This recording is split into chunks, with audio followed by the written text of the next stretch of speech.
Hello, everybody. How you doing?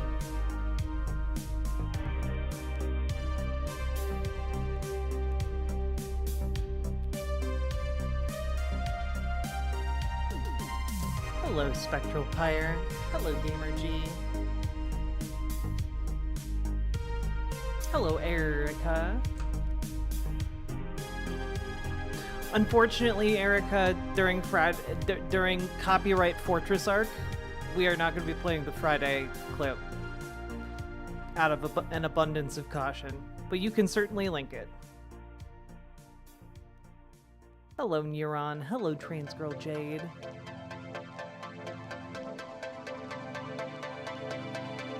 Hello, VCC TV. Hello, Aries the Ram. Hello, Cross Crescent Creed. Hello, Kairyu.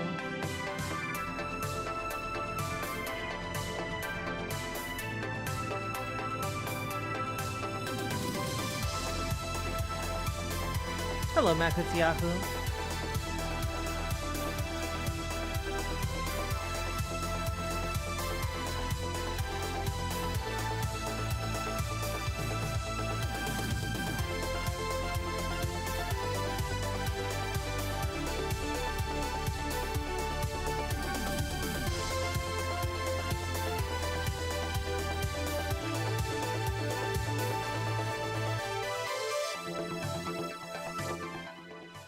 How we all doing? Y'all feeling cozy?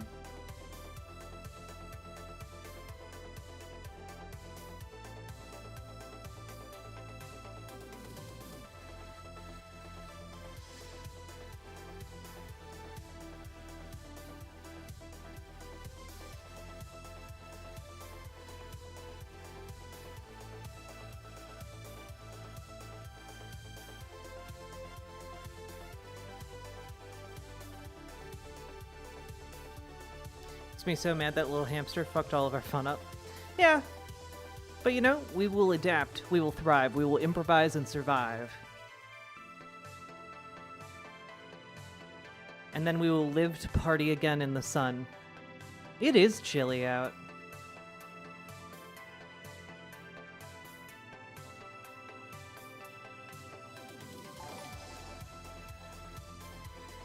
Hey, beautiful.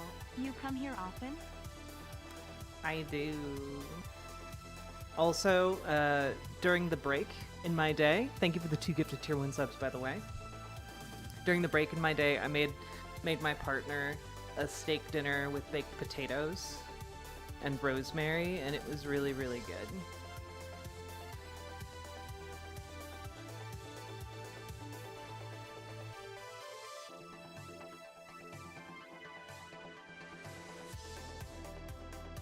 Your dad thinks Putin is a communist? Oh dear. Also, I just want you all to know something really important, okay? I am very autistic, and that applies to like my food preferences quite a bit, right? So I've been undertaking a very concerted effort to expand my palate. And I know that today, like steak and potatoes, doesn't sound difficult, right? But I ate the goddamn potato skins. I don't like the texture, but I'm forcing myself to do it to expand my palate and get used to things that are good for me, at least marginally, and grow. I like the skins. Yeah. The skins are much better if you put like, I don't know, like a little bit of sour cream and cheese on top of them, you know? Steak is chewy. This is true. Potato skins are the best part. Well, that's the thing. Like I know a lot of people like them and I should like them. I love potatoes. Have to try some sour cream and cheese then? Yeah, sour cream, cheese, salt that stuff up. So good. Jack, you should know I'm working on helping train up new leaders for my DSA local. Things are going well for the most part. That's awesome, GamerG. We'll have to have you on and actually have like a full convo now that my computer issues have been fixed. Hey, Catalina Gearbox. Hey, Valhalla Vidya.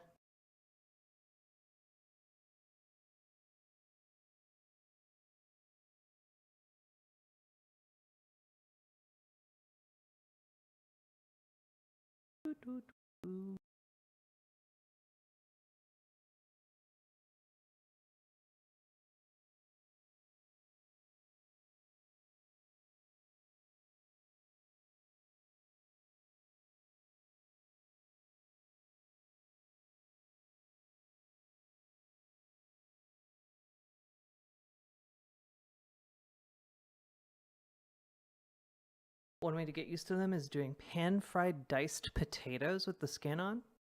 See, that I can do. I can do like fried potatoes. I can do fried potato skins.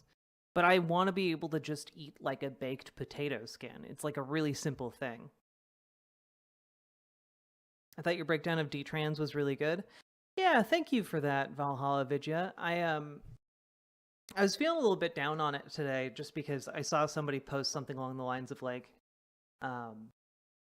oh, you debunked it? Wow, you're debunking someone's subjective experience. I felt a little bit bad about that because, like, mainly the reason I did debunk was just because it fit, and like I was able to like put it in there and get it to look kind of like the logo for the short film, and I was kind of proud of that. But yeah, at the end of the day, you can't really debunk someone's subjective experience. You can just kind of compare their past experience and their current experience and compare the two. Put this together the other day. I'm not posting that anywhere. I love you though. Thank you. I'm not posting any kind of Confederate flag anywhere.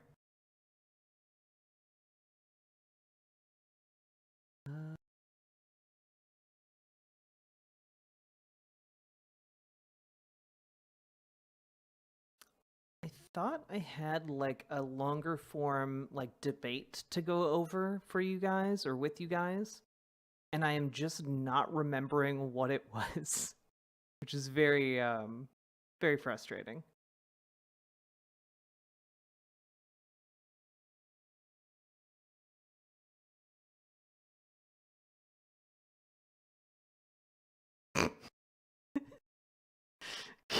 Gamer G. Gamer G, you caught yourself, but it was already too late. Was it the Vosh one? No, we went over that one like several days ago.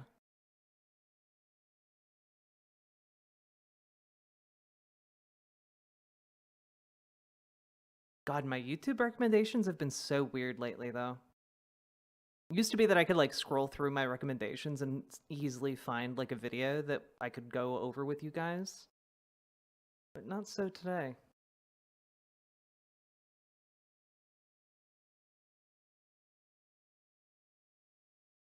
So many debates lately. Do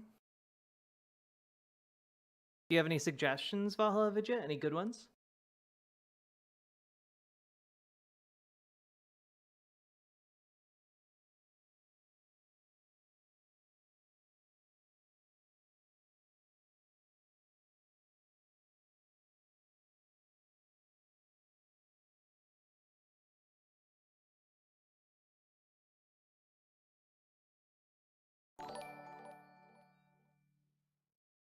I was looking at the transphobic comments underneath that video and it made me so fucking angry.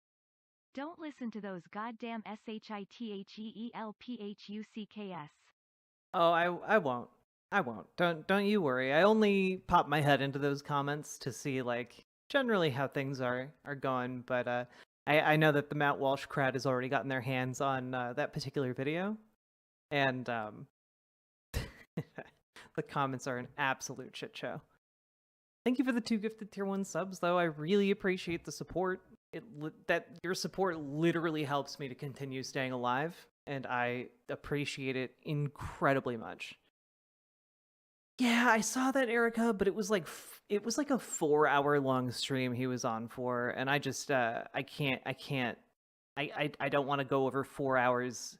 I barely want to go over like 10 minutes of like a Sneeko video, because Sneeko's just not very interesting. He's just kind of a Nazi, but like in the most boring way. We can't watch that. Oh, we're not gonna watch that. Well, yeah, Neron, I said he's a Nazi. Him being a pedophile, calling him a pedophile is kind of redundant, right?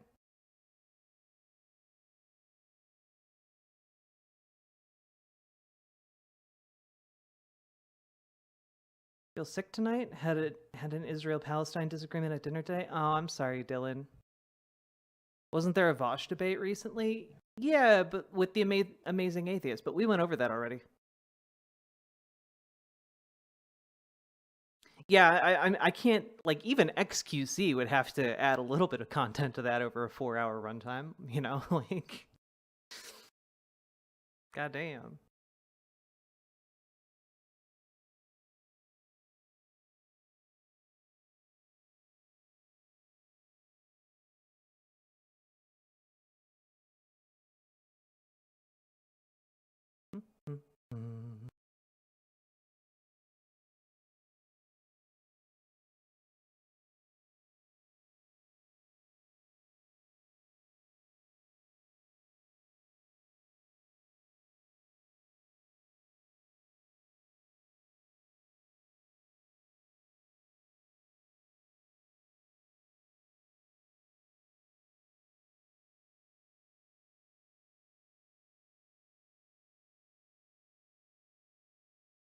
Beep boop boop boop. Okay, I gotta level with you. All right. Most of what is showing up in my recommended YouTube videos is is Elden Ring and Bloodborne lore videos from Tarnished Archaeologist. He has such good videos. Y'all should go subscribe to Tarnished Archaeologist. We did cover Tim Pool versus Haas, but like Haas is also just a boring motherfucker. You know, like he will just say anything. So we got like 30 minutes in, and that's about as much time as I wanted to spend on that.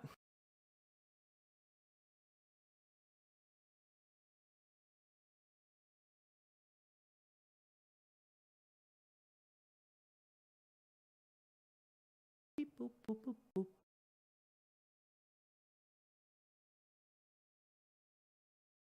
Oh, Andrew Callahan is back, making videos on Channel 5, and I guess no one cares that he's a sex creep anymore, because his first video back has like 2.7 million views. So I guess cool. No one cares.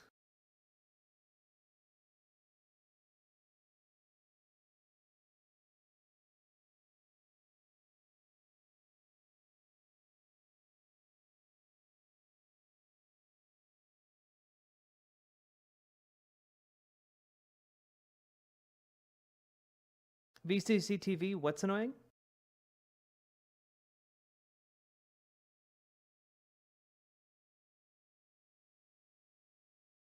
How many views? 2.7 million. It's been out for like a day.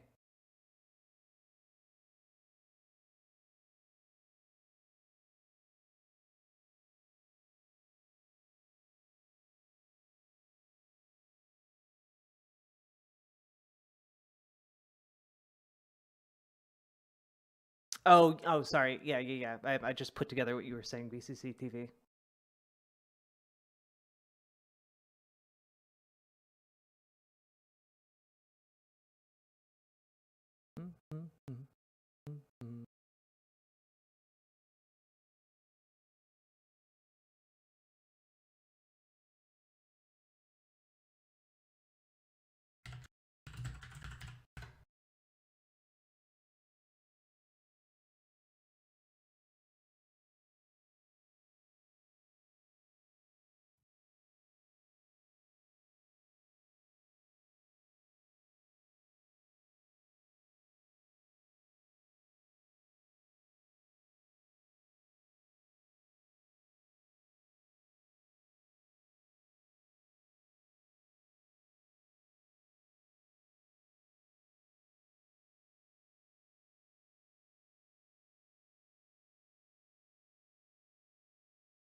Ballinger is back.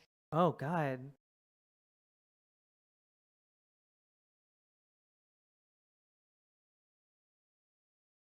Hey Tipster, how you doing? We're just trying to figure out what content to cover today. I think we'll do a Matt Walsh video. Her most. Oh yeah, she did monetize the ukulele video, didn't you? Didn't she? Andrew Callahan makes me sick. Yeah, it's really fucking weird. Like he's coming back and people just watching like nothing happened. Matt Walsh cringe is always good. Ooh. I guess a bunch of scenes that were not included into the final edition of Lord of the Rings got leaked on the internet. There's like over an hour of footage, I guess. That's pretty crazy. Too bad we can't look at them.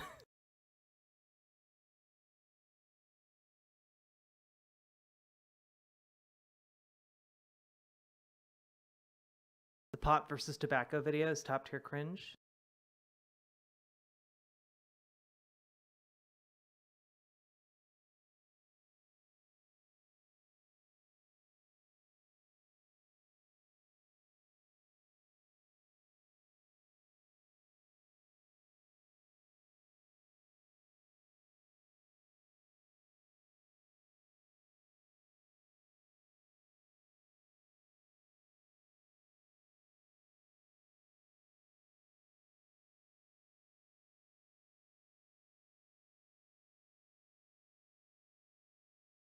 Bunch of stuff is leaking, like a test animation for the original Shrek leaked too.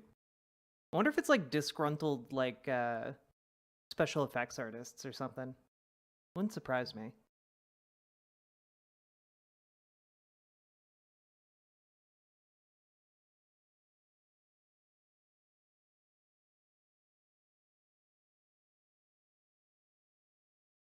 We could go over that Boogie documentary. I saw that Demon Mama went over that. I literally know nothing about Boogie and also do not give a fuck about Boogie. So I'm not inclined towards that. Hmm.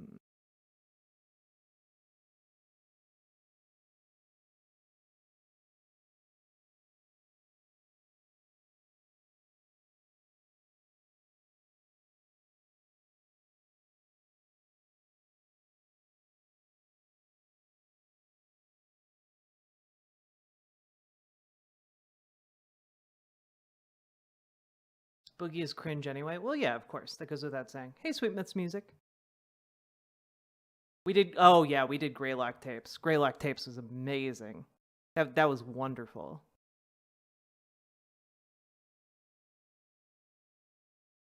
Greylock tapes and the Mandela catalog are probably the top two, no, along with honestly everything that Mr. Manticore makes is a banger.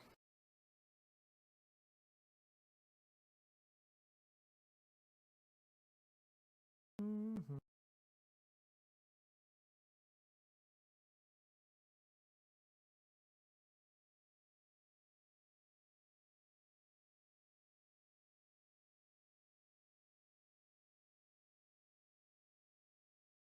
Videos.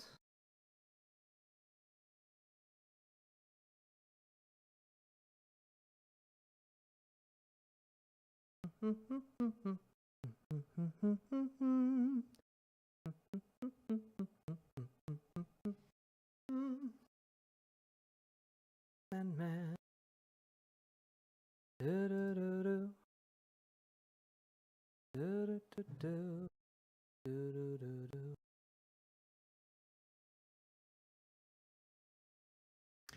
Oh, you know what we could do? We could go over the Ethan Klein Hassan follow-up conversation. Yeah, the Greylock tapes is like it's clearly building to something and I have no idea what, but it's amazingly good.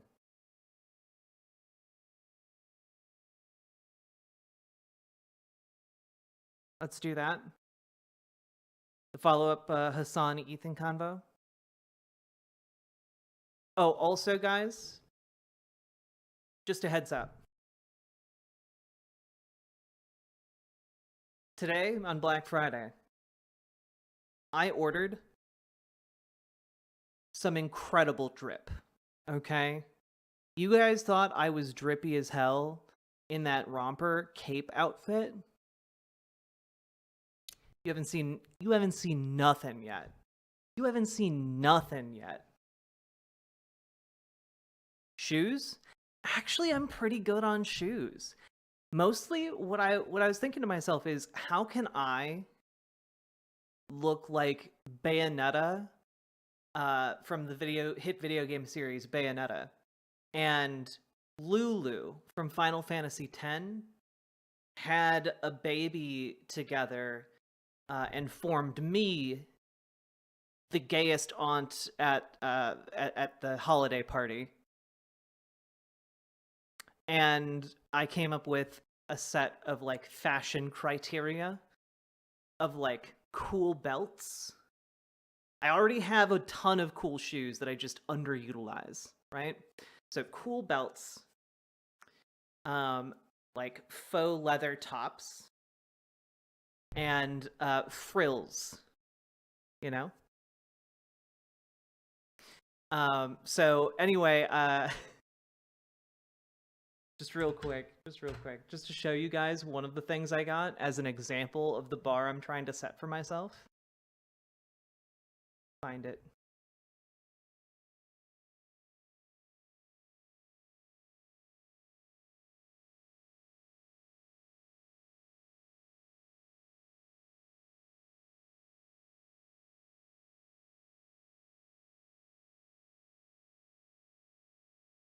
Here we go. Perfection.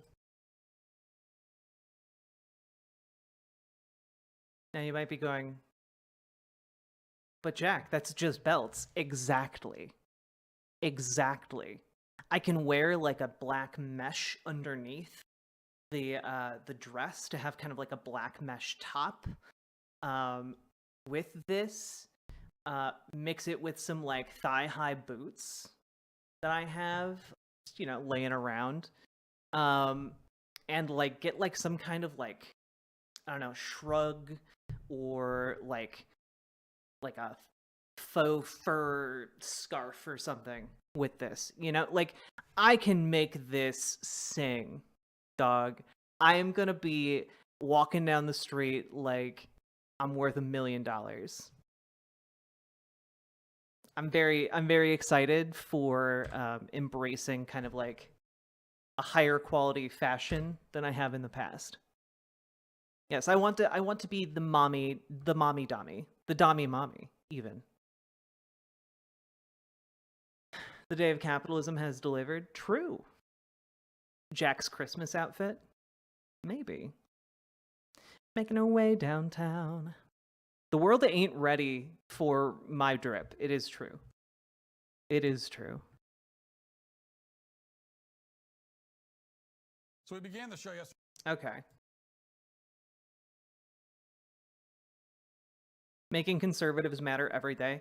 Yo, guys, can you like I'm at a healthy weight for like my health, you know? Have you talked about how Letter to America is going viral on TikTok? I haven't. Do I need to? Because I hate going on TikTok to like look up TikTok videos because showing them on stream is a huge pain in the ass. Hiccups.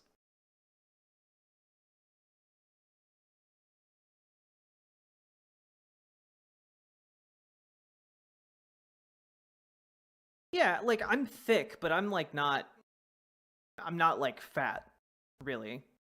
And like there's nothing wrong with being fat as long as you're healthy, right? But God, if I lost like I don't know, 20, 25 pounds, holy shit, conservatives would lose their shit. I know I'm not fat, but that's like the go-to for like misogynists and trans misogynists.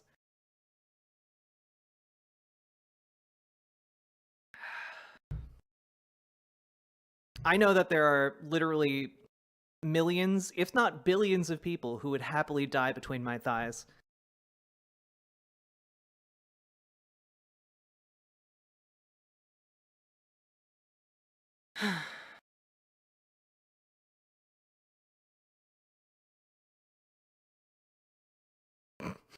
Well, now.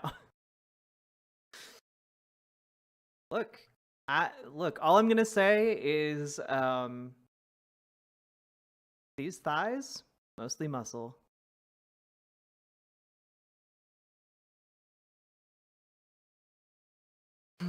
Is there any big like conservative propaganda piece as well? While I'm just like looking through YouTube that we could like go over.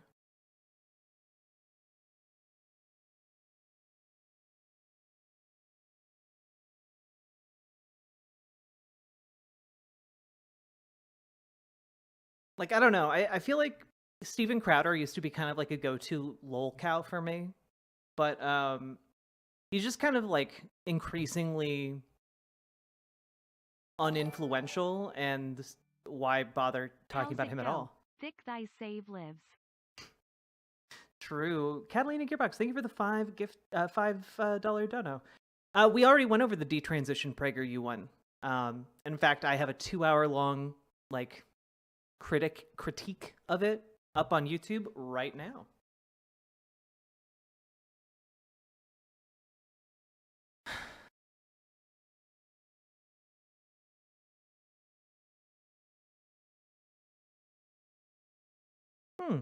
Hey, Razorback Bastard. Got the Zelda video you uploaded. That mouse guard test thing looked really cool. Yeah, like I was being really cynical at the beginning of that, but then being reminded that Wes Ball worked on that gave me like a spark of hope for like the Zelda live action movie. Crowder's just kind of pathetic since his life started falling apart. Yeah, right? There's something even more sad now about watching him try and like go to college campuses to debate children.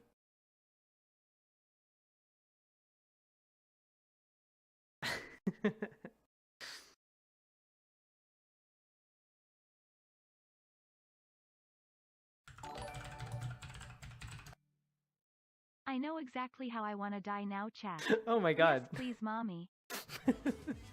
That's so dark. But thank you for gifting Razorback Bastard a sub. Oh god.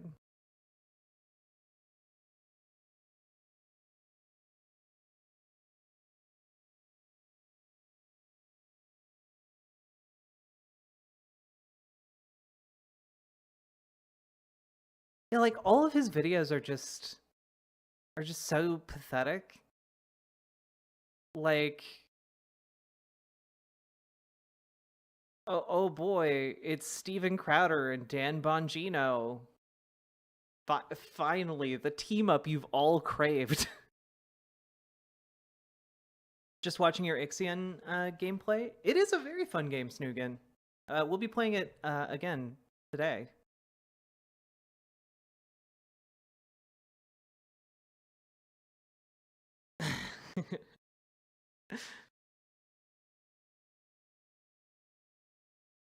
God, I hope I can cut up the segments from that video the other day.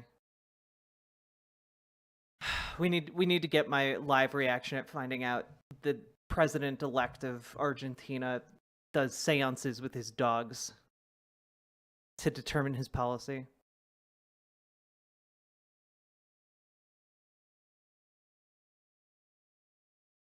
Yeah, exactly, Tipster. He's so irrelevant and like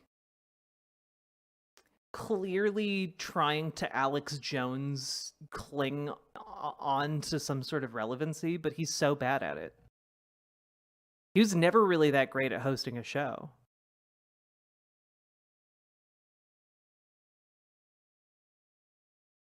I like how out of 99% of streamers, you're the only one who says my name correct.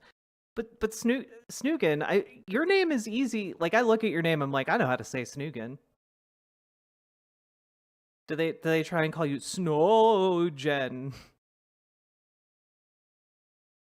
Have you covered the Geert Wilders news yet? I have no idea who that is.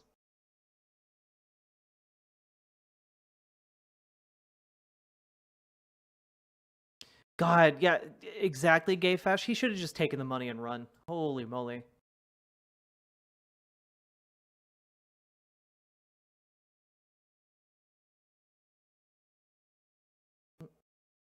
Mm.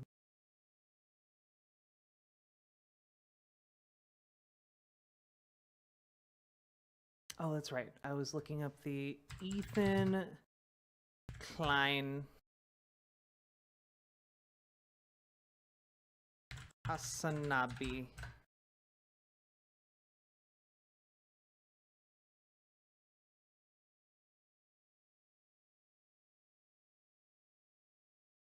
I feel like this is going to be painful.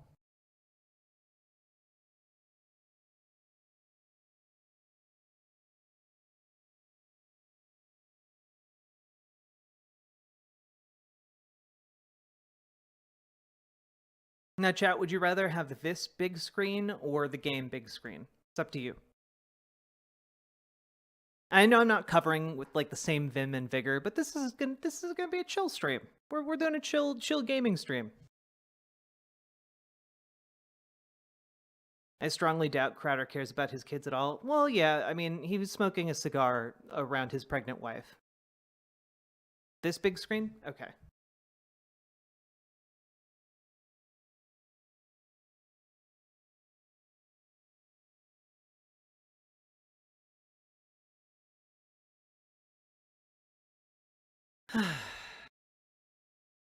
The more that comes out from Ethan and Hassan, the more like Ethan, the less I like Hassan. Yeah, I mean, I feel like I guess to kind of segment intro. I guess to kind of like go over where we've been here with like Hassan and Ethan, right? Like the last video we watched, there were apparently like a lot of people in Hassan's community going after Ethan for being like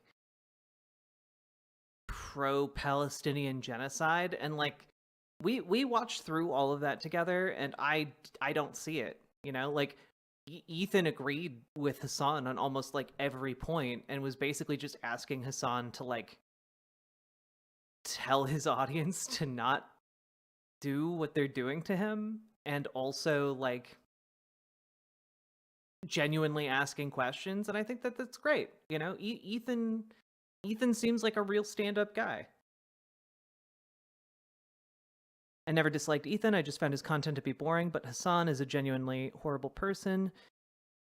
But lately, with his coverage of both Ukraine and Israel, he's been earning my respect. Ethan's been earning your respect. I think Ethan is a genuinely really great debater who I feel like if you put me in the room with him for 30 minutes, I could answer his questions on socialism in a way that would like genuinely pull him over to the left. And it's very frustrating to watch him and Hassan talk because Hassan is very like tanky poisoned when it comes to Ukraine and Taiwan, for example. Hassan happens to be correct on Israel and Palestine, but it's also like frustrating to see his way of going about trying to talk to Ethan about it, when like Ethan is personally affected by like the October 7th attacks in a way that seems to be very like dismissive of Ethan's actual connection with that attack. Seems very tone deaf and is very frustrating to me on a rhetorical level, you know? I feel like Hassan wants to take zero responsibility for how abusive his audience is. An audience is a reflection of the streamer, whether he realizes it or not. He cultivated that community. Yeah. I mean, yeah.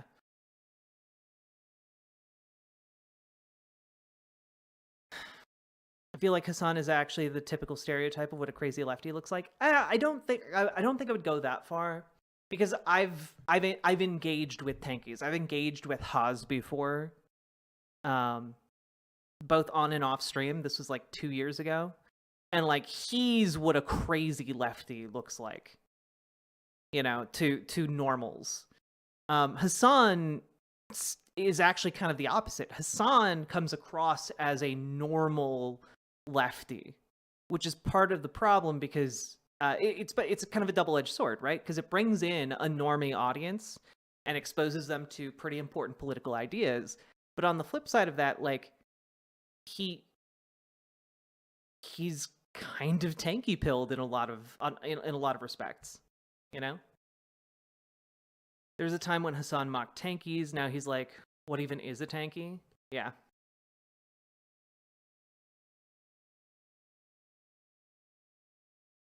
So anyway, we're gonna go over this, and I'm gonna play Ixion, and if I remember correctly, someone mentioned to me that Hassan makes Ethan cry in this debate, so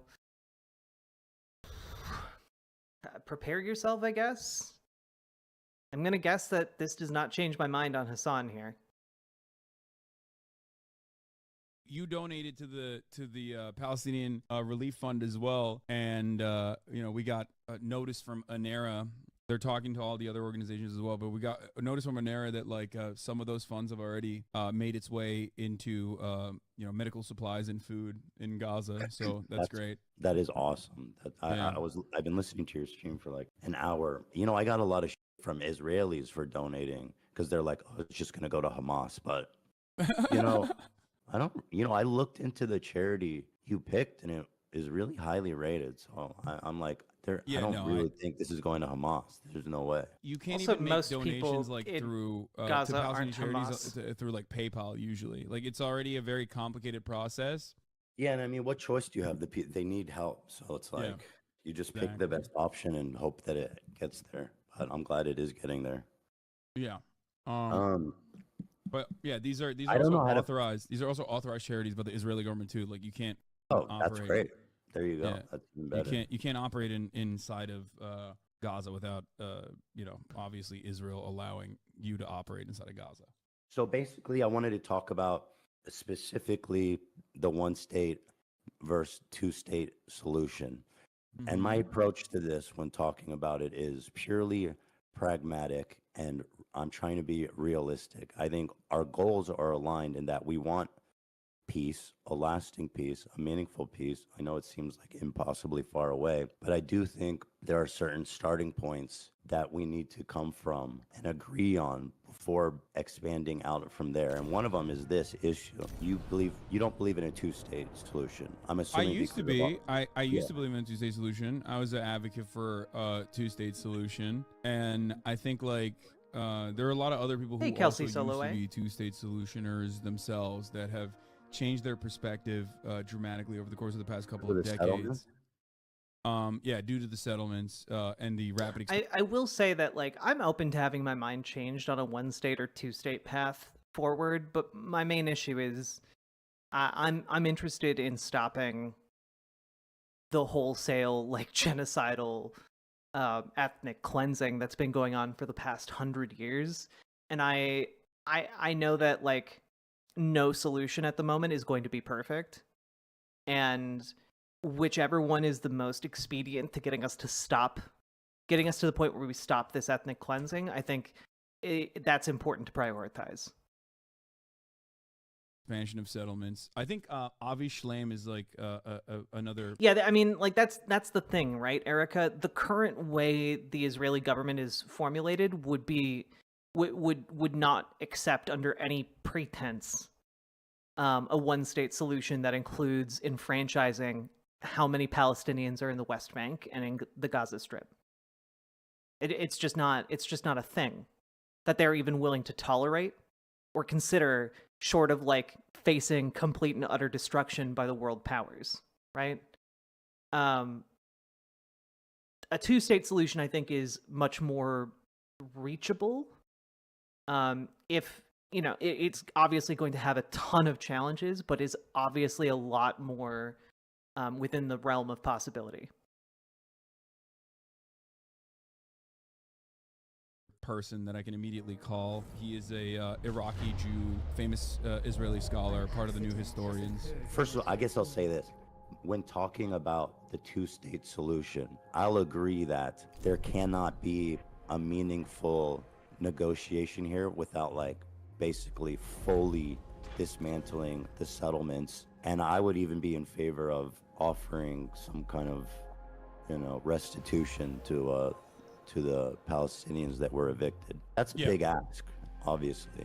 But I do believe that that is the right thing to do in this agreement. We can start from there, right?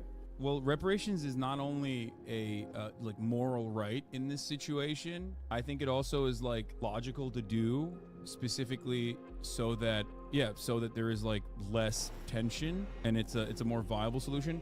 And last but not least, reparations in this process is also a matter of international law. I guess the only thing that is up for contention is that the Israeli position on the matter is, we'll just hold off on negotiations as best as possible while we do settlements. But also simultaneously is the notion that like actually other Arab states should be giving reparations to the Palestinians as well. Like we shouldn't be bearing the burden of the reparations because it's their fault, because like their position is that the Nakba didn't happen and that, there was no ethnic displacement and that Palestinians voluntarily left. This is the Israeli government's broad position. Obviously, there's varying degrees.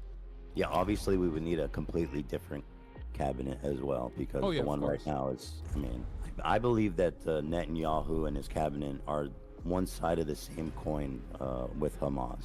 They're both obstructionists and violent. Ethan is starting with all that established. My question to you is this, and again, Ethan is 100% correct. We need to remember anytime this conversation is brought up that the Israeli government under Benjamin Netanyahu facilitated and fostered Hamas within the Gaza Strip, specifically as a point of contention to prevent any kind of Palestinian statehood, whether it's a one state or a two state, right? Like we need to keep that in mind, very, very large in our minds. Watching this from a fully realistic perspective, what do you think would happen in the region that would result in Israel conceding to a one-state solution? Oh, that's a great question. I think one of the greatest things that could happen in a one-state solution is that you completely limit, obviously we're talking about like a hypothetical future that is like very far away, where you completely limit Iran's power and exertion of influence over militant factions that are being currently used as a destabilizing force against Israel. The other states I don't think this is at all an answer to the question that Ethan just asked. I want to listen to his question again. Perspective. What do you think would happen in the region that would result in Israel conceding to a one-state solution? Yeah, so he's asking, like, not in an ideal world, in the real world.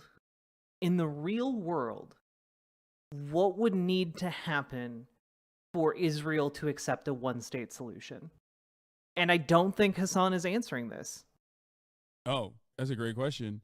I think one of the greatest things that could happen in a one-state solution is that you completely limit, obviously we're talking about like a hypothetical future that is like very far away, where you completely limit Iran's power. Okay, but we're not talking about a hypothetical future. He's asking what would need to happen in the region to make Israel accept a one-state solution, not what would happen if Israel became like a one-state state. Like what? And exertion of influence over militant factions that are being currently used as a destabilizing force against Israel. The other states are not all that important, with the only reason why I talk about Iran is because Iran is the only regional actor that is like genuinely anti-Israel. They see Israel as an expression of Western influence in the region, and of course they will use, like they have Hezbollah, another Iranian-backed movement that became a political party as well, as a consequence of like Israeli incursion in Lebanon as well in the civil war. And these are all opportunities for Iran to push back by way of Syria, by way of Iraq, by way of Lebanon, by way of the Houthis in Yemen. They would not be able to utilize these militant factions if there was a permanent peace solution. So I guess I'll ask the question again, because I'm not sure that if it was answered directly, but it was. What do you think could happen in the region that would result in a one-state solution? I think that the normalization agreements would continue with the Gulf nation states, and that Iran's influence over militant factions within Palestinian forces would wither away because there would be no necessity for their continued violent emancipatory efforts. And so you're saying that continued normalization of relationship between Israel and neighboring countries. Yeah, that was already, because a lot of the neighboring countries are already like, they're basically American client states to begin with. Egypt being a great example of this. Like, the Egyptian economy would not exist without America's like tremendous amount of help. Like, we give Israel a lot of money. We talk about that all the time, but we give Egypt even more money than that, right? Like, so Egypt is a great example of this. The UAE and Saudi Arabia, again, regional actors that have their own personal interests in the matter, but like, they're not interested in defending Palestinians by any means regardless. They are absolutely America's solid allies in the region too. So most of those countries are pretty much designed in a way, like if we're talking about Jordan, directly designed with European influence. Again, another country that's like a holdover state, basically. These are all countries that will go along with whatever America's interests are, as long as America can reinforce its hegemonic power in the region and genuinely is interested in developing a new relationship with other regional powers. What's your concern? Let me ask that, because I think that would be better to understand. I mean, with like Syria, Lebanon, Iran, I believe that this idea that there would be full acceptance of Arab countries of the existence of Israel is pretty idealistic. Do you know what I mean? Oh, you're saying that you're worried that Lebanon and Syria and other regional actors that are backed by Iran, Yemen being another one, the Houthis, would not accept an Israeli state if Palestinians were absorbed into it, and would be a singular state with Palestinians getting like democratic. Well, it's not. I have to be honest with you. It's kind of impressive that Hassan hasn't understood the question yet.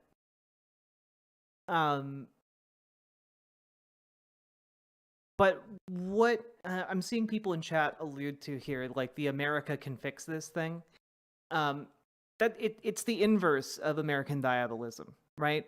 America is the source of all evil in the world, and therefore it can, if it so chose, fix anything in the world.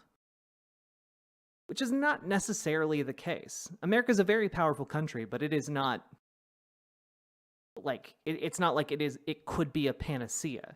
It can be a very powerful tool, but it can't fix everything with the wave of its imperialist wand, you know? The imperialist the imperialist fairy godmother, yeah.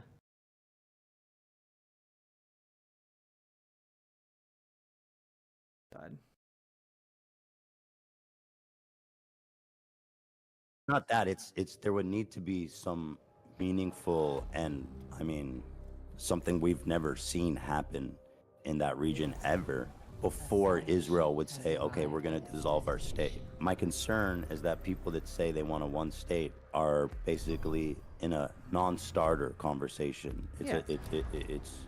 It's unproductive almost. I find it so unlikely to happen. The other issue is like, so Can I cut in here real quick before we move on from that? So there already is a one state. Like, the way I see it, the actual legitimate reason as to why I don't believe in a two-state solution any longer is because there is a one state, right? And that one state is an apartheid state. It's a constant Israeli occupation in the West Bank and constant control over Gaza as well, which has been a demonstrable failure for Israeli security, obviously. You and I agree on that. But my solution, basically, when I say I want a one state, is first and foremost a moral one, because I do want the end to the apartheid, so that Palestinians can have recognition, it can continue a life of dignity, have autonomy, and participate in a secular democratic process. But the alternative is, the way I see it is like, is it a one state that is an apartheid, or is it a one state that doesn't have an apartheid? And you're saying it could still be the state of Israel. I don't care what it's called. I have no interest in discussing that. I care more about like human beings that live there. I guess, it's like this idea that of Israel normalizing relations with all of their neighbors is just like, when can that ever happen? Because if we're going to have a conversation like right now about the best path forward to peace for both groups, that just doesn't seem like. And then here's another aspect. If you were to basically remove the all the checkpoints and walls and barriers and blockades and all that stuff, do you, and again, I'm not saying it's right or wrong, I'm just coming at it from a very pragmatic perspective, do you think there would be more or less violence against Israelis? Wait, I'm sorry. In a one-state solution, do you think there's more or less violence against Israelis? Is that what you said? I mean, that's not exactly what I said, but it's close enough. I think there are extreme things. It would be less. Where am I coming from this? Why am I saying this? Well, because there are good examples of an apartheid state obviously no longer existing when we look at South Africa, as a matter of fact. But also, on top of that, one thing I want to go back to, you said like Israel's allies or Israel's like regional enemies are they constitute a threat, right? Well, they still currently constitute a threat. A one-state solution just eliminates like one internal faction that is an ever-present danger. And you're telling me if we were to lift the blockade and the wall around Gaza today, there wouldn't be more violence against Israelis? I 1000% look to what has happened in the past throughout history in similar formations where there was like a lot of things that we consider to be completely morally unjustifiable. That restoration process often will lead, it almost always has historically led to less violence than the violence of the maintenance of this process. I don't know how useful it is to compare it to like other situations because it does have a lot of unique things. For example, I mean, the government in charge of Gaza, Hamas, is singularly dedicated to destroying Israel and killing Israelis. So how I just don't understand how you can say that removing the wall would result in less violence. Because Hamas itself is a mere expression and simply one militant faction amongst the sea of Palestinians, 5 million of them living under the occupation, under the apartheid regime. I know there's a ton of peaceful Palestinians, the vast majority, but there's also a lot of Hamas. Yeah, no, so if you're an Israeli and you see someone saying we need a one state, that's the only solution, the Israelis are going to see, okay, we're going to remove our walls, we're going to remove our checkpoints, and it's going to be suicide bombs in our cafes and buses again within the matter of days. Well, with the walls and checkpoints, October 7th still happened, right? So it's more of a matter of like whether the ceasefires have worked successfully, and usually the ceasefire process is, even though it is led by Hamas on the Palestinian front, is still relatively successful. That's one thing. But I do think that comparing this to other historical events is important because, I mean, chattel slavery was truly a continued form of unimaginable, untold amounts of genocidal struggle where African people were ripped away from their homes. You know the stories. But then in the Reconstruction process, there was a similar fear that what if black people that were now newly freed would turn around and treat white people in the same way that we had historically treated them. No such thing actually occurred in that process. And as a matter of fact, the real violence that came after that was conducted by the KKK, a desperate attempt to restore the racial hierarchy, Okay. The issue here is that there's literally multiple organized groups dedicated to like the destruction of Israel with like real and recent grievance towards, you know, killing people. Like we're talking about this in the aftermath of an attack that killed 1,200 people, most of whom are civilians. Like this comes across as like idealistic in the extreme. Like I think that there would be very real like conflict here. But more than just the real conflict, I don't believe in the Israeli state enough to be like, oh yeah, the Israeli state would just integrate these countries and these people whom they've been deliberately, openly talking about eliminating from their territory. I don't believe in their ability to integrate those people without overwhelming massive amounts of like police and state violence. At all.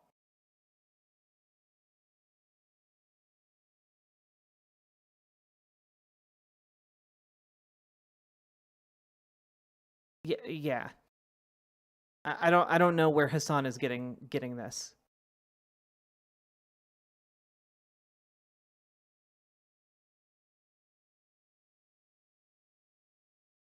Racial pecking order in the South was established by the militant factions.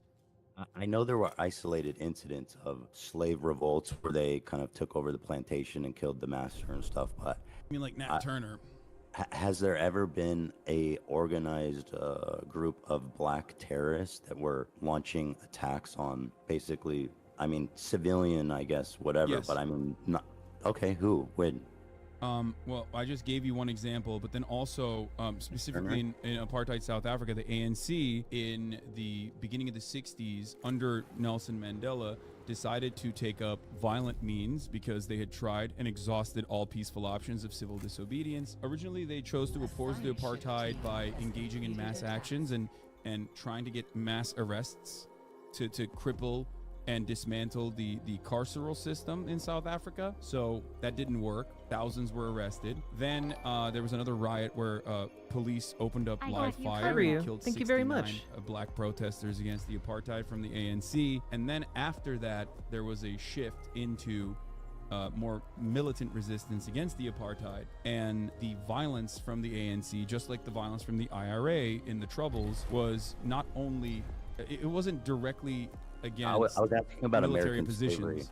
slavery, but the truth is, I'm not super. I've been learning a lot about Israel Palestine, and I don't know as much about like South Africa apartheid. So let's just stay on, I guess, focused on the, because I just, to be frank, I don't know what you're citing, so it's not helping me much. Well, the reason why I'm signing that is because you said, like, is there a way? And I'm giving you historic examples that aren't that far off, whether it be the Reconstruction period, but that is too far off if you don't want to think about that. ANC's actions and activities that put Nelson Mandela on the terrorist watch list until 2008 were against civilian populations as well. They engaged in. Okay, so listen, I'll concede that it's possible as a result of what happened in apartheid in South Africa. But in Israel, as it is now, I don't think you could convince a single Israeli that removing the blockade and borders checkpoints wouldn't result in immediate violence against them. That's why I believe it's a non-starter. I don't think you'll ever convince Israel to basically dissolve their state and remake it as one state. I just don't think Israel would ever do that, ever. I don't disagree with you. It would never happen. The only way that would happen is beside force, which is why I asked in the beginning, what could lead to Israel willingly dissolving its country and creating agreeing to create a one-state country, short of just annihilating massive amounts of Israelis in an all-out war? I don't see any other way to do it.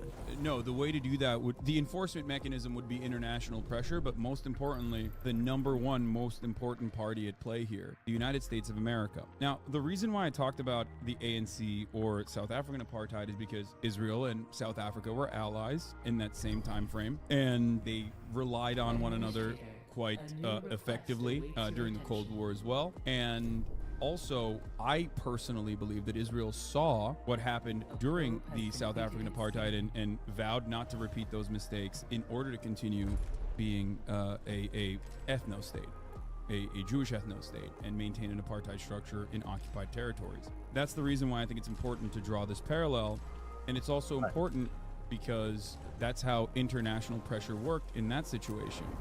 It's a very successful and very recent example of an apartheid regime ending with international pressure, specifically with American sanctions. What's up? You think with international pressure, Israel would dissolve their country and create a one state? With international pressure, Israel would do anything that, not even international pressure, but just American pressure, Israel will do anything that America wants. I think it's important for you to understand. No. That will never happen. And I say... literally, Benjamin Netanyahu has said publicly, like, yeah, if America rescinds their support, like, that does not change, like, the policy of the Israeli government. Like, he straight up said that. Now, America has a lot of leeway over Israeli politics, for sure. A lot of leeway over, like, Israeli politicians. However, it doesn't have so much leeway that it could pressure Israel into disbanding itself. Like, what is this argument?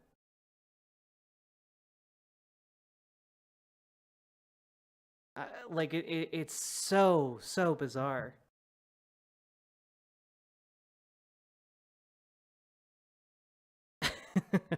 Appreciate it, Kyreo.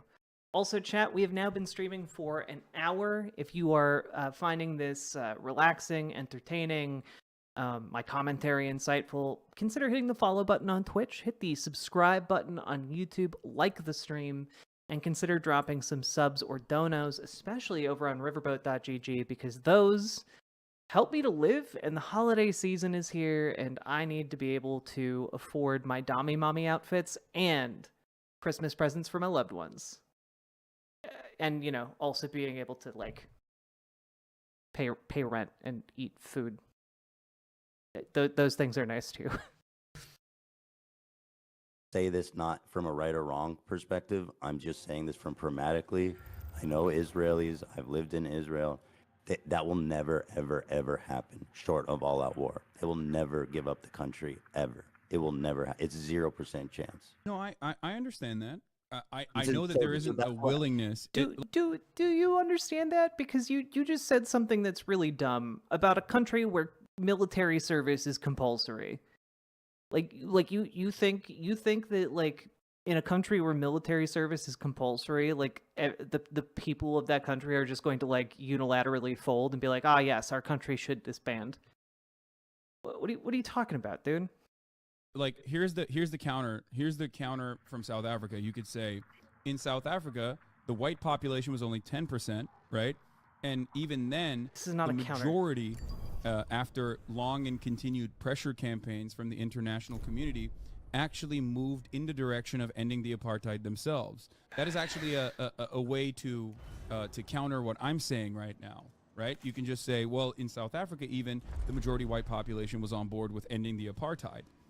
For one reason or another, whereas in Israel, there's currently no appetite for this whatsoever. It is 73% Jews in Greater Israel, so there's a ton of Palestinians, in West Bank and Gaza and neighboring countries. Yes. But it is largely a Jewish state by quite a margin, which makes it, in my opinion, uncomparable. It's not apples, it's not apples to apples with apartheid South Africa. What do you mean by that? Well, as you said, the white population was 10%, right? Oh, yeah. The white population was much smaller. And this is what Noam Chomsky refers to as, like, Israel's labor problems being fixed in the aftermath of the First Intifada. Israel relied on, obviously, the Arab population to do the labor in many cases, like cheaper labor. And after the First Intifada was fought with strikes and stone throwing and the like, Israel moved in a different direction. That's why there's, like, a new population of a labor force that is often imported in, whether it's Sudanese refugees or whether it's Thai workers that are able to work like a cheap labor force that isn't. I feel like you're not understanding or not understanding. I don't mean to say in a condescending way. I don't mean like that. I just mean, like, you're not engaging with this idea that Israel will never give up its state short of all-out war and violence. It's not about Israel giving up its state. It's about Israel dissolving the apartheid structure and allowing Palestinians to also be a part of its democratic process. So then that's what and I go do back understand to. that there is an appetite. I do understand that there is I don't think he understands that to the vast majority of Israelis, those things are the same, right? Like allowing like the propaganda that Israelis live in, right? And this doesn't mean it's an accurate reflection of the world at all, because it's not. But the propaganda that they live in tells them that Israel needs to be a explicitly Jewish state. If you allow in millions of Palestinians and enfranchise them, it will no longer be a majority Jewish state. Like the existence of the Jewish state that they talk about in their propaganda is predicated on keeping Palestinians out and disenfranchised. Like, they view one of the core parts of their system of governance as being their theocracy. So to say like, oh, a dismantling of the apartheid state and like enfranchise Palestinians, part of the problem there is that to most Israelis, that is a dismantling of their state.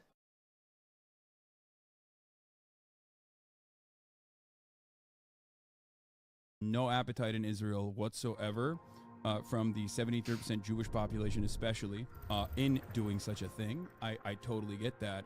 There's two considerations here, or three actually. One is the moral one. I think you and I both agree that that is like, that would be a good thing, right? Ending the apartheid would be a good thing. The second consideration is a matter of international law, and the last one is obviously what this would look like in practice. So when I talk about the morality of the situation, I think you and I are both in agreement. But when we're talking about it in a practical application, you have concerns, but concerns that revolve around Israel not wanting to do this and fighting against it tooth and nail, right? They will literally, it will never happen.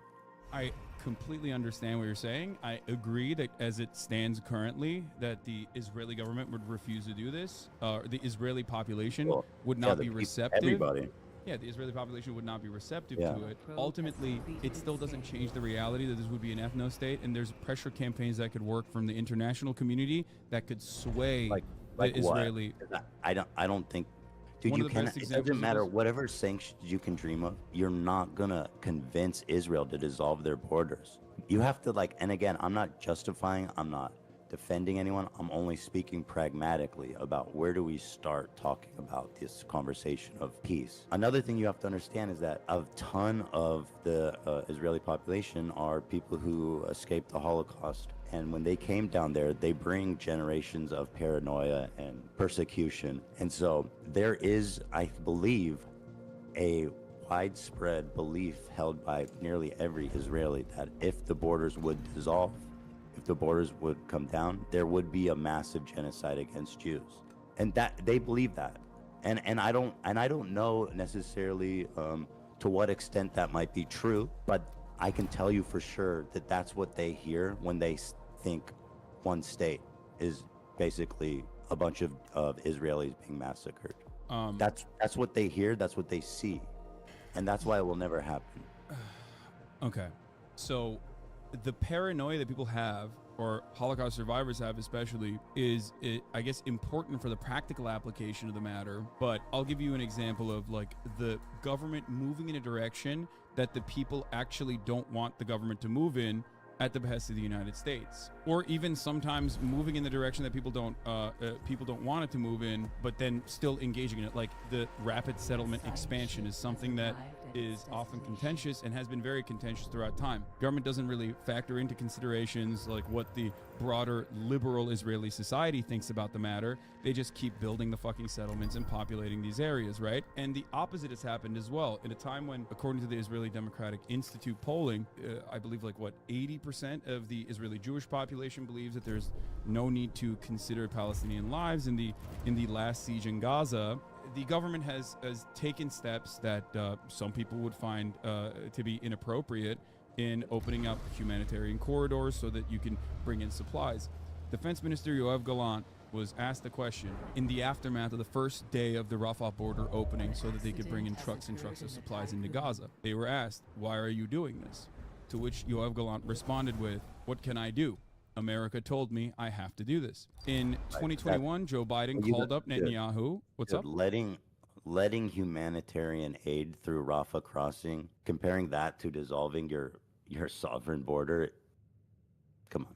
No, of course. It's not a one-to-one comparison at all. I'm simply stating that something as minor as that, something as minor as that, all the way to ending a siege is entirely up to the United States and what the United States is letting Israel do and allowing it to do. What pressure could the United States exert over Israel that would be so powerful that they would say we have to dissolve our country? First of all, I don't believe that this would be a dissolvement of Israel as a nation state. It would simply allow the Palestinians that are currently under occupation to be also a part of the democratic process. And it also would not happen overnight either. But if you're asking me the question, it's sanctions. It's the shutting off the money faucet. It's shutting off bombs. I mean, we were just looking at it. You said you were watching the stream earlier, so you probably saw this already. But like, we shipped 2 different mobile Iron Dome trucks into Israel. We are consistently shipping in Mark 84 rockets into Israel so that they can directly use this on the offensive, by the way. Like, this is not even a defensive weapon that they have. This is specifically so they can engage in offensive posturing in the Gaza Strip. So without America's involvement, Israel would not be able to behave in the ways that it has so far. America could just as easily tomorrow, with one phone call, call Bibi Netanyahu and say, enough, cut it out, you're done. Joe Biden has done this in 2021. Even Ronald Reagan has done this in the past. George W. Bush has done this, or George H.W. Bush, sorry. Your statement is that if America stops selling Israel bombs and arms, then they will, I say dissolve the country because, again, that's how the people in Israel are going to view this. It won't be the same place, you know, for them, and to them, their security is paramount. We're not selling the weapons, brother. We're just giving them weapons. Okay, so you don't think that Israel could get bombs from other places? Certainly, but Israel is our ally, and Israel relies a tremendous amount on U.S. aid, right? To the tune of $4 billion, but also Israel engages in a lot of trade. For example, in 2013, Israel was offering weapon schematics, U.S. weapons to China. America stopped that, right? So like, Israel does have global partnerships, but many of those global partnerships are still almost entirely managed by the United States. So the way I see Israel is not necessarily like an independent nation state, but simply an American state, a very important state too, like not like fucking Montana, like an actual American state that Americans care about. You know, more like New York. We love the people from Montana. We kid them, but we love them. I genuinely believe that Hassan would kill every person in Montana. If it got him, I don't know, one new video game. I don't know. I think that Hassan genuinely does not give a single shit about anybody from Montana. He wouldn't kill them. I'm just that was too far and hyperbolic. But I genuinely do not think he gives a single fuck about Montana, or anyone, frankly, in a flyover state.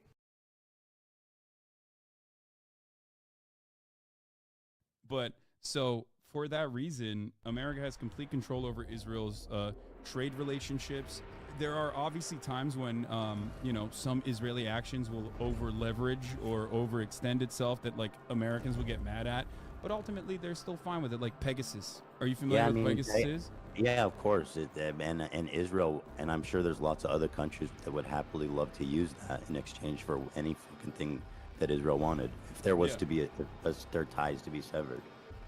Yeah, so like America has been very critical of the Pegasus software, right? Like, because it's so invasive, the surveillance technology, and yet America also uses Pegasus. So like, it's more so, it's almost always this like, hey guys, don't do that, and like finger wagging publicly while simultaneously helping Israel continue doing whatever it's doing, because it's America's influence over Israel is great, but I think it's absolute. I mean, Israel was fighting to defend itself before America gave a fuck about the region. So I genuinely think that it will never happen. Even if America was like, I'm cutting your aid, this relationship is over unless you open the borders and create this new state. I think before America it was the British. Before America, I think it was the British, and no, after the British were gone, after the Palestinian Mandate, and the British said, "Fuck this, I don't want to deal with this shit." The Jews were fighting to defend themselves and their new place in that area from the very beginning, with no help from anybody. That's not true. They were shipping in weapons. Even under British occupation, they were still shipping in weapons illicitly. Yeah, because the Jewish people who were there, who had organized into groups like Lehi, were buying the weapons. They weren't being shipped in like out of some kind of like international interest. They were being bought.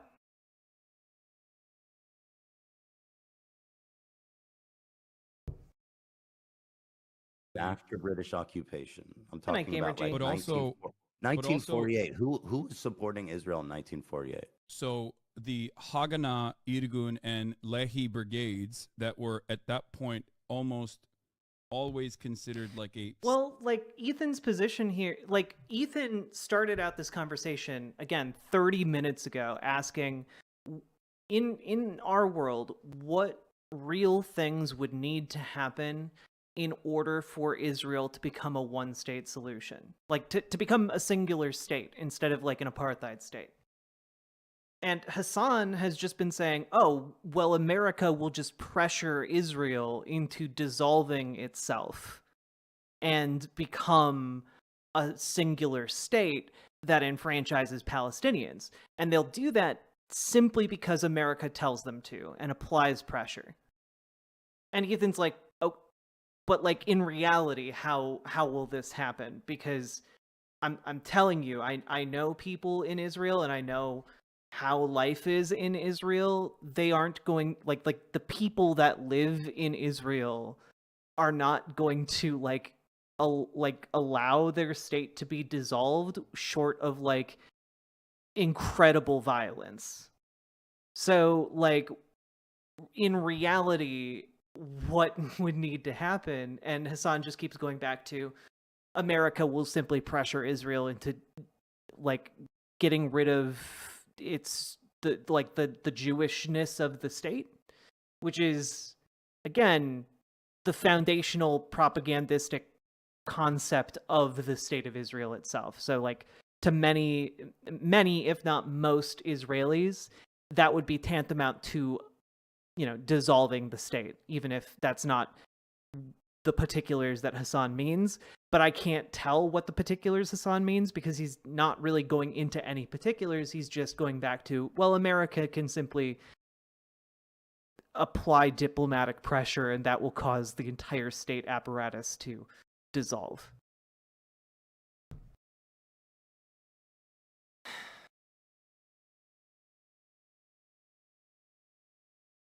I mean, and that's not even getting into like what is being talked about here, which is that like groups like Lehi were active in the region and actively sought to ally themselves with the Nazis and the Italian fascists in order to fight the British Mandate. like if we're going to go back to that time period, it was a crazy ass time in that area.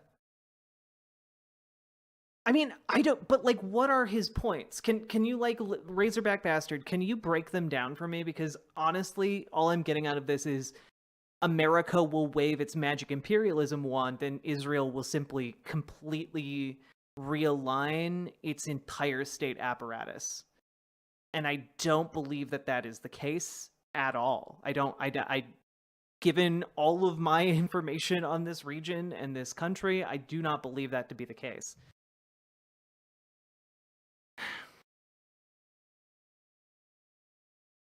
But if there's like another point here that I've missed, I'm happy to like give that a more consideration. Last thing, anyone here, most people in general want to see is more innocent Israelis or Palestinians getting caught up in the crossfire and potentially killed. True. think he started to attempt to maybe make 1 or 2 good points and just fumbled it. Yeah. Clear. If for some reason Israel ends up in a civil war of some kind, say the far right loses, particularly to a reformist candidate of some kind, and the legitimate governments ask us to intervene, I'd certainly support that. True.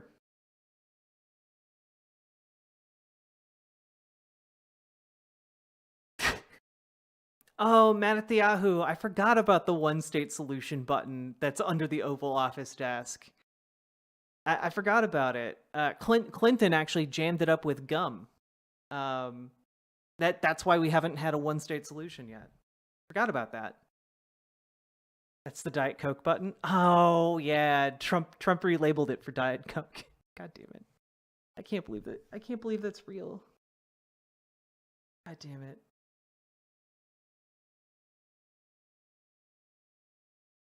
Twitch pop politics and yelling at chatters is easy. True. Standing army during the Nakba were fighting against predominantly villagers with like that had been disarmed by the British. The Zionist brigades at that point, even before England pulled out, were being trained by the British forces, while the other side was being disarmed by the British forces.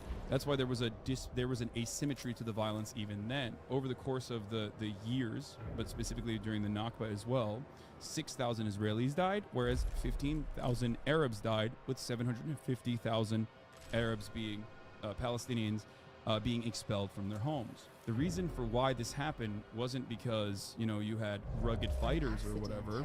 I mean, they were great fighters too, but it was also because it was a broadly civilian population that was being slaughtered, and by a militia force that was trained, had weapons, had even a plane, had armored personnel carriers, whatever it looked like back then, and had much better weapons as well. So I mean, listen, this stuff is just not comparable. I mean, if you there are 3 buttons on the Oval Office desk. One is for Diet Coke, one is for the one-state solution, and the other is to launch every single nuke. They're all red. You just have to remember which one not to push.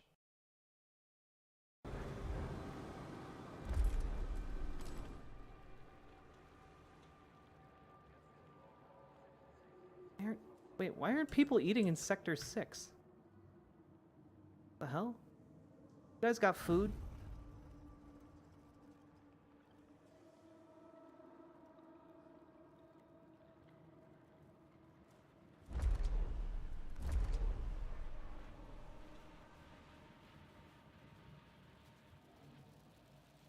Why you little fuckers not eating? look at the United States during 1948, there was an arms embargo during the time. Yeah, and they sent in illicit weapons into Israel regardless. That's what I was talking about. They got it from France, and they got it from many other areas. Can you provide a source on that? Because that's not how I understand it went down.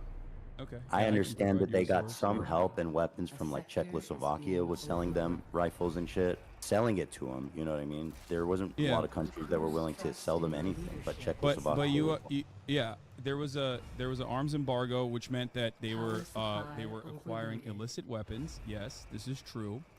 From many different countries. However, beyond that, they also had access to British arms as well. That's why they had like armored personnel carriers, tanks. I mean, the Egyptian army was considered one of the best at the time of that war. Not necessarily, it seems. But why? Because they lost? But they were. I mean, they were considered one of the best armies they in the were world, considered which is one of why the best. the war was so thought to be like, oh, this is going to be an easy dub for the Arab countries. I do not think that they were a really good standing army at all. They were considered one of the best. The overarching, I don't know if you're talking about 1948 or if you're talking about 1967. 48. I'm talking about 1948 war. I think there is a little bit of confusion with what you're saying, because what you're describing sounds like 1967, because in 1948, like the Egyptian army that you're referencing in 1948 is not like a serious one.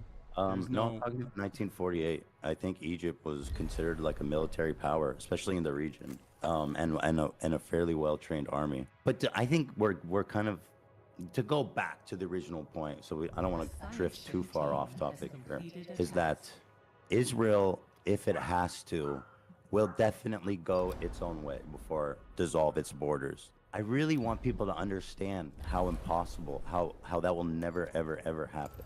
And again, not defending them, I'm not justifying anything, I'm just speaking pragmatically. You have a people who are coming from this systemic genocide, coming and getting their own borders here, right or wrong, again, just being pragmatic. They have a massive, well-trained standing army of the whole country. They have nuclear bombs. They're fucking crazy, dude. It will, and they do believe that dissolving the borders would be a second genocide. They believe that, all of them, almost all of them, I'd say. And so you have to reckon with this reality that with the one state, it's impossible. I understand it, and that's why I said it's not going to happen overnight. It's not like, all right, everybody, like, it's a one state now. Like, that's not how this works, right? But a international commitment in the exact opposite direction has to happen, and it has not happened thus far. Well, then a good question even then is like, do you ever even think that's possible before we can even get to the idea that, we need to exert pressure on Israel from foreign forces? I think that there's a reason why there is a steady flow of propaganda into the Western world that the Israel Foreign Ministry cares about a lot, because they want to maintain a posture that is broadly supported by the Western world. And I think that dam has been breaking since 2021, once Salem, Amnesty International, Human Rights Watch also all officially declared Israel to be an apartheid state. In my opinion, it was, decades late. But yes, over time, as the brutality of this regime continues to get worse and worse, more and more people will, in my opinion, keep continuously protesting Israel's actions and will push to get Western leadership to pull support away and ultimately even move in the direction of sanctions. This kind of timeline are we thinking here? I'm not entirely. I don't know. I don't know how long this will take, but I won't stop fighting for it. It doesn't go on that long. It sounds like that's a really long plan. I mean, the inverse of this is also a really long plan, and the really long plan revolves around Israel continuing to slowly but surely engage in pogroms in the West Bank, turn a blind eye to it, or directly arm the settlers like Itamar Ben-Gvir has been doing, and continue to push Palestinians in the West Bank further and further away, with the ultimate goal of maintaining an ethnic cleansing and ethnic displacement campaign in parts of Gaza, maybe even annex further and further, because everybody fully understands that there's no way to eradicate not just Hamas, but just a means of violent resistance against an apartheid, right? So if it's not Hamas, then it's Hamas too, right? Hamas in and of itself, Hamas was not too, a real Electric Boogaloo. Oh no, was even remotely popular in its formation, moving away from a charity group, an Islamic charity group that literally was getting funding from Israel as well, to an actual militant group in 1988, to one that switched over to start using suicide bombs on civilian targets in the aftermath of 1994. To be clear here, it was founded as a charity organization branch of the Muslim Brotherhood, so which is internationally recognized as a terrorist organization. So just to be clear on that one. I know they're speaking from a pragmatic point of view, but I hate that even when discussing how to solve this, we always worry about how Israelis are going to react to this and how safe they're going to feel, while Palestinians will always get short end of the stick, and it's their land and homes that were stolen to begin with. Yeah, I mean, that's just kind of the horror of pragmatism, it's not going to be a good enough solution.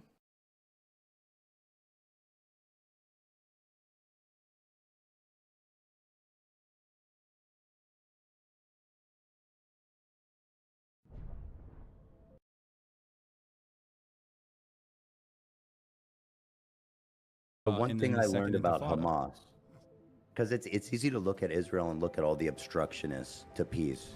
I mean, Rabin, I think it was Rabin that was executed, right? By a fucking psychotic. And they were so close. They were so close to peace. But Hamas actually rose to prominence in opposition to the PLO peace talks. That is why they came out, is literally to derail the peace talks. So and they went out. You're right. You're absolutely right about that. Hold on, they went out and they started suicide bombing cafes and buses on a weekly basis, a daily basis, and they were successful, frankly.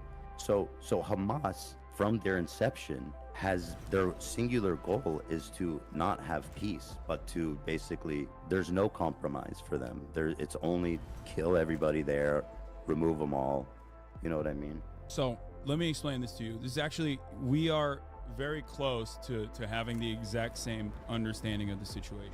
The reason why I brought up Hamas and its founding charter in 1988, which is like expel all the Jews, like kill all the Jews, or whatever the fuck they said, like the radical violent shit that they said in their founding charter, is because Hamas, out of all of the militant factions that some were violently resisting against the Israeli occupation, some of which were actually interested in a peaceful solution, like the one that you just mentioned with Yitzhak Rabin, the PLO, Yasser Arafat, the official recognition that that there was peace negotiations that would finally feature Palestinian voice at the table, changed a lot of Palestinians' minds on the issue. So Oslo in and of itself was already a non-starter agreement, in my opinion. A lot of Palestinians felt like that was fucked up, like the conditions that were offered in Oslo were completely inconsiderate to the needs and demands that Palestinians were making. However, the two-state solution in that time frame, going from Oslo to Camp David, is directly responsible for Hamas gaining more prominence amongst the Palestinian population, never really being anywhere near close to the level of popularity that Yasser Arafat enjoyed in the first elections that happened, which was an 83% governing mandate, unimaginable popularity, which to me signals that the Palestinians were always on board with believing that Israel would offer them a favorable negotiation. And yet, time and time again, every single Israeli government, every single negotiations committee utilized the two-state solution, dangling it like a carrot, simultaneously offering very little to the Palestinians, having red lines that were considered non-starters for Israel, like Israel's own demographic concerns, while simultaneously expanding rapidly and partitioning off different parts of the West Bank, which was occupied territory. So from the eyes of the Palestinians, they saw this as yet another instance where, okay, well, we're trying to negotiate with Israel. Yasser Arafat is trying to negotiate with Israel, and yet they're not giving us anything. They keep pushing us, they keep blocking and pushing, and using this as a means to continuously build settlements and continue pushing out Palestinians in the West Bank. And that's precisely what happened over this decade, multiple decades long process. So I do not fault Palestinians for looking at the situation and thinking, well, what the fuck are we supposed to do? Another turning point was... This is part of my issue with Hassan, right? Like, he's correct here. Israel has never actually wanted peace with Palestinians. They've wanted to establish their prophesized borders, which involves pushing out Palestinians, right? So, like, part of my issue here is that he's correct here, but the way he's phrasing it to Ethan is as if Ethan disagrees with that foundational point, which Ethan, to my best understanding from having watched several of these conversations now, doesn't disagree with this. And that's frustrating to me. Like, address the point. I think Hassan is trying to get across that pragmatism can't be at the cost of human lives. Look, we're talking about like a war. We're talking about geopolitics. All geopolitics is at the cost of human lives. States are at the cost of human lives. States are the brokers of power. Like, that is inherently at the cost of human lives. So, like, the pragmatism has to exist on some level if you're going to have a state at all. Which, by the way, ultimately is why I am an anti-statist in a very, very long-term sense. I don't think that human beings need states to live or organize society. And that ultimately we would be better off with kind of the slow dissolution of the state itself. But Ethan's not being obstinate here.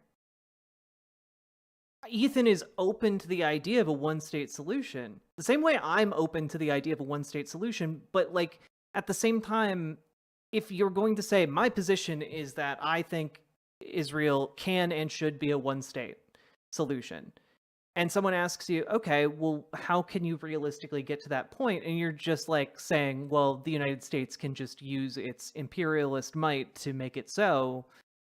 And that flies in the face of literally all of the data and all of the propaganda and messaging and beliefs of the people who live in Israel. Like,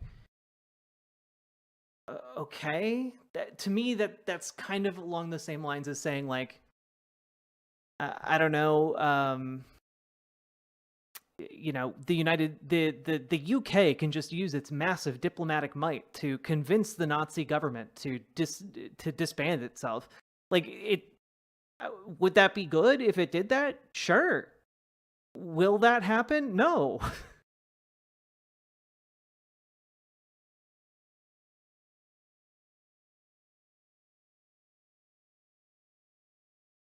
Why anti-statist instead of anarchist? Mostly because I think that I think ultimately my goal is some form of anarchism, but I don't know how to articulate how you would keep like the logistical lines of the world running to have the same level of living standards that we have now. All I'm saying is that in a long-term sense, like I think, you know, the same way you maybe couldn't imagine capitalism if you were like a serf 2,000 years ago laboring under the Roman Empire. You know, I'm thinking I probably don't have the ability to conceive of whatever advanced society we might have in 2,000 years that might not have a need for states to organize society. That's all I'm saying.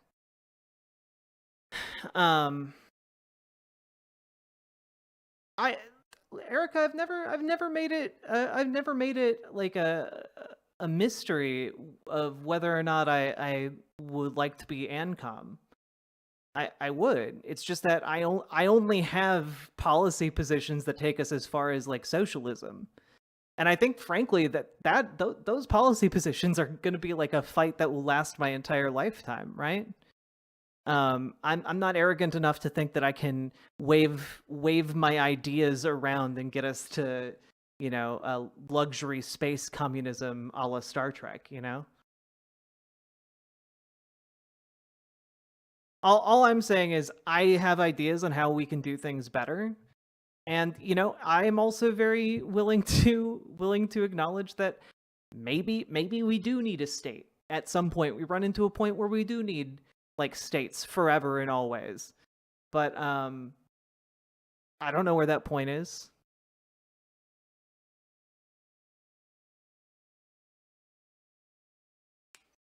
I'm not arrogant enough to read theory and think it's magically going to happen. I got real world issues to face. Exactly.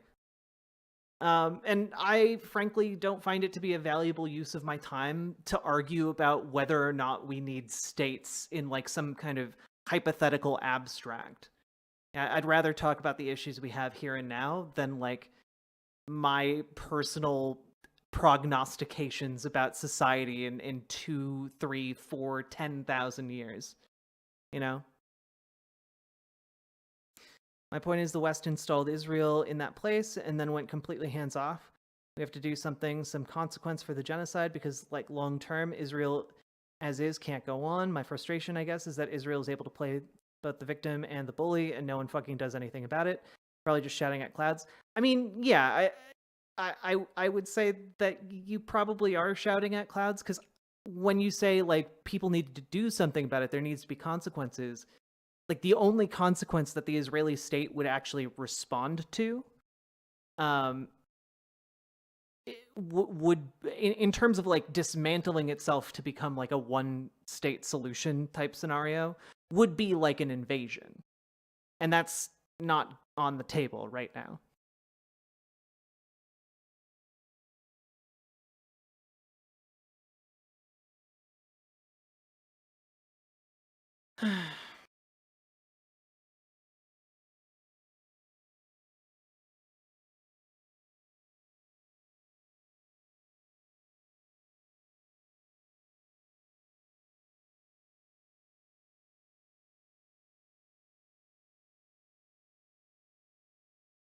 I mean, I hope that too, Ukrainian. I just don't know. I don't know if we'll get to there.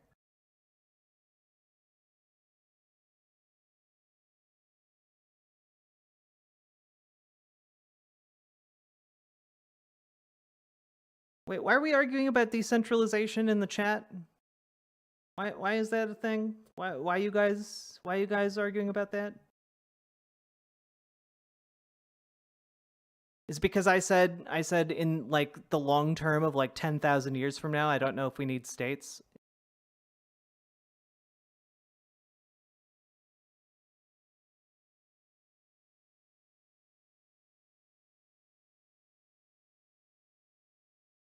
Problem we're going to have to face in the future is the result of laws of physics, regardless of what system we end up with.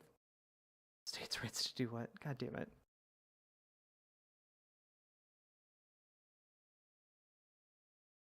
Decentralized chat. We kind of have decentralized chat in a lot of ways. Okay. As long as you guys don't think I'm arguing against like logistical supply lines for like medicine or some shit. Was obviously the Israel pulling out of Lebanon. This was another pivotal moment where a lot of Palestinians were like, okay, well, Hezbollah violently resisted Israeli occupation, and that occupation became too costly for Israel, so they had to pull out. Meanwhile, on the other hand, we are still occupied, and our leaders are trying to work with Israel, and the leaders that are trying to work with Israel have been given weapons, have been given training, and then they use those weapons and that training to maintain some semblance of civil governance, but that civil governance isn't actually real civil governance. It's simply being used against Palestinians. So that is the reason why Yasser Arafat's influence waned. You have completely decent market and shit, you lose all ability to have faith in the safety of what you purchase.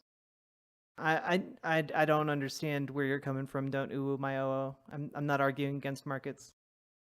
Over the course of this multiple decades long process where everyone saw him as an incredibly corrupt figure by the end of it, and were looking for any other option that would possibly offer them real emancipation, real results. The goal for both Hamas and any other violent movement has never been to like, oh, gotcha. Okay, I was confused. Jewish person around the world or whatever, and it's always to make this occupation as costly as possible. This does not mean that they're good guys. I would not say that. I do not agree with Hamas. I think that their actions were very brutal, especially on October 7th. But having said all of that, the goal always is for them to make this occupation as costly as possible so that Israel cannot maintain it. Right. But again, I'm not, without drawing conclusions about who's right and who's wrong. Broadly, I agree with the Palestinians. I think it's worth saying in terms of them being fucked over, obviously the hardest, and being the most entitled to peace and reparations and land and stuff. But again, let's go back. So Hamas was created in opposition. You say the peace talks back then wasn't even realistic. So yeah. This is during the most magnanimous time in Israel's history where everybody thought peace was possible. And even the beloved prime minister, who was considered a dove, this was the offer. And so, again, not good enough. However, well, yeah, looking at now, I'm just being real. Like, you have to see how impossible it is. It's just a non-starter. It's just a non-starter with Israel. It will just never, ever, ever happen. And another question I have to ask you, I guess, going along is like, do you think a lasting peace is possible while Hamas is in power? I think that in order for Hamas to actually be dealt with appropriately and for it to no longer exist, the major goal of Hamas needs to be eviscerated, which is a secular democratic republic would completely destroy any kind of legitimate need for violent emancipation. It's over at that point. Without the apartheid, there's no reason for any of this to exist. You're saying if they lift the blockade, Hamas will just dissolve. Hamas in and of itself is already not a very popular entity, both in Gaza, but I guess ironically a little bit more popular in the West Bank as years have passed by. The only group that is less popular than Hamas in the eyes of Palestinians, however, is the Palestinian Authority. To me, this is Israel's arrogance. The way that the Israeli governments under Netanyahu and under even more peaceful, supposedly more dovish leadership like even Ehud Barak, The Palestinian Authority has always been used as a part of the Israeli security apparatus. The Palestinian Authority collaborates with the Israeli government. Also, Kyrie, they actually give up resistance members. They literally give up random Palestinians to the Israeli government. Thank you very much for the 2 gifted tier 1 subs. And folks, I rely on your subs and donos to stay alive. If anyone else would like to make some subs or donos to riverboat.gg, I would very much appreciate it.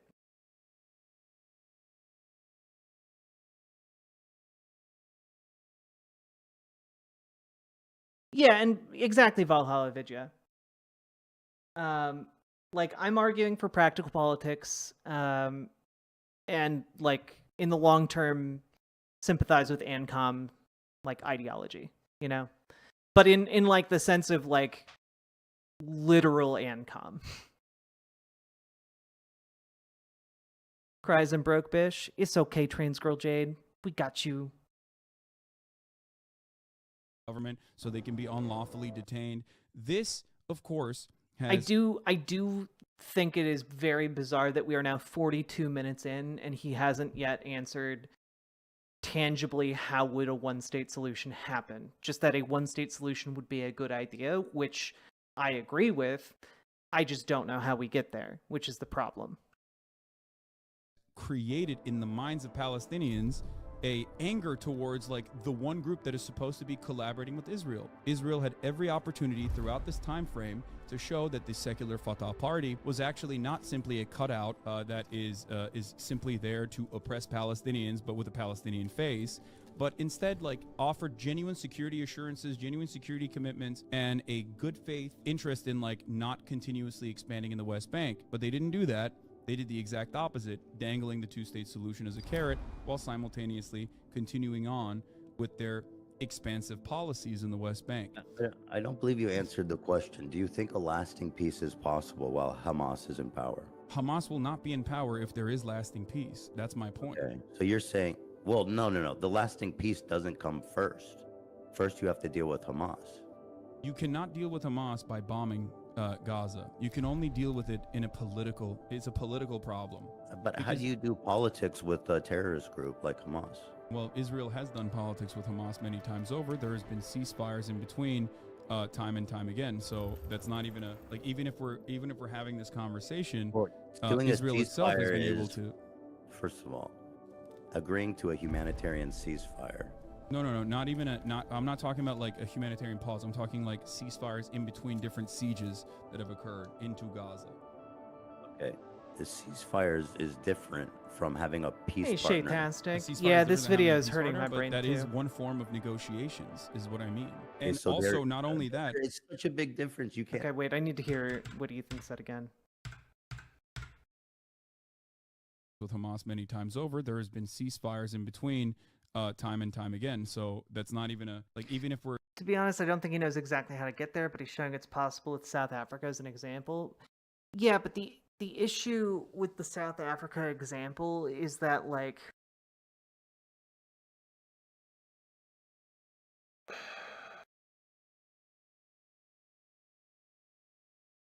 South Africa wasn't a theocracy. Like that's part of the problem. South Africa also wasn't a fascist dictatorship, you know, or like half a centimeter away from being a fascist dictatorship, right? Like, I feel like what's going on in the Gaza Strip right now indicates like genocidal intent indicates like what the long-term purpose of the last 75 years of like settler colonialism has been all about. And there's literally no sign of that stopping. Like, you can look at the opposition within Israel itself to these things, and it is extraordinarily weak, especially compared to the outpouring of support against the judicial reforms that Netanyahu was trying to sneak through that would have made him effectively a dictator.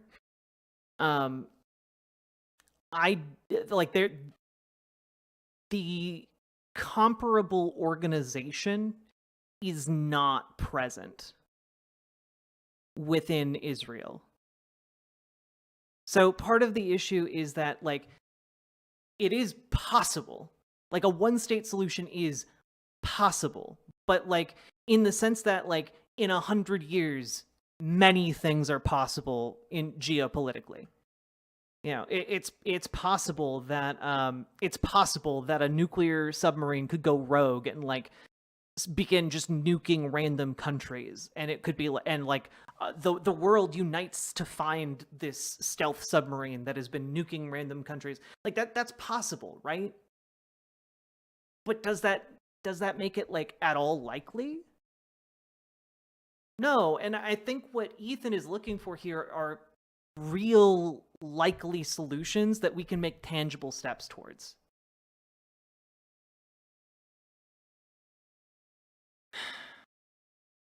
And yeah, Motaku, like that's kind of my position as well. Like a one-state solution, I think, is only possible with external military intervention against Israel, and I don't know that is going to happen from any side, let alone from like the United States. And yeah, it's Independence Day movie politics, you know.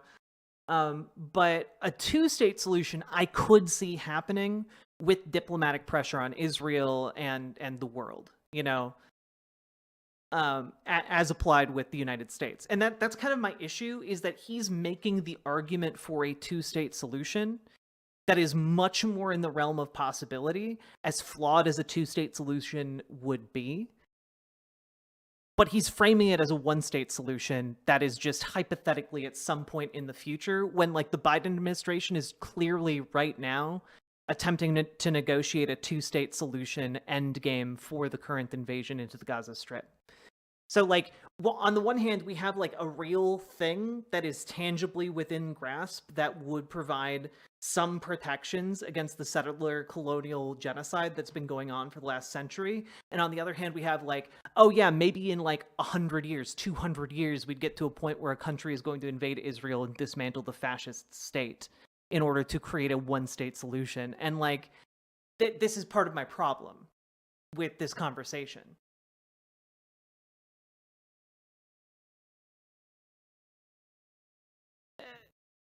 Like, Ethan is looking for the realpolitik answer, and Hassan is like, well, in 200 years it could be better. And that's just not an answer to the actual question or the intent with which the question is asked. Even if we're having this conversation, doing a ceasefire is, first of all, agreeing to a humanitarian ceasefire.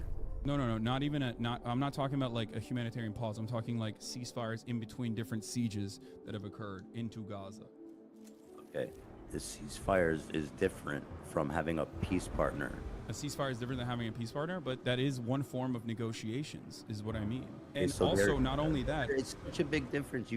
I don't think it's fair to say that Hamas would be a good partner in peace with Israel. You think Hamas would be a good partner in peace with Israel? No, I do not.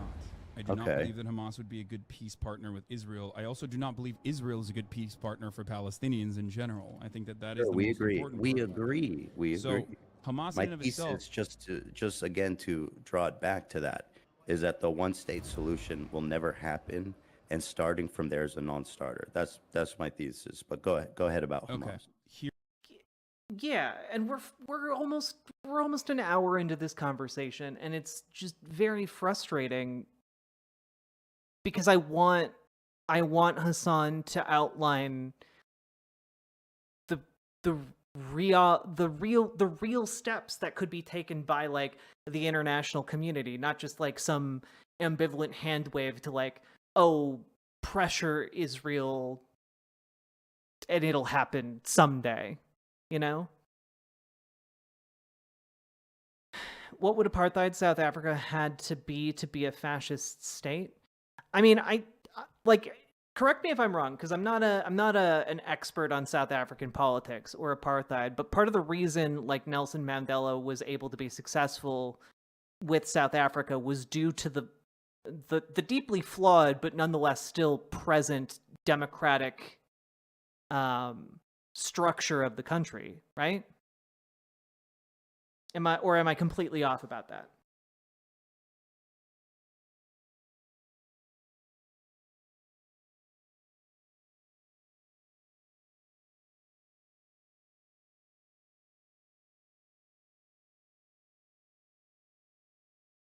I fully recognize that I am not an expert on South African apartheid, but that was my understanding. Problem solution I keep running into talking to leftists is that they rely almost entirely on America's ability to pressure other countries. Yeah. Here is what is important to understand. And this is not just my assessment, this is the assessment of the likes of Norm Finkelstein as well. And it's backed by actual sentiment expressed by Likud party members, but of course Benjamin Netanyahu too. Hamas and its existence as a violent Islamist fundamentalist cutout greatly benefits thwarting any kind of Palestinian nation-state project. This is not my design, this is the design of the Israeli government. This is something that Benjamin Netanyahu has openly mentioned time and time again as well. Last time around in 2019, where he said, if you want to thwart a Palestinian nation statehood, what you must do is only govern against Hamas, because everyone sees them as terrorists. Everyone sees them as violent Islamist fundamentalist terrorists, and we can always deal with Hamas because we control how high the flames go. Who else is there to talk to? First of all, there are actual leaders within the Palestinian movement that you could prop up, like the Palestinian Authority, instead of utilizing Fatah as that's what that's what they want to do, but like, I mean, no, they don't want to do that either. They want to. I do need to say that, like, from what I've seen, most Palestinians also despise the Palestinian Authority, viewing on the basis that they view it as incredibly corrupt and not actually operating in their interests whatsoever.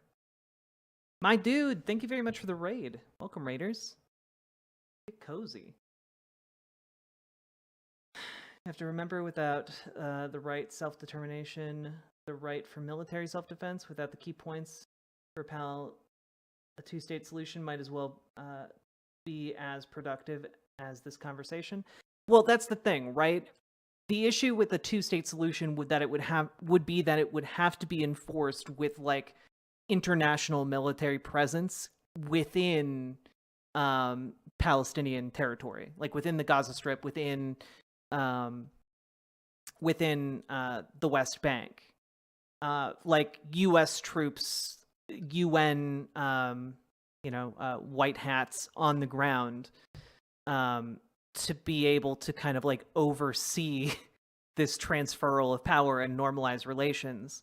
And yes, UN troops on the ground, deeply flawed, not the most effective thing, but I think their track record is like 60-ish% of the time they're able to prevent like escalation, which is a very good thing, I think.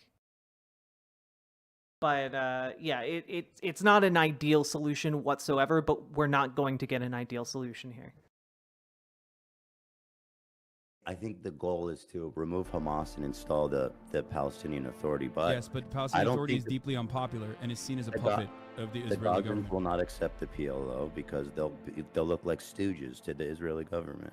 So if the wall is lifted up, so who's in charge? Is it Hamas? Is it the PLO? How is this happening?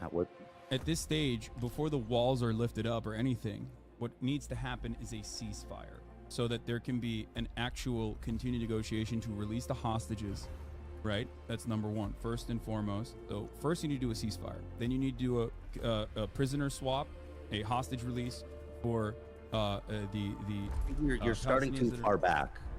Let's just go to the point where, you know what I mean? And then beyond that, what needs to happen is, just like it happened in 2006, which was genuinely disastrous, even though it was a Bush-backed election. Elections need to take place and Palestinians need to get security assurances from the state of Israel. Israel has to show good faith for the first time since its inception, so that Palestinians can have a normal political process and be able to actually vote for a group of individuals that would lead them in civil governance without becoming a militant faction.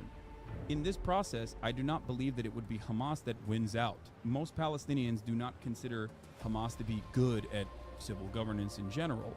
They are not as popular as, they are not Israel popular makes at it all. seem they are. They're simply the only option the Palestinians seemingly have in retaliating violently against Israel in times when Israel violates the ceasefire protocols by doing a steady maintenance of the apartheid structure that it maintains. Anytime Sheikh Jarrah is raided, anytime Al-Aqsa is raided every year, anytime there's a Flag Day protest that occurs in Jerusalem, like, these are all incredibly violent expressions of the apartheid regime deliberately turning around and stoking the fires in the West Bank against people that have no legal recourse, against people that are led under military mandate. Hassan is correct I agree on this with one. everything you're saying. And but to go back to the original point, and this is the frustrating thing, is because Hassan will say things that are objectively correct, but they're things that Ethan already agrees with. But Hassan seems to be framing these points that are correct as if Ethan disagrees with them. And this happens over and over and over again. And I don't know why. And it just doesn't answer the fundamental question that they've been talking about now for almost an hour.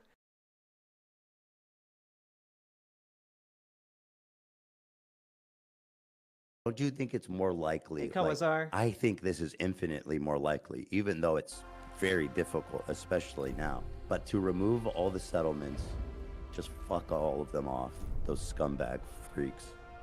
Give it back to the Palestinians, and you can do the security assurances and the negotiations and all of that while Palestine has its own sovereign country. And like, I think in the original idea, there was even going to be it. I think that's more violent than a one state. Like, you think Israel would be able to successfully take out 471,000 settlers living in the West Bank, and also another 300,000 almost? Israel. So, like, the fact that Hassan is so well versed in this, and yet, right? Israel has already done this.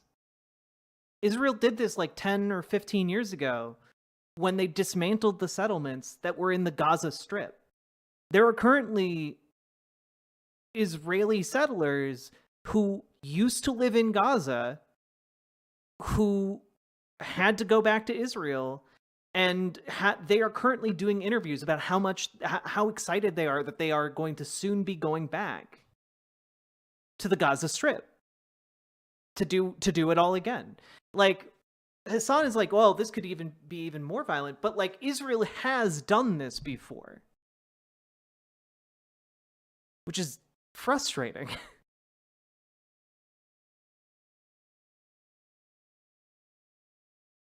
Almost 300,000 more plus living in East Jerusalem as well, which is occupied, but now also permanently under Israeli rule. You think that fully integrating the population would be less violent?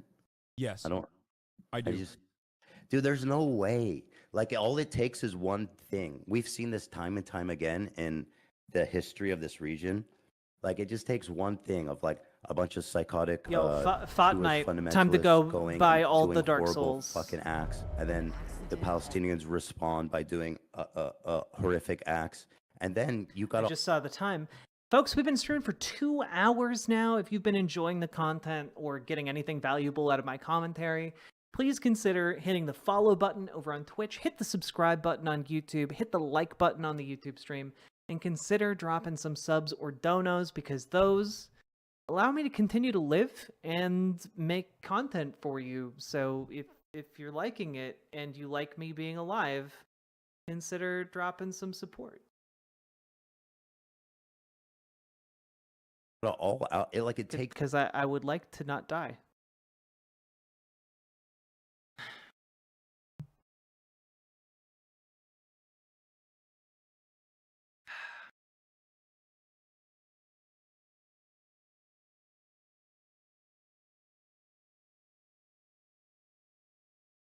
I'm really excited to set up my PS4 and play through Bloodborne on stream. I think that'll be really fun. I can play through Bloodborne, do a playthrough of Shadow of the Colossus, and maybe even do The Last Guardian. I would love to do that on stream. It's been a while since I dusted off that PS4. So little to create all Kyrie, out we'll see you soon. So little, dude. I agree, which is why there needs to be an international presence and a steady pressure to ensure that that there is political pressure applied on specifically the Israeli side to ensure that there's a lasting peace process. This has happened time and time again. It happened in the dissolution of the apartheid state. It happened with the Good Friday Agreement that ended the troubles, and it always will happen. Public Loser, thank you for the $20 dono. No matter how much we fight, I'll give the money to you, I think Jack. peaceful Public solutions Loser, thank you are so natural much. State. We want to fucking coexist with one another. And the example I always really use appreciate is when that. you look at Europe, Big BWA energy, right, which is a borderless utopia now. Like the EU, the European Union, there's freedom of movement. Those guys have fought one another since the cousin fucker days for far longer than they've actually peacefully coexisted with one another. And now it seems impossible to think of a time when these guys would, kill one another for 100 years. No, it doesn't. I can think of a time. That time is called World War II. That was less than a century ago. And also, if you're saying like, well, look at Europe, they all get along so well. What was the event that preceded that? What happened right before they all started getting along so well? And then what was the event that kind of catalyzed a bunch of them into like not fighting each other? Was it like the Cold War? So like I just, man, dude, come on. I mean, even if you apply the same logic he's using now, it would, again, that would take like an immense act of violence upon the state of Israel to get them to do a similar thing. What he's talking about here.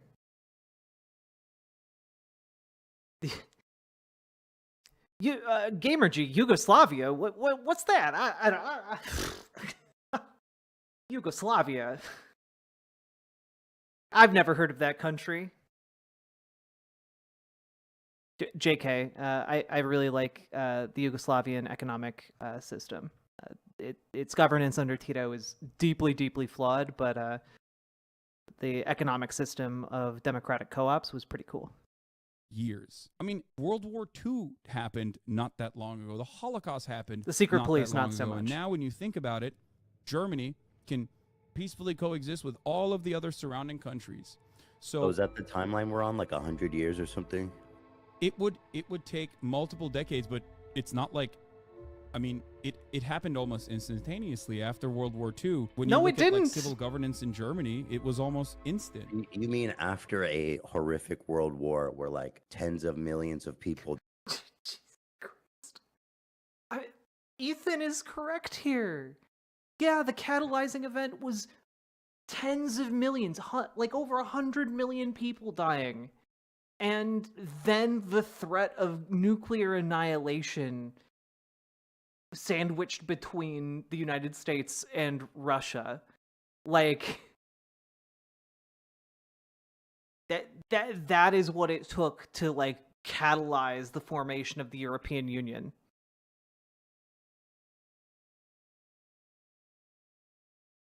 Died and countries were forever changed and traumatized, then they were able to create a lasting peace. Yes. And that does not happen. That does not need to happen. Okay. No, I'm saying even in a situation like that, what's you can the find parallel peace. To the Middle East? Even in a situation like that where millions died, right? Millions, tens of millions died. You can still find lasting peace almost overnight. And that is precisely what I'm saying. Bro, it's perfectly reasonable to assume, as long as there is international pressure and that there is accountability and control, and a committee designed specifically to dish out punishments for war criminals on both sides. That's also a very good point, Valhalla Vidya. Like, it's not like the deeply held, centuries-long animosities between like European countries and powers have like simply evaporated. Like, yo, people in the UK still hate Polish people. like being called a Pole is like the equivalent of being called the R slur in a lot of places in Europe. Like there are so many examples of things like that. Like it's crazy how deep the animosities and ethnic tensions run. People in the UK also hate the French. It's true. The French also hate people in the UK. And the Scottish hate the UK. And so do the Irish.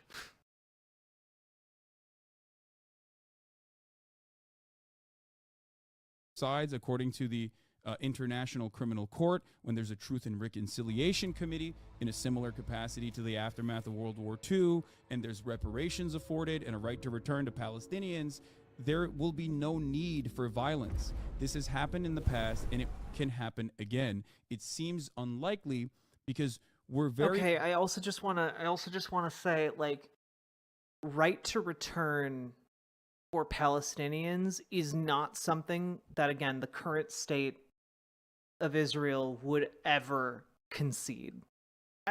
Ever. Right? Unless you had, like, an internal civil war in Israel. Like, this is not something that they would ever concede on. These new emotes are lit. Well, that's because you guys suggested them and I put them in. I am merely the messenger of the people. Which is why you guys support me with subs and donos. Cha-cha-cha.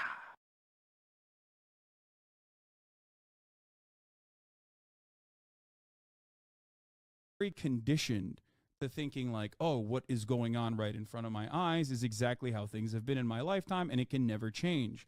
Except it absolutely has changed and it absolutely can change and it will change. And that's why I use other historic examples like I mentioned, you know, Ireland or the ANC and apartheid South Africa. These happened in our lifetimes. If you look at peace in Europe, I think this was possible from rising from the ashes of a ruined continent where unspeakable horrors that people didn't even think were possible occurred, capped off with a nuclear bomb. And by the way, Europe, the characterization of Europe as a utopia is interesting. But I want to say this. You saying sanctions against America or sanctions against Israel, you think would influence Israel to drop their borders? How have sanctions against Russia been going? That's a thank you for saying that. Russia is a foreign adversary that has always positioned itself with the full knowledge that support from America, or support or a trade relationship with America is always on an uneven footing. So Russia, as an economic power, has never had to rely on America being able to meddle in their affairs in any meaningful capacity. Sanctions against our enemies, our foreign adversaries, oftentimes do not work. As a matter of fact, it's a means to galvanize the existing regime and its brutality. It doesn't work against Iran. It doesn't work against Russia. Israel can forge the same alliances. No, you think China and Russia and North Korea and whoever the fuck else gives a fuck? You know what I mean? No, it can't. I don't think so. It can and it would.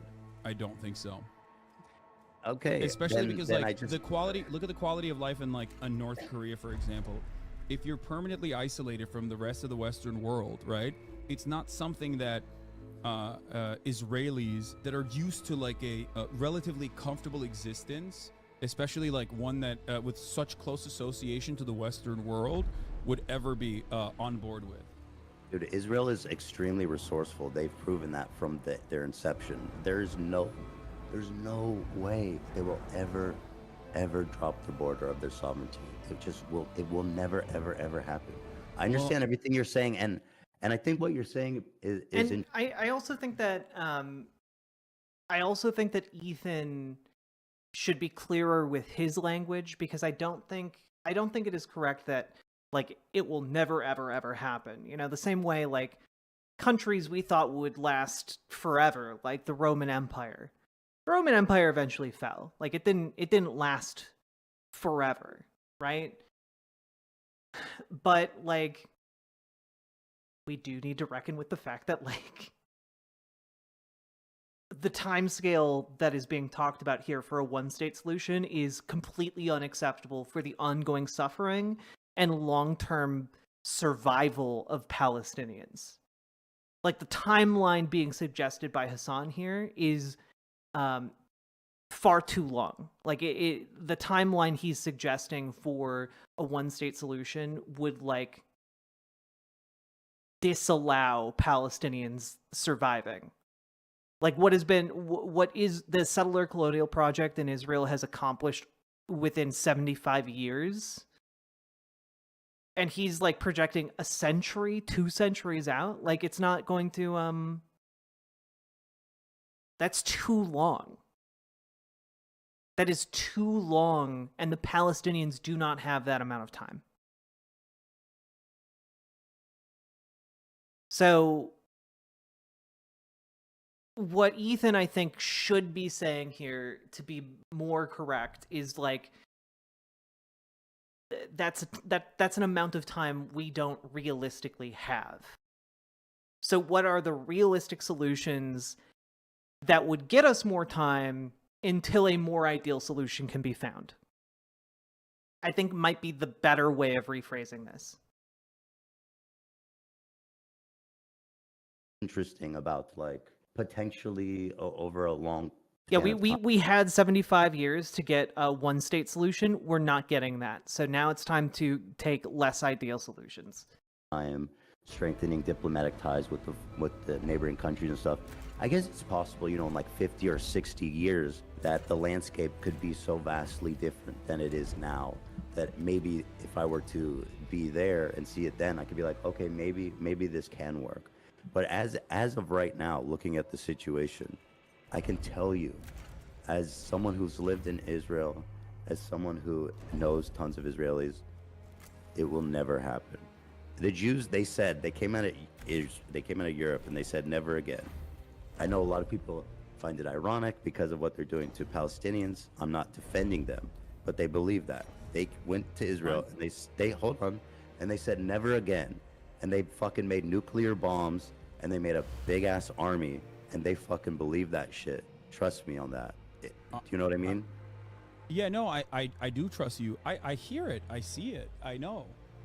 You cannot maintain a apartheid regime without, like, a steady flow of constantly reinforcing that through propaganda. A steady flow of propaganda is a necessity. That's precisely the reason why a lot of these positions are learned and reaffirmed time and time again. And I completely understand that.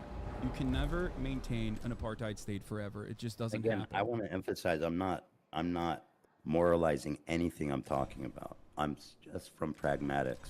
In 1981, America was giving Israel almost 10% of its economy. Mm-hmm. Okay? In 2020, the current aid they're getting is about $4 billion.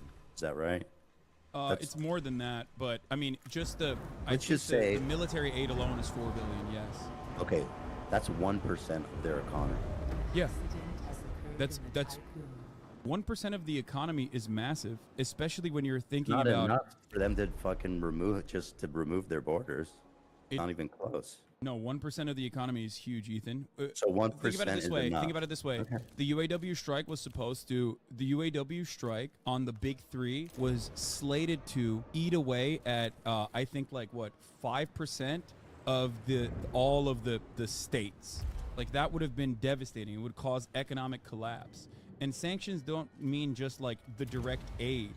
Sanctions don't necessarily just mean, like, all the weapons that we're giving to Israel. It also means, like, stopping companies from working with Israel as well.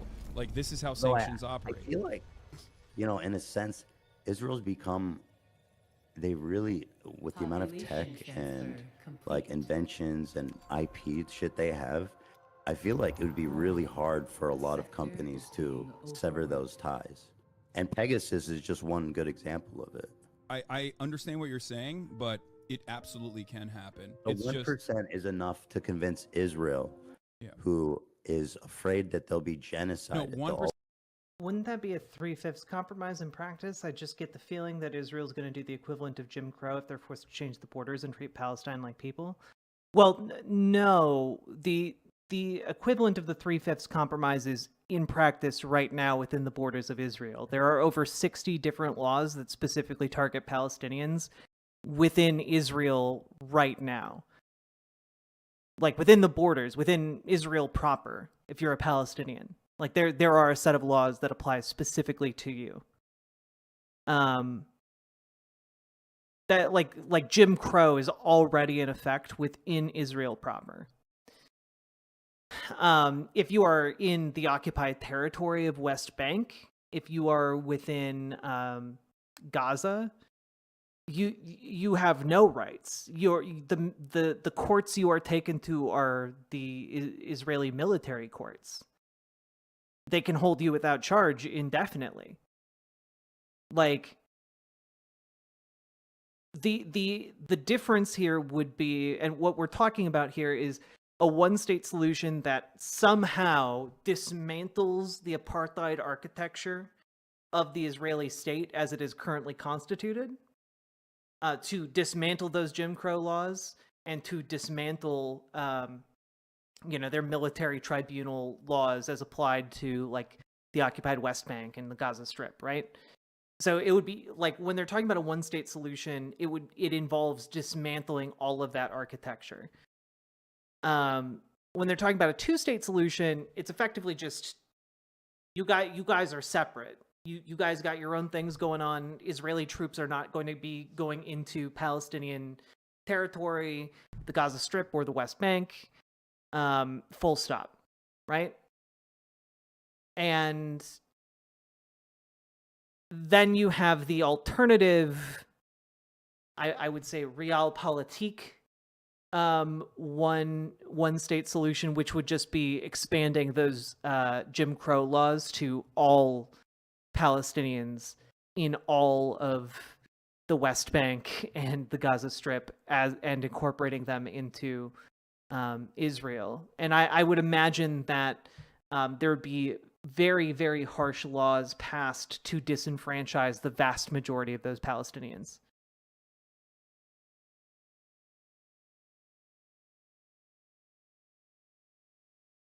What percent is just the weapons, the amount of weapons that we're giving, because it would be significantly more damaging to their GDP. Here, this is a good take. Yeah, Polygon Primitive says the 2008 collapse was a 4% GDP contraction. So like that led to the 2008 collapse. 1% is simply just the weapons that we're giving, like the Iron Dome and things of that nature, like the Tamir interceptor missiles and stuff. So beyond that, it would be far worse than that. But also, before we even talk about like Israel's economy with American contributions, according to the Financial Times, Israel's economy is slated to collapse already. I think Standard & Poor's warned Israel even before the bombing campaign started that if they were to try to maintain a steady occupation of Gaza, that their credit rating would change dramatically, because 300,000 reservists and all of these Merkava tanks and all of the rockets that Israel is utilizing, no matter how much America gives them support, is obviously going to have a long-lasting and damaging impact on the Israeli economy. Israel's economy at this moment is already in a troublesome situation, even without boycotts and even without sanctions. I don't think that the situation is as... Again, you have to acknowledge that to Israelis, the dissolution of its border is literally the genocide of them. They will all die. That's how they feel. So yeah, whatever percentage you think matters, if it's 1, 2, 3, 4, 5, I cannot emphasize how fucking little it will matter to Israel ultimately if the question is dissolve your borders. It will never happen, ever. They think if they do that, they will all die. That's the perception in Israel. That's what they think, and you cannot convince them otherwise. You can't. Do you think that you can understand without being there and without living there, like that you can convince them otherwise? I don't understand I don't understand where that confidence comes from. How do you can make the that confidence statement? comes from my belief that the morally just thing, like I will always unflinchingly support the morally just cause, right? No matter what happens. Even If we if talk it's- about the practical application, yes, there's going to be people that are resistant to that. Maybe even people who want to engage in acts of terror against that on the Israeli side, especially. But ultimately, these are solvable problems because I look at the material realities on the ground. Without American support, Israel, without Western support, unconditional support, and trade, Israel would not be able to maintain an apartheid regime, just like South Africa was not able to maintain its apartheid regime.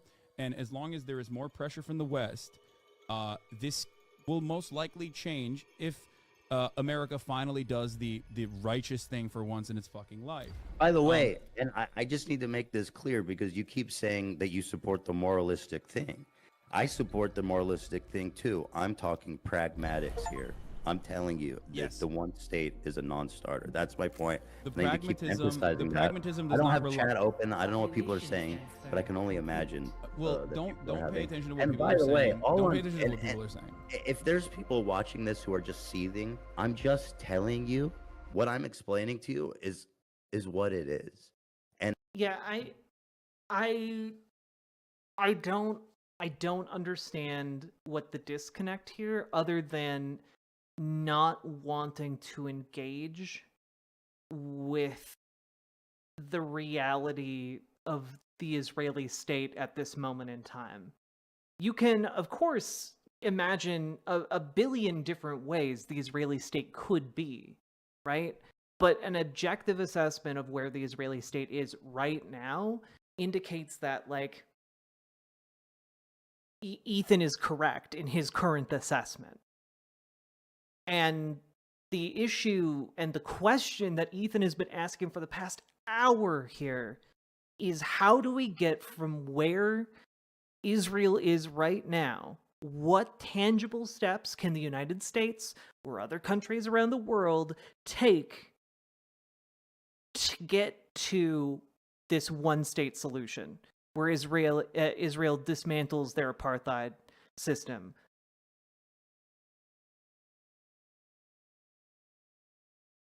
So, like, how?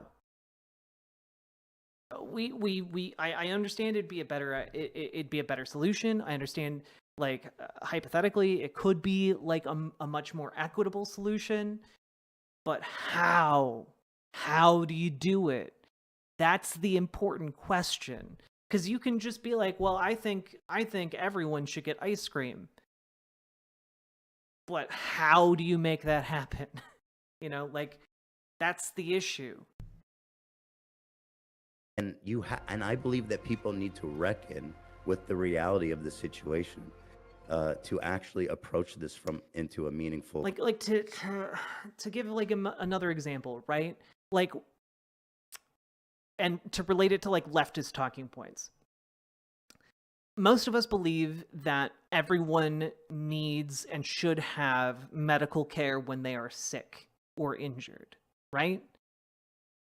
And if you just said into the void, I think everyone should have medical care when they're sick and injured for free, and then someone asked you, oh, well, how would you make that happen? And you just said, well, I can imagine a place, hundreds of years from now where, like, maybe they're getting healthcare for free. That's not an answer to how to make that dream a reality. But if your answer is instead, well, we have like this policy package called Medicare for All, and if we manage to get enough support for that and pass it through Congress and get it signed by the president, then we have free medical care at point of service, and it lowers healthcare costs for everybody. Well, that's an actual actionable solution, right? From how to get from point A to point B.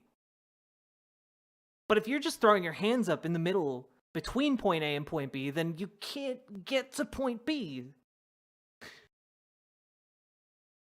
Conversation, because again, I can't emphasize how much the one state thing is impossible from the Israeli perspective. Yeah. But you talk about sanctions. I mean, if you look at Russia, Western leaders, they all predicted there would be a total collapse of Russia's economy, but all that happened was it made them more nationalistic, made them more resolved.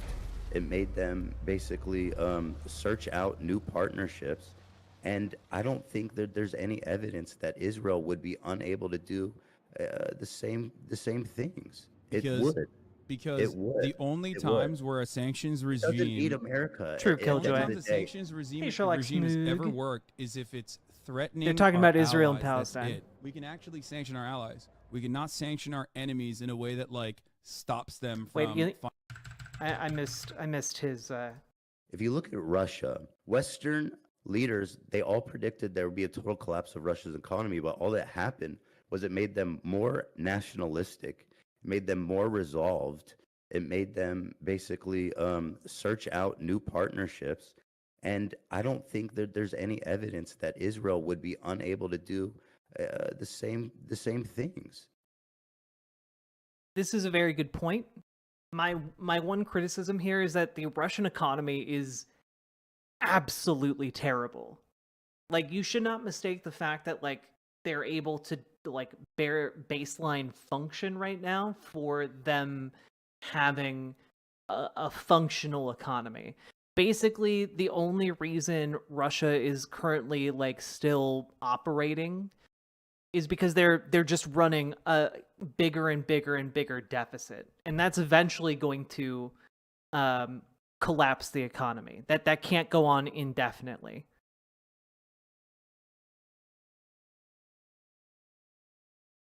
Because the only times where a sanctions regime doesn't need America. The only times the sanctions regime has ever worked is if it's threatening. But I will say that he is Ethan is correct, where like if America were to pull back support or whatever, and the international community were to pull back support, there are other countries that have interests in the region, like China, for example, who would be happy to get a bigger diplomatic foothold in at the cost of like Palestinian lives, obviously. Our allies, that's it. We can actually sanction our allies. We cannot sanction our enemies in a way that like stops them from finding a way to continue surviving with the same quality of life. Israel is a democracy for Israeli Jews, right? It's not a democracy for the Palestinian citizens of Israel. I don't know. What's up? I think this idea that sanctions would change anything is because it would dramatically change the quality of life. What's the evidence of that? When has that worked? I gave you the evidence. It worked in South Africa. The fear of sanctions alone and businesses pulling out of South Africa alone was enough to change the attitude on the ground. It did work. And not only that, but also I'm using this as an example because Israel was allied with South Africa, and they personally saw how successful this was in South Africa, which is why AIPAC made apartheid is completely different than the situation that completely different? Israel, first of all, again, believes the Israelis believe that they will all be killed. So they're fighting for their survival. The South African white population also believed that 100%. They also have like but the difference here, I believe, would be that there's not historical precedent for the people in the white people in South Africa to believe that they would all be genocided. You know, like there's not that same historical precedent as there is in like the Jewish population, where like again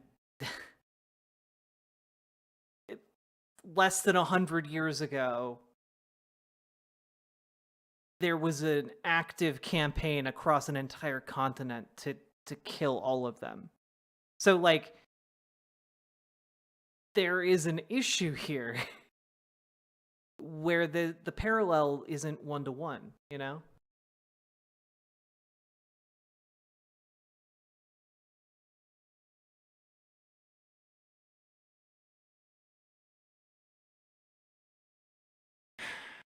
God damn it. A ton of I feel like they have a lot of leverage in terms of their everyone who has historically been the oppressor has always believed that once that oppression is not maintained, that the retribution will be just as violent, if not worse. And history has never shown an example of that in the way that it actually has like been an incredibly violent retribution. Are you saying sanctions was singularly responsible for ending apartheid? No, of course not. And so what percentage of it would you say? I don't know what the exact percentage with the sanctions would be, but all matter of conflict ultimately ends with a peaceful solution. No matter how violent the conflict is, it ends up with a negotiations process, right? I don't know what the exact percentage of the sanctions was, but of course on the ground. I mean, no. I mean, like just historically, no. There are cases where there is no, like a conflict ends with no peaceful negotiation.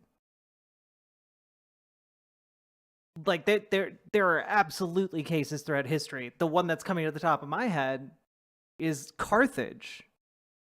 You know, like Rome did not peacefully negotiate with Carthage. They burned it to the ground and salted their fields, and then they left. They left it a desolate husk.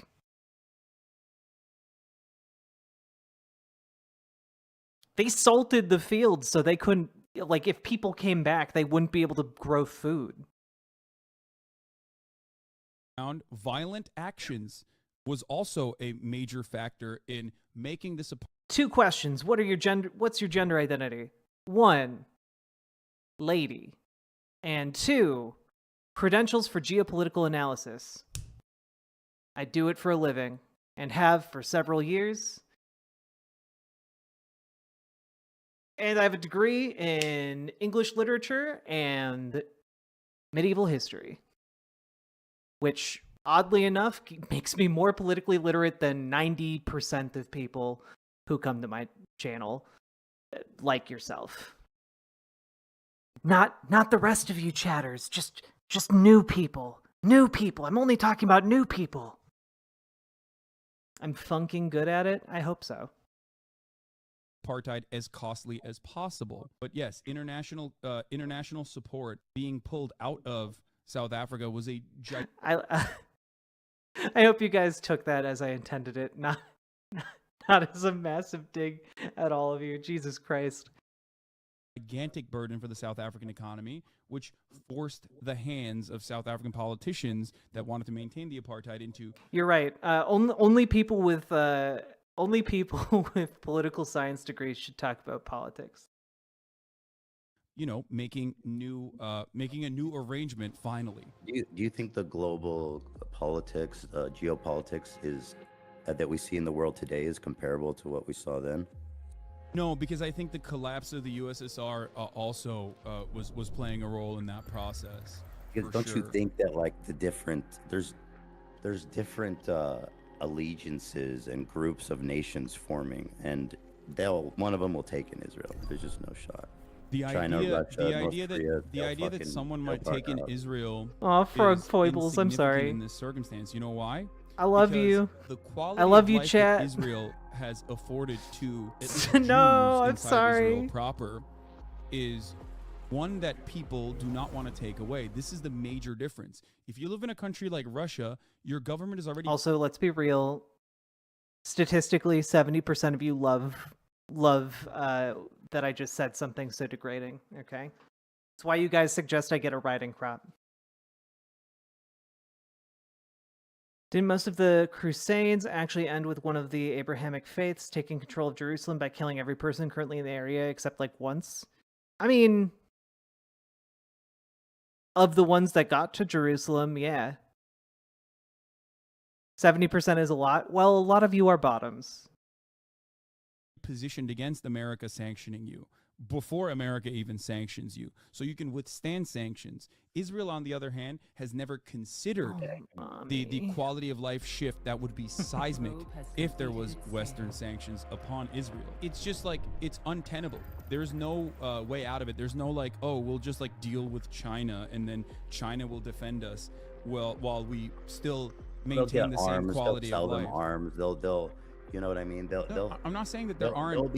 There'll be a valuable exchange of goods, ideas, IP, weapons. You know what I mean?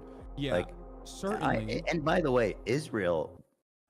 I say this because people really need to understand how much they think that if they dissolve the borders, they will all be killed. They will use a nuclear bomb if they have to. Yeah, that's ridiculous. It's like saying we can't fucking raise taxes on the wealthy because like they'll just pull out and go somewhere else. Like that's nuclear holocaust being an option in this situation is like a ridiculous one. Like that's not. I only say it because I mean, like when Hassan says stuff like this, he sounds very, very naive. Like, oh, you mean China could just step in and like fill the financial void that left by the U.S. and like Western powers? And the answer is yeah. China absolutely could do that. Their Belt and Road Initiative pumped $1 trillion into infrastructure projects in like countries around the planet, like from 2017, and it's an ongoing project until 2027. So like that literally what China's economic projects have been right now involve giving and building economic ties to countries around the world that find themselves ostracized by Western powers.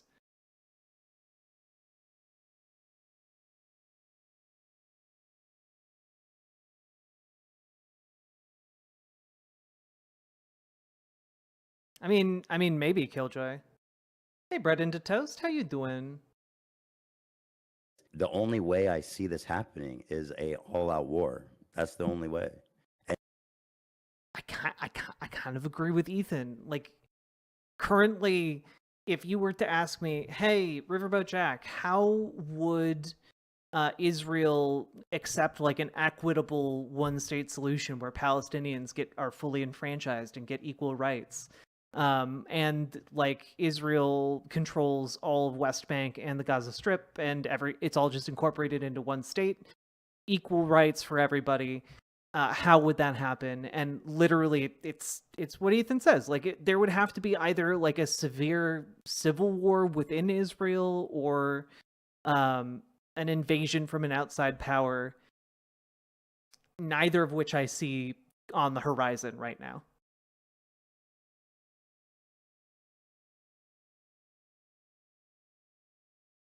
And Israel, in that case, if they were on the Samson doctrine shouldn't be underestimated. It's fucking mad on a micro scale. Well, yeah, no, I mean, like they're literally going around talking about the people in Gaza as what was the phrase, like Amalekites or something like that, which is a biblical reference to killing all of them. Like, I mean, come on now. Back end of losing an all-out war, they would use a nuclear bomb. By the way, as far as the apartheid regime goes, I believe Israel was one of the countries that actually continued to support South Africa through the embargo. I know that they had a but it didn't work. It didn't work, right? Like at the end of the day, defending Israel. Israel. I'm not saying this to defend Israel. I'm saying it didn't work. They had a joint operation with the South Americans to build nuclear bombs. I know they loved them. The reason why I mentioned that is because South Africa had allies as well, but they lost Western support. And when you lose Western support, Israel you cannot. Is not gonna give them. Without alone, Western support, it's not enough support from nations to make a significant difference. Is. It 100% is. If you are maintaining pressure on an ally, their economy will crumble so fucking fast that they will never be able. They will never ever be able to withstand it in the same way that a foreign adversary can. A foreign adversary can greatly diminish their quality of life because their quality of life is already not up to standard if you compare it to like Israel and the many benefits that this implies that, like, again, he's like, yes, well, their quality of life won't be as high as it would be underneath us, and it's like, maybe that's true, but they have like mandatory military service. Like, even if you cede the point here, like, they have mandatory military service. Like, every Israeli citizen in Israel is ready to like take a bullet for the country. Like, you think that if they're willing to take a bullet for the country, they're going to be like overthrowing and like changing their entire political system in order to maintain being able to get like 5 Big Macs a month? Like what is the actual argument here?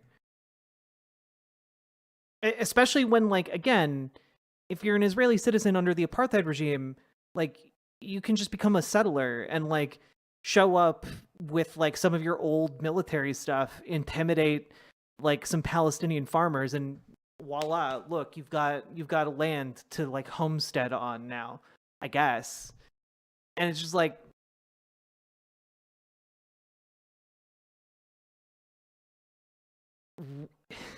you need to like, this economic argument is not in Hassan's favor here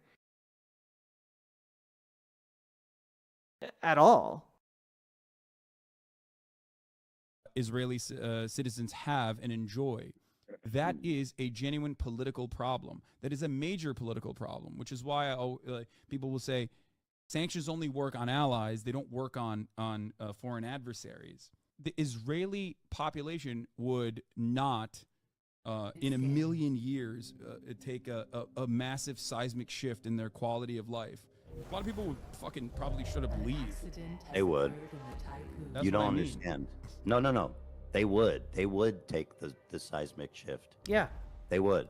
That's the thing that you don't understand. They would. People underestimate what the fuck Israel means to the people that live there. My point is always this: if BDS wasn't a genuine threat that Israel noticed and thought was like a legitimate threat, they would have not. What does BDS. South Korea have to do with the conflict? No, boycott, divestments, and sanctions on the state of Israel. Oh, okay. Just BTS I do stand them.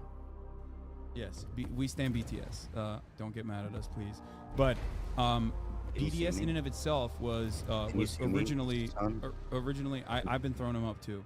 BDS, good. Boycott, divestments, and sanctions, which is controversial because like sometimes. Is Hassan literally betting on Israel not being able to survive without Starbucks? Like, reductive, sure, but China is looking for people for bricks and absolutely would let Israel into trade in that trade block. Yeah, no, that is his argument right here. And again, China literally is looking for allies specifically in the Middle East, and like, I would happily drop ungodly amounts of money onto Israel in order to make that happen. Sometimes there are, sometimes it does over leverage, overextend itself for sure, and like goes after like random fucking groups and whatnot. But like as long as it's like steadily maintained, boycott, divestments, and sanctions is a successful way to apply pressure to Western governments to apply pressure to the state of Israel, just like it worked against apartheid South Africa. Anyway, I think we're going on and on about the sanctions too much, because the thing is, I guess we're at a bit of an impasse in that, like, on one hand, looking at the two-state solution, I understand, there's so many fucking settlers now, and the government in charge of Israel has Netanyahu, basically, and his cabinet, have gone so fucking far, have done so much damage to the cause of peace by encouraging and arming these psychotic freaks that are out there, the settlers. Fucking, they are real villains. Israel they have removed settlements before, but not nearly that much, obviously. And so, I mean, the only time they removed settlements was in 2005 when they pulled out of Gaza, and then they resettled those people in the West Bank. Right. So like that had happened. That was a big political move too that a lot of people were upset about. So I don't know. It's tough because both options seem so fucking far-fetched because of the damage that's been done by Netanyahu's cabinet and him in the West Bank. That both of them seem so far-fetched. This is, by the way, the settlements of the West Bank is precisely the reason why I'm saying that like a one state already exists currently, whether we like to admit it or not. It is a one singular apartheid state, which is why I believe in the dissolution of the apartheid. But then if you're talking about integrating Hamas and PLO into the Israeli government. Yes, just like I'm talking about integrating Jewish. That's why I'm talking about integrating the Jewish Power Party. This again,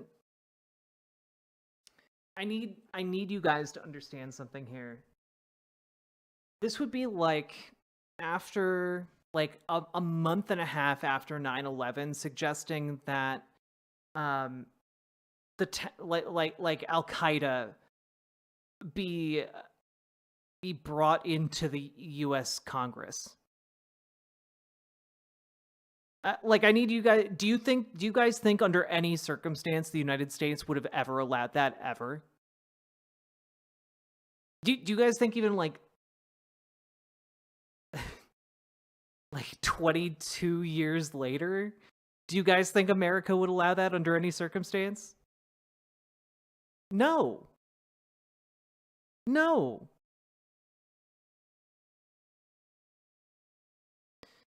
No, Sophie, like that's the thing.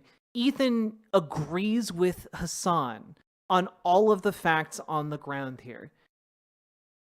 And people who are saying that he's a Zionist, when he's literally like, yeah, fuck settlers, they would be a far more valid military target. Like, people who are saying he's a Zionist are like just insanely obsessed with the fact that he's Jewish. I agree. I think it's just anti-Semitic. When he holds all of the same positions Hassan holds, he's just asking Hassan, how do we get from point A to point B? And Hassan is just flailing because he has no idea how to answer that question. It's infuriating, dude. And many of the other far-right Israeli components in Israeli society that actually enjoy great civil liberties currently, integrating them into society as well. If the conditions, I used Turkey as an example before. I have long been a supporter of Kurdish people in developing a nation state for themselves. 35 million Kurdish people live in diaspora. I believe that they have a right to have a nation state for themselves in this region. And I think that there's a tremendous number of Kurdish people that are oppressed in the country of Turkey. If the treatment of Kurdish people in Turkey resembled the treatment of Palestinians in Israel in a singular secular nation state, this would be a dramatic improvement on their quality of life. It would be celebrated by the Western world as a tremendous accomplishment. People would literally be celebrating it in the fucking streets. They'd be like, this is it, we did it. So this does not mean that like Kurdish people are not mistreated in Turkey. They certainly are. But that's how poor the structure is currently in the singular apartheid regime in Israel. Listen, I think you've definitely said stuff that I hadn't thought about in terms of like how one state would be possible, and certainly thinking about it on like a long term over like maybe a 50-year span, then it really seems more likely that something like that could happen. But I don't think that people who discuss this, I don't know what's the right word because I know it's so sensitive with like leftists and liberal and all this shit. Like, so I don't like fucking saying all that shit, but people who are, and I don't even want to say pro-Palestinian activists either, because I mean, I can say that maybe. Can I say pro-Palestinian? Because I feel that I advocate for the Palestinian people too. But my perspective is just that I don't think the people who talk about this understand how far Israel will go to make sure that that never happens. I do. True. I oftentimes don't want to showcase like the full-blown Israeli perspective on this matter in an effort to save face, because I understand precisely how dangerous and how violent the rhetoric actually is and how right-wing the rhetoric actually is. Just like in the United States of America, if you look back at like, I don't know, the sentiment expressed towards black people in the civil rights movement, yeah, there is a steady flow of misinformation and anger that builds up and resentment that builds up on the side that is the... BWA. Paladin Laws, thank you for the $40 dono. That is incredibly generous of you. Big, major BWA energy up in here, chat. And folks, we are now on hour 3. What a fortuitous timing here. Y'all, We've been going for 3 hours. And if you've been enjoying the stream, please, please, please hit the follow button over on Twitch, hit the subscribe button on YouTube, hit the like button on the YouTube stream, and consider following Paladin Lost's excellent example and dropping some subs or donos, because that is fundamentally what allows me to keep doing what I do. And I appreciate all of you so, so, so much. You don't know how many Kurdish diaspora you can find here in Europe who fled political persecution in Turkey. There's a family running a pizzeria like 5 minutes from my house. Yeah, the Kurds have been done so, so dirty. I'm at the top of the hour ad break. You are indeed, Paladin. And just a reminder, folks, this is our first day officially in the Copyright Fortress arc, okay? We are doing our best to avoid infringing on anybody's copyright for the next 64 days in order to get out from underneath the copyright strikes against our Riverboat Jack YouTube channel. Let's go. I believe in us. And we're going to have a lot more chill streams. I feel like this is a pretty chill stream. And I'm having a really good time talking about this, even though it's very frustrating, and playing this very chill video game, which is called Ixion, by the way, and I would recommend it. It's very fun if you like micromanagement city builders, which I do. How you doing, everybody? Make Jack great again. It's true. I could only become the best political streamer with your support. Oh man, it's been a while since I did a Donald Trump impression.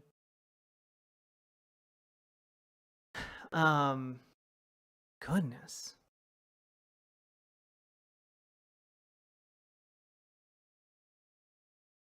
I'd be chatting more, but I am also playing a chill video game while listening. I hope you guys are enjoying the stream. Like, I know it's chiller than usual, but I wanted to give it a shot today. And also I had to take a break from the earlier stream to make a steak for my partner. Tremendous stream, huge. Also, chat, I make this commitment to you as a leftist streamer. One day, I will be bigger than Hassan. Yeah, earlier today, we crossed 3,000 subscribers. We're only going up from here, baby. The Jack economy is in crisis. No, my impersonations and impressions are the basis of my economy. Oh no. I guess you guys need to make more donos. I love your streams. Also playing video games. Excellent. I support you. Sorry, bigger than Hassan.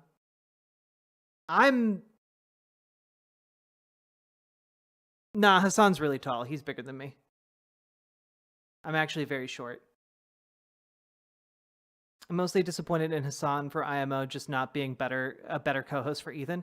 Yeah, honestly, I'm disappointed in Hassan for not like getting his shit together around his community to like back up his boy, you know? Like you gotta be there for the homies.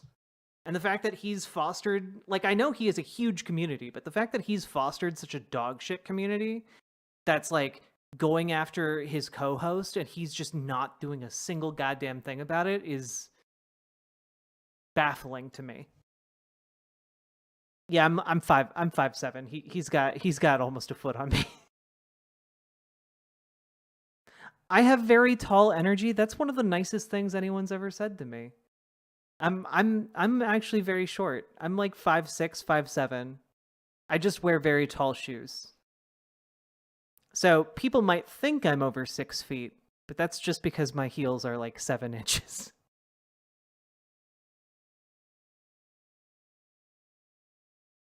What, Ukrainian? Oh no, you can yeah, you can post support links to your game dev stuff. Have you heard of copyright gridlock? It's where you do more copyright infringement and prevent the video from being taken down. Yeah, I have, except that only works for automated DMCA things. that does not work for copyright strikes. There's a difference between being pinged by the automated like DMCA bots and algorithms and having a copyright strike. A copyright strike can take down your entire channel. A copyright DMCA can from a bot, all that does is like shift where your revenue from the video goes. You thought I was tall? Nah, I'm a small bean. Maybe you thought I was tall because like I like taking like full pictures of my outfit, so I'm always like taking pictures high up. It makes me look tall. I don't know. You're the height of my ex.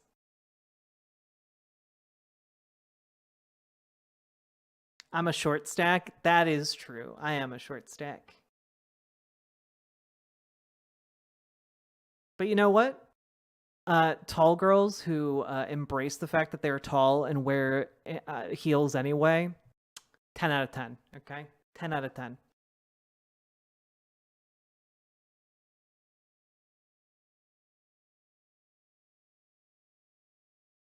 Oh, I'm also fat, non-binary superpowers. I do eat a lot of junk food. I'm literally drinking an energy drink right now.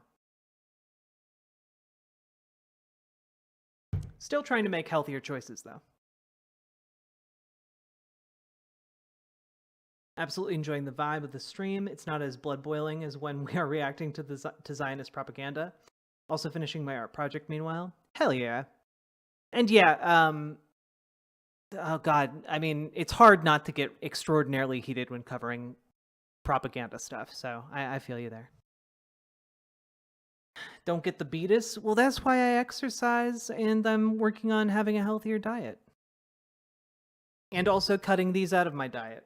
But it's also 4 o'clock in the morning and I want to be able to be coherent while we finish the remaining hour of this video.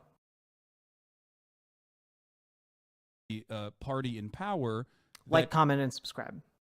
Also, how many of you have liked the stream? I haven't looked. I'm just going to take a look real quick.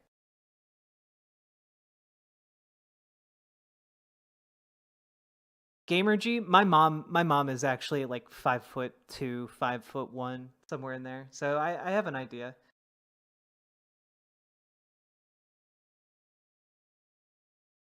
Chat, only 36 of you have liked the stream. The disappointment I feel cannot be put into words. My goodness. You're the height of my next girlfriend. Hey.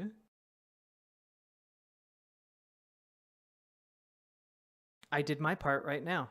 Hell yeah. Has to exist so that you can maintain the structures of inequality. This has historically always been the case. And yet, when all is said and done, we have the capacity to adapt.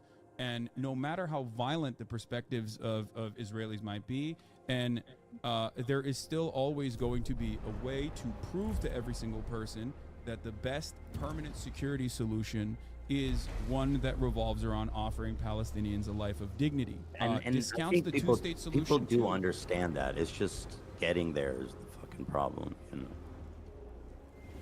Obviously. No, I get that. I mean, I think it's funny when people go. I see this clip going around the internet all the time where they go like, Israel versus Palestine. It's not complicated. It's super simple. And I've seen you say it. You say apartheid. Is it good? Yes or no? Obviously, no. I mean, yeah. The moral calculus of Israel Palestine is simple. That I will stick with. But how to unfuck the situation is complicated. And that's not the hard part about this conflict. Everybody can easily tell you apartheid is bad. The hard part of this conflict is deciding what the fuck to do about it. And in that regard, it is extremely complicated. Yes. Here's the thing, though. I think that you are surrounded by people who are very like-minded in many respects. So you don't see the other side of the conversation, because a lot of people do say that Israel's not an apartheid, and it is actually very complicated. They're not talking about the solution. Hold on. What side is it you're saying I'm not exposed to? Or which side am I overly I think you're talking to like-minded people like myself, more so than I guess like people who, you know, you're talking to people who already have like established that Israel's an apartheid state, because the overwhelming majority do not consider it that. I agree, and that's why it's important to frame these kinds of conversations, because I understand that the rhetoric, mainstream rhetoric in Israel and in America, is way, way, way to the right of where we're talking now. So I understand that. Some people might look at this conversation and say that, like, you're missing the point. I know that. I'm trying to engage in a good faith discussion. I don't need to acknowledge people who are like, oh, we need to kill all the fucking Gazans. Like, obviously that's insane. You know what I mean? But that's not even what we're saying. Like, there are plenty of people who are like, oh man, I really sure feel bad about the Gazans, but also like, Israel has security concerns, so they have to eradicate Hamas. I hear varying degrees of this kind of sentiment expressed from you know, a diverse group of people, and ultimately a lot of this still revolves around like, I hate Netanyahu, but we have to keep letting him do what he's doing, even though Netanyahu and what he has done so far in Gaza is simply a continuation of the multiple decades of arrogance on behalf of Israeli politics, assuming that like this apartheid regime can be maintained without any severe violent repercussions, not even listening to its own internal security forces like Shin Bet, these guys. Okay, but that's the issue. Like, they knew that it couldn't be maintained. They don't want it to be maintained. They don't want it to be maintained specifically so that they have a pretext to do exactly what they're doing in Gaza right now and to justify their settler colonialism. Like, this is a missing part here. Guys are not fucking woke, obviously. They're, you know, their job is, you know Shin Bet, their job is to literally defend Israel's internal security. Like, when you have former leaders and also current existing Shin Bet members tell the Netanyahu government, hey, stop fucking over people in the West Bank, because this is going to cause a major collapse. This is becoming a security issue, to which the Netanyahu government responds with, you're fucking woke, shut the fuck up. The deep state has infiltrated Shin Bet. We're not going to listen to you. When you have, you know, former Israeli leaders saying that like this regime is far too brutal at this point to continue without any severe repercussions, and you have 76% of the population saying we want to fucking fire Netanyahu, want Netanyahu to leave, while simultaneously supporting his actions in Gaza, there's this mismatch here. There's this disconnect. People want some kind of retribution, and that's understandable, a violent retribution, and yet they don't recognize that violent retribution is what causes more violence down the line. This is how Hamas came to power, and unless you do full-blown ethnic cleansing, you are never going to be able to take care of this problem through violent means. It doesn't work that way. History has only been solved in the exact opposite direction. But I do want to hear what your perspective is. Like, what do you think is the solution? Because I think you believe in a two-state solution, right? I just, in terms of what's pragmatic, yeah. So, and again, I don't know how pragmatic it is, because even saying it seems so fucking crazy, because like you said, but I think it is. I don't know if it's possible. But just from my perspective, which is that the dissolution of the borders will never ever happen, is that I think that obviously removing the settlers from the West Bank, that's obviously the biggest problem. Like, I don't know how you're going to do that. So how do you think you can remove 750,000 people living in occupied territory right now, whether it be both East Jerusalem, which is very densely populated, but also within the West Bank, where there is 451,000 people living there? Oh, I don't know. I mean, you could do it by force, or you could just say you guys are on your own now. Like, this isn't our territory. Yeah, but don't you think that would be incredibly violent? Like, it would be. Yeah, it would be horrible. There?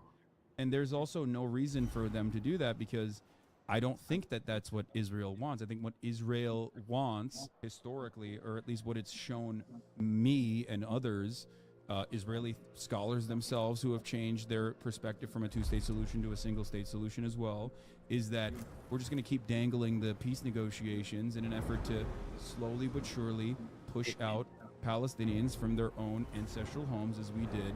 You want me to answer the question? What's up? Do you want me to answer the question you asked? Yeah. So I believe that that's the biggest problem, but removing them and lifting the barriers of you know, the lifting the walls, creating a Palestinian state. There'd probably need to be, I know in 1948 there was talks about a train that connected Gaza and the West Bank or something like that. Or, but I don't know, maybe there'd be some concessions of land there to make it continuous. And also I would be in favor of some kind of reparations too. Now, again, that seems far-fetched. It does seem far-fetched. I give it, it's granted. But like, it's so hard. It's equally hard for me to, it's harder for me actually to imagine Israel ever conceding. Do you think Israel would concede to a two-state solution then? I mean, I think that's way more likely, yeah. I think there would be an appetite for it if the situation was, if like the vibes were right, to put it in a silly way. If there was a fair duration of peace and goodwill talks. If you go back again to Arafat and Rabin, even though a lot of Palestinians were not happy with it, but if you can go back to 1948 and make more concessions, I don't know, man. I don't fucking know. I don't know. They both seem so far-fetched and difficult, if I'm being honest. Yes. Because the settler situation just ruins the whole fucking thing. There's just too many settlers. But, so to me, this was the right. opportunity. I don't know. Maybe you're right. Maybe one state is more likely. Maybe I can see it. But like, I just have a hard time reconciling that. But the way that you explained it definitely does make me think that it could be possible over a long period of time. So it would have to be it'd have to be, you know, 50 years from now, and we didn't nuke the whole planet, and somehow there's been a period of relative peace and calming of tensions and stuff. Yeah. I can see it. I can see that. But that starts in good faith, and there's always going to be people who want to fuck that up. But even if the one state, there's still going to be these radical, fundamental settlers there that the Palestinians are going to want to fucking kill, rightfully, right? Or I mean, I don't killing people isn't right, but there's going to be fundamental Islamists. No, there's exactly, absolutely. Yeah. You're right about that. Except this is something that I talked to Jake about, because I think Jake's understanding is like kind of childish of the matter. He always says like, "Oh, it's religion." It's Jank. Jank for president, bro. Yeah, Jank for president. He's gonna do it. He's gonna do the damn thing. You're gonna be VP? But no. But well, I do have I could actually technically run for president. He can't, because I'm an American citizen. He's not. He's a naturalized American citizen. I am a natural born U.S. citizen. So one thing I want to say is this: he always says like, "Oh, well, you know, it's a religious war." I'm like, no, it's not. Here's obviously it's not, but think about it this way. We have our own versions of psychopathic fundamentalist terrorists, right? And every now and then there's an act of stochastic terror, and that's devastating, and we deal with it through the normal criminal court system. That's what will happen. I'm not saying that like it's going to be perfect and everyone's going to get together, hold hands and say kumbaya, okay? That like everyone's going to hug and kiss one another. But what we do have a tendency to collaborate with one another. We do have a tendency to live in peace. That's what we want to do. So ultimately, if there is a structure, if there's a one-state structure, of course there's going to be fucking psychotic like Jewish power people, and also Islamist fundamentalists, or even people who are like, nah, fuck that, I want to kill settlers regardless. Those guys are going to go to jail. Just like the kickstarting of that process also revolves around making sure that there is a tribunal for apartheid not dissolving into civil war was so surprising to the international community, they called it the South African miracle. True. Kyrie, think of the 2 gifted tier 1 subs, you absolute angel. And folks, follow that BWA example, all right? All I can say. Yeah, I mean, like, a lot of this feels like Hassan just being like, we'll get an equitable one-state solution. It'll just take a miracle, and like just kind of hand waving it away, and it just seems very bizarre to me. War criminals on both sides being able to capture and also bring to justice war criminals on both sides of the equation. What do you do about the settlements that are there now? I guess you're saying it doesn't matter because everybody can live wherever they want. The settlements are precisely the reason why I don't believe in a two-state solution, because I don't believe that there is any reasonable way to eradicate 400,000 people and then 230,000 from Jerusalem. Like that, you cannot do that. That's a really interesting thing to say.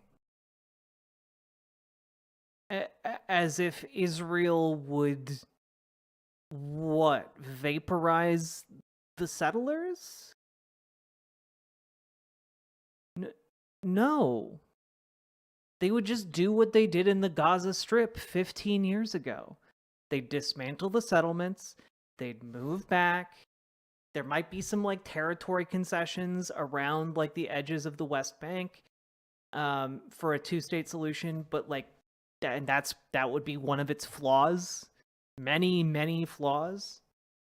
But like no, they're not just going to murder all of the settlers. But they've dismantled settlements before in the Gaza Strip. They can definitely do it again.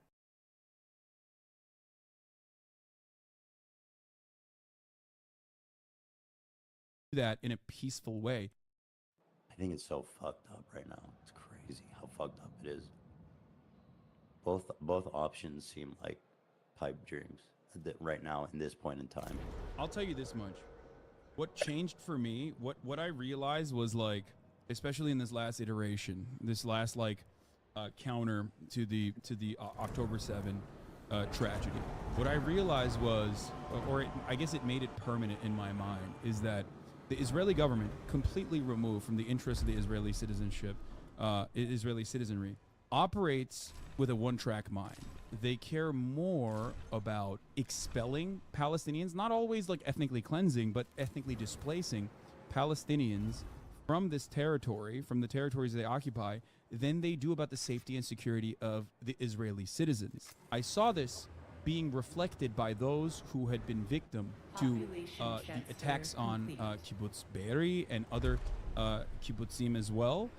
Some of the victims immediately after, while they were still trying to figure out where their family members were in that hotel in the Dead Sea, and they basically were reflecting on the things that had happened, and they were saying a similar thing, that it's like, if you care more about like killing Palestinians or pushing Palestinians into the sea than you do about like the safety and security of the Israeli citizens, like of course this is going to happen. This is going to continue happening over and over again. And why am I saying this? Because on October 7th and October 8th and October 9th, there were still Palestinian militants inside of Israeli boundaries. But what was the first action that Israel engaged in?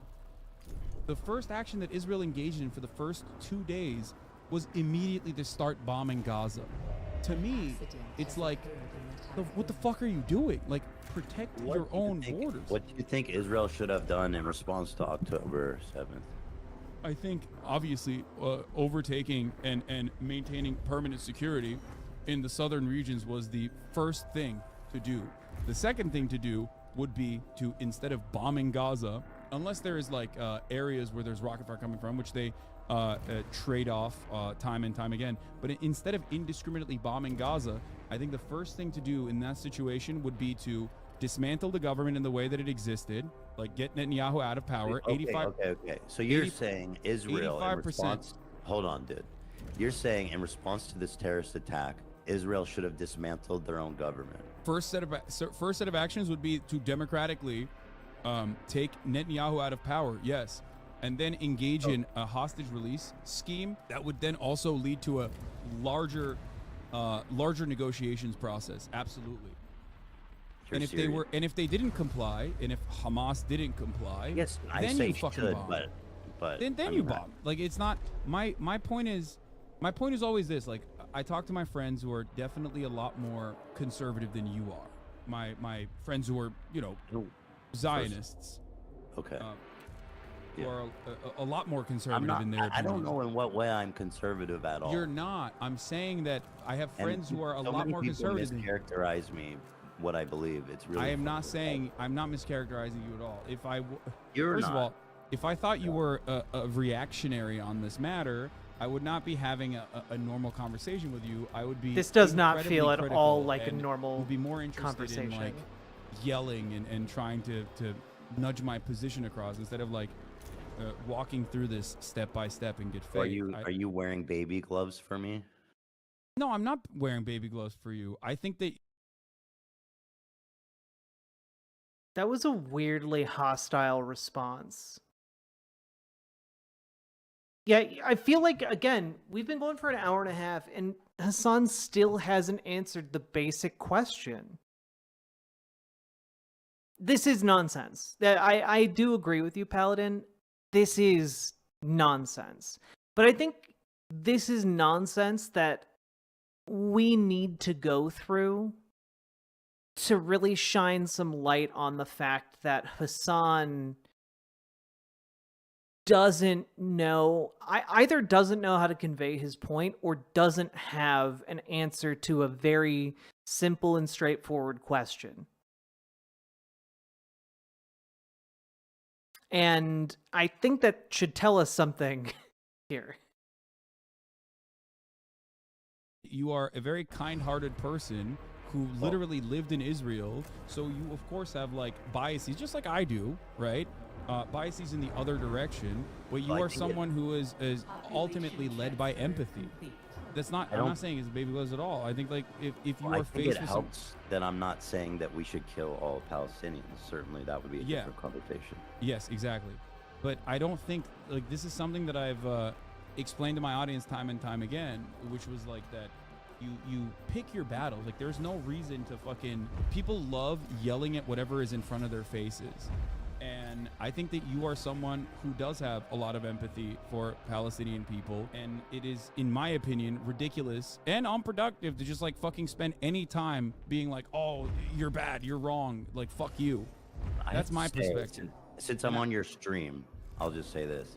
I don't know the majority, but there was like a big portion of your fan base that was, I felt so unfairly and over the top, just so nasty, that it made me want to disengage from the whole thing. And just like, I just don't understand like what I've done to deserve that level of fucking hate and accusations, other than just trying to like understand the conflict more, or saying that Hamas are terrorists, which I don't know why that's in contention, but it's because I don't know what people want. I've even frankly been nudged, I think. Yeah, I could say I've been nudged towards the one state thing. Like, it makes more sense to me after talking about it with you. And so I don't know what fucking allies people are looking for. If I'm not a... It would be a more ideal solution, but there's no viable pathway. And at no point in this conversation has Hassan actually laid out a viable pathway. And yeah, Ethan is right to be asking this question of Hassan. A good ally for you guys, then I don't know. Like, I'm talking to them because how are we ever going to actually have meaningful dialogues or meaningful peace about this when someone like me is too fucking Zionist or something for you to even talk to? Like, if you can't build a bridge with me, then I don't think you're going to build a bridge with a single person in Israel ever. I agree with you. I guess like it's not a defense because I've like criticized people yelling at you regularly and yeah, but you need to do more than just like sit and criticize. You need to actually take action to moderate your community, bro. Like that's the issue. You haven't made any systematic change in the things you control to like actually affect the outcome that you are desiring here, which presumably is Ethan not getting harassed. On top of this, like,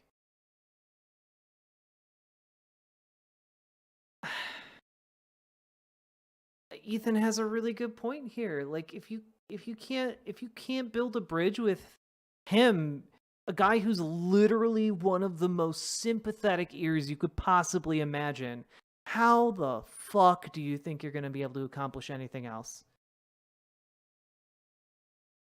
Yeah, we've gone over now every single conversation that they have had together about Israel and Palestine, and it's been Ethan has gotten the short end of the stick every time. Every time. I guess like this is not a defense because I've like criticized people yelling at you regularly and have told people to just like think about this critically and understand that there's a broad coalition that is an absolute necessity if you want to make any changes in the political realm, and like that you are not anyone's enemy in this struggle. I've repeated it time and time again, but I've seen you say that, and I appreciate nuked my own Discord. I appreciate what you've said, and I think that it's I think ultimately it's silly to yell at someone like yourself on this process, even if there are disagreements, that people might have with you.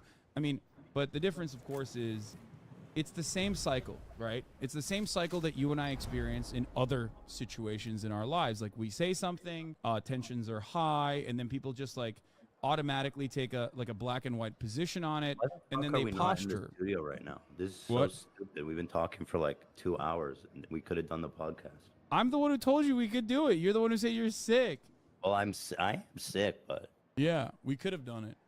I didn't even like promote it because I always worry that people are just gonna fucking take advantage of like any kind of conversation we have to like move it in a direction that gives them clout for no fucking reason. I hate that shit. But so I think maybe I would like to pivot maybe to talking about the from the land to the sea, and maybe trying to explain why from the perspective of Israelis and Jewish people at large, that they see this as a problematic thing to say. I mean, at worst, right? We can do that, but I have to pee first. Okay, let me pee real quick, and then you can explain your position if you want. I'll wait. Guys, everybody watching, go to teddyfresh.com. Black Sale Friday. Ooh, maybe I can get that fucking Godzilla sweatshirt. I love that Godzilla sweatshirt. I think you should reach out to Ethan and see if you guys could do a conversation about stuff like this. I feel like he could learn a lot from you, a lot more from you than he could from Hassan. That would be really cool.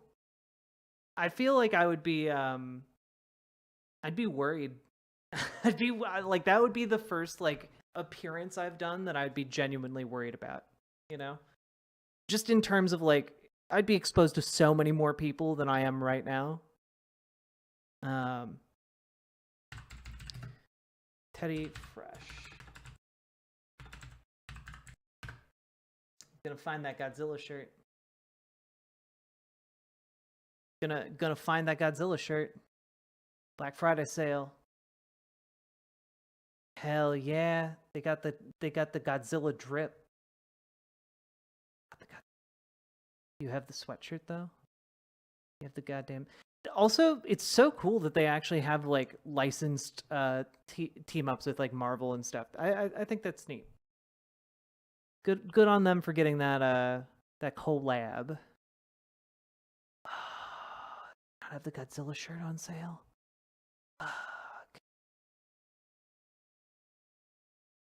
They have a really, really cool Godzilla one.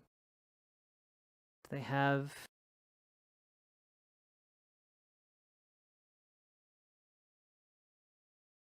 probably not on sale, which is unfortunate, but where are you at? Where my Gojira at? Maybe I just need to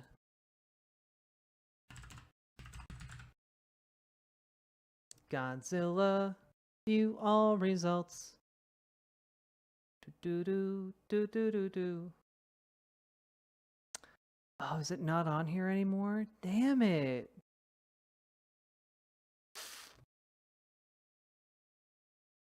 They had like a really cool sweatshirt. Damn it. Okay. I'll stop wasting your time. Here we go. Friday sale is live now, you guys. Up to 60% off. Get over there. TeddyFresh.com. Now is your chance more than ever. You've seen Hassan wearing it. It's cool. It's slick. It's neat. TeddyFresh.com. Black Friday sale is live now. Now. I don't know. The reason I don't like having these conversations is just because, like, dude, it's just not worth it for all the fucking bullshit about, like, the amount of hateful shit I get. And, like, I feel that I'm really, I try to be really open-minded and, like, open to new ideas. Obviously, I'm not perfect, but the shit people say is crazy, man. That is a Garth Brooks reference. I'm reading chat now, by the way. Okay. All right. You were talking about from the river to the sea, Palestine will be free. And okay, so, like, at worst, the worst interpretation of that would be. Okay, just in case anybody's like, oh, what am I talking about? I'm talking specifically about this one. I love this one. This one looks so good. This one looks so good. I was hoping they'd still have it, but I guess it's out now. Damn.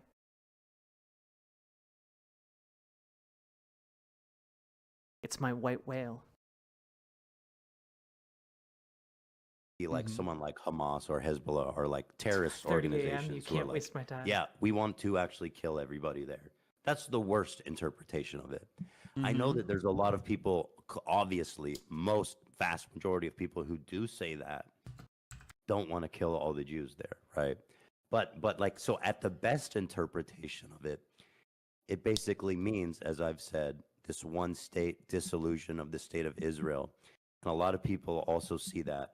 I would say the vast majority of people in Israel see that as a genocide. So that it's if it's viewed in that scope. And there's another interesting thing that I've noticed about this. I mean, the thing is, like, that phrase does have a long history of being used by terrorists.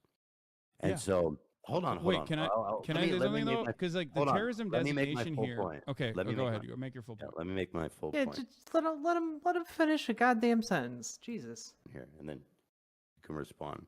There's an interesting phenomenon going on here where when minorities tell you they're offended by something, usually, especially liberals and leftists, they'll listen because it's not their place, right? They'll say, it's not my place. If you say it, then that's what it is. I mean, Jews make up 60% of all hate crimes in America right now. So when Jewish people look at that and they say, listen, it makes me uncomfortable the way that that's used. I find it interesting that people see that as an opportunity to argue instead of listen. Especially, to me, it's like you can make the same argument about the Confederate flag, where Southerners will be like, listen, it's just about our heritage. You know what I mean? That has nothing to do with racism. And maybe and some people do believe that, right? But at the end of the day, if a black person is like, that Confederate flag is offensive to me, you're not going to argue with them and say, no, it's just heritage. Like, not everybody who uses it is racist. So then, you know what I'm saying? Like, it just doesn't seem fair. I know, but I mean, I would disagree with this. Like, I think from the river to the sea, Palestine will be free in the context of, like, ending the apartheid state.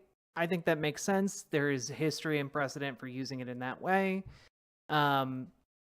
And I would argue the majority of usages is in that way. But I also understand, like, having trepidation right after, like, 1,200 people were killed in an attack. You know, I understand not wanting to necessarily grant that much charitability to it at this point in time. So, one, from the river to the sea, Palestine will be free. Its origination, its inception comes from the PFLP, the Popular Front for the Liberation of Palestine, which, you're right, was considered a terrorist. Existed before Nazis. Okay. You know, hold on. Just saying. I understand. I'm going to describe it. Go ahead. In its inception and in its broader context, historically, since the 60s, it has always been utilized as a slogan for emancipation and never for anti-Semitism. The reason why Hamas adopted it, the reason why Hamas co-opted it when they had 3% support as opposed to the PLO, which had 83% support, right? Alongside the PLO, was because it was the slogan that was the slogan for Palestinian emancipation. This does not mean that like that slogan changed at any given point to mean killing all the Jewish people just because it was co-opted by a marginal militant faction that I'm upset that I will never own that Godzilla sweatshirt. God damn it. itself has never reached a similar level of popularity to even a two-state solution has historically amongst Palestinians.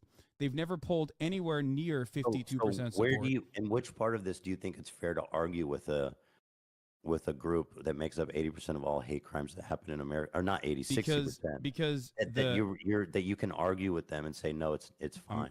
I'm gonna tell you because two reasons. One, because Palestinians are the oppressed party in the structure against the state of Israel, not Jews, the state of Israel, which does not, I think you and I both agree, does not represent the interests of Jews at all, and will falsely conflate the interests of Jews with the interests of the state of Israel, specifically so they can continue to engage in this argument sometimes from a disingenuous framing, a disingenuous conflation. Jewish people themselves say from the river to the sea, Palestine will be free. Jewish people are at the forefront of the anti-apartheid, anti-Zionist activism, Jewish Voice for Peace, Jews for Economic, and the existence of Jewish people doesn't.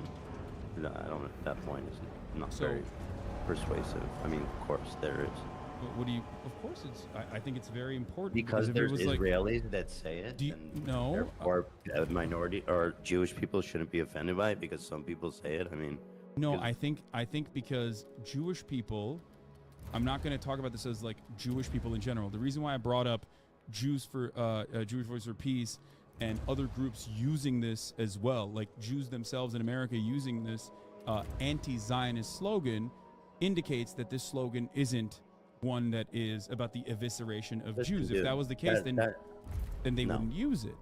I'm telling you that the mere existence of Jewish voices doesn't. It's not a leg to stand on. I don't understand that. Of course, there's going to be Israeli. But the most important component here. It's like you're tokenizing a few Israelis. It seems silly. You're like, here, check out my Israeli. He says it. I will explain to you why it's not a comparison. Because I think you agree with me on this as well, that Palestinian emancipation is just, right? It's just. Whereas the Confederacy is not. The Confederacy was there to preserve, they said states' rights, but it was there to preserve the maintenance of slavery. Palestinian emancipation is not or has not ever been broadly defined at any moment throughout its history, the evisceration of all Jews living in Israel or the forcible expulsion of all Jews living in Israel. Other militant factors that were never, ever as popular as the broader Palestinian emancipatory. I am not entirely sure that he is correct on this one. I'm not entirely sure that this is correct.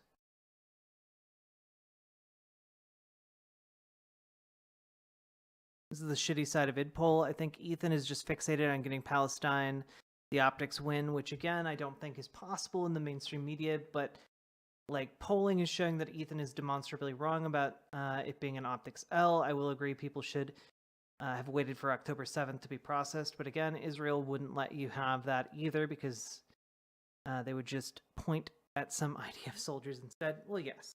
Thank you, Kairyu.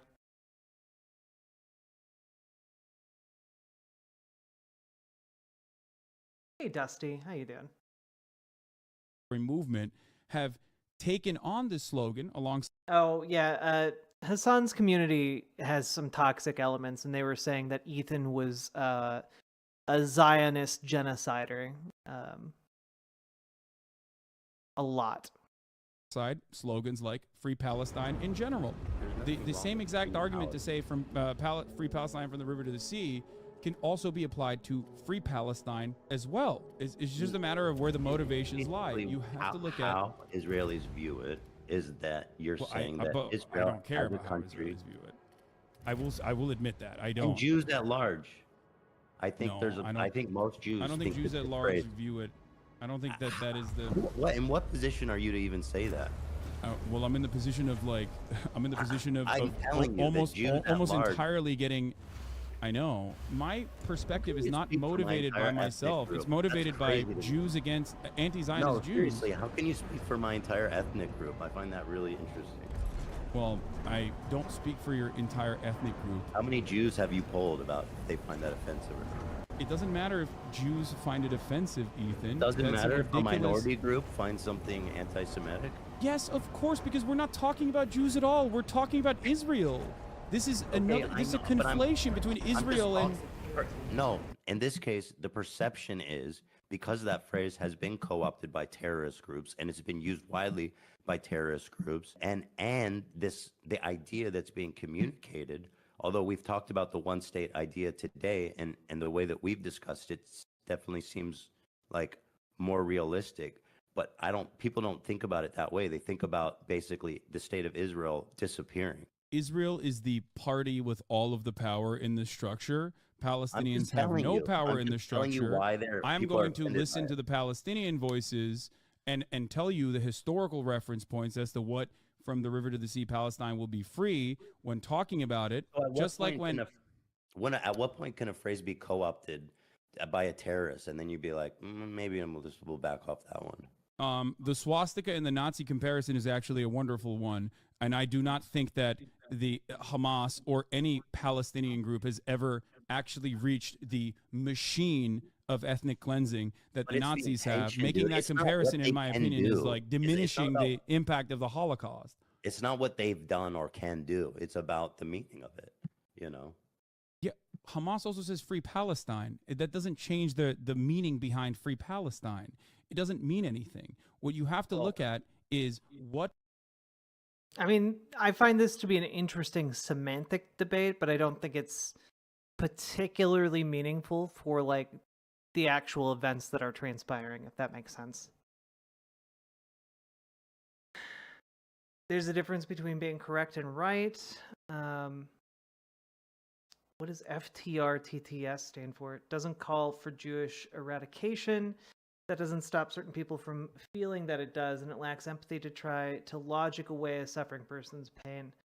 Yeah.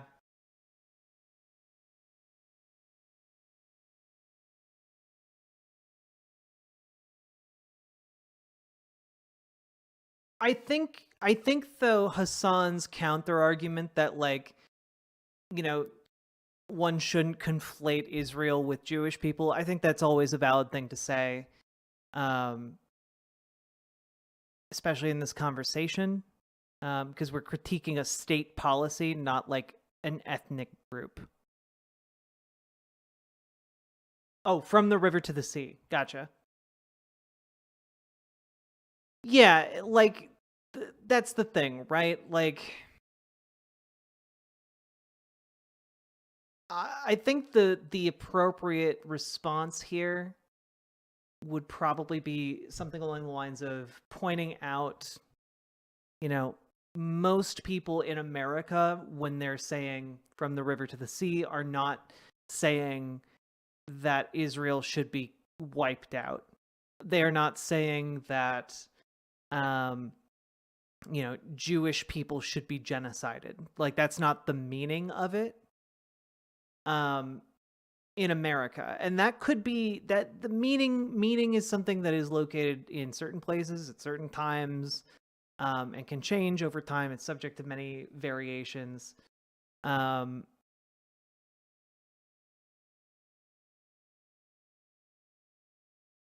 Sorry, it's the first time I've seen FTRTTS.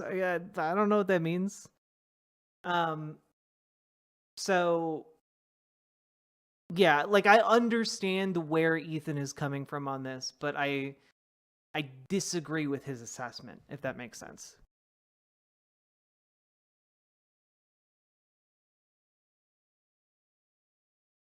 What the broader Palestinians, what the Palestinian movement believes, what the Palestinian movement implies when they're saying this, and it's important. It's important because, like, what are people to do, Ethan? What is the solution here? We say Palestinians can't say from the river to the sea, Palestine will be free. There's people claiming that even saying a ceasefire is actually against Israel's best interests, or even anti-Semitic, as a matter of fact. At a certain point, at a certain point you have to realize that like maybe it's a little disingenuous, and that it's more so to just like squash any amount of any amount of sentiment expressed towards Israel. At any point, should you think about maybe I should ease off this because it is offensive to the vast majority of Jews, interpret it in a not nice way, despite what people's intentions are, and that maybe it's counterproductive to double, triple, quadruple down on it. No, because I'm not going to. How does that help the cause of Palestinian freedom? When people go, because I'm not going to make concessions that I don't that hold no historic weight. That I'm actually listening to the Palestinians when they say what they mean, because I don't have this like secret like secondary assumption that Palestinians actually are sneakily meaning something else. Like they're like actually talking about the destruction of Jews. I know that's not what you said. I know that's not what you said. You're not saying that. Then why did you say that? There are plenty of people who are implying that, and even then, I'm simply stating the historical precedent for this sentiment. And of course, I'm going to combat misinformation, and I'm going to continue combating misinformation in a country that is outright hostile towards Muslims and outright hostile towards Palestinians from the actual state. Right? There's anti-Semitism. This is absolutely true. Anti-Semitism is a gross hate crime. It is completely unacceptable. You and I are in agreement on this. I've combated anti-Semitism nonstop for the past 10 years. There's any people that hear that and they think, you know what, that means no, we got to get rid of all the Israelis. Do you think there's anyone that believes that? That we have to get rid of all of the Israeli Jews in that area? From the river of to course, the sea. I'm sure. Yeah, absolutely. There are anti-Semites. There are anti-Semites in the pro-Palestinian movement. You think that it could be potentially misconstrued? Can it be potentially misconstrued? Absolutely. Anything can be misconstrued. Any slogan can be misconstrued. In consideration of all these things, if it can be misconstrued, if it is believed by people to mean it that way. I think a better comparison here would be the like defund the police or abolish the police during like BLM. I think a better comparison would be made to that. If a comparison were to be made at all here. Because, yeah, you had a lot of people interpreting those slogans being chanted during BLM in a wide variety of different ways. And I think that making that comparison would help in this circumstance.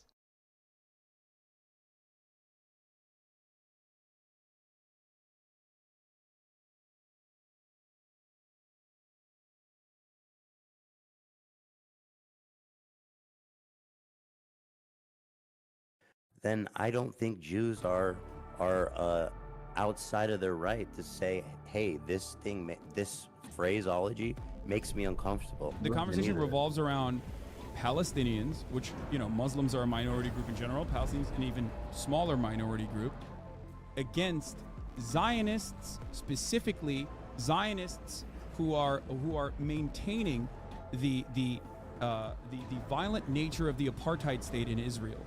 So in that structure, there are significantly more Zionists in America than there are Zionist Jews, and then there are anti-Zionist Jews. Zionist and anti-Zionist Jews are marginal because of the number of Jews in general on the planet, right?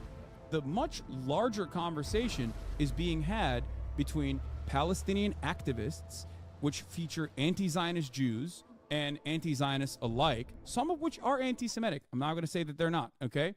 Versus... Well, that's kind of it, Dusty Den. The Israeli government has a vested interest in poisoning any kind of slogan around which people are organizing. So I have very little doubt that if you chose something even more innocuous, and again, the comparison has already been made by someone in chat to Free Palestine, you'd have government officials going on Israeli media saying that that is anti-Semitic and horrific and terrible. So,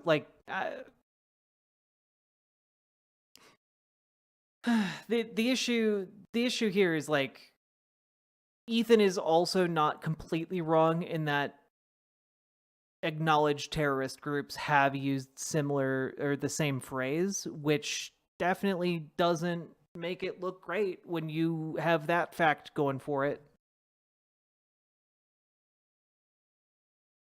The much broader, much larger Zionist community that is comprised almost entirely of Zionist evangelicals, Zionist Christians in general.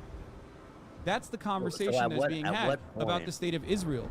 You can criticize Saudi Arabia and do it from an Islamophobic perspective, but many people are never going to turn around and say you're being Islamophobic when you criticize Saudi Arabia. But when you criticize Israel, because the foreign ministry has maintained this position and this posture for a very long time, propped up by the likes of the ADL, this conflation is the immediate counter, and I think it's cynically deployed.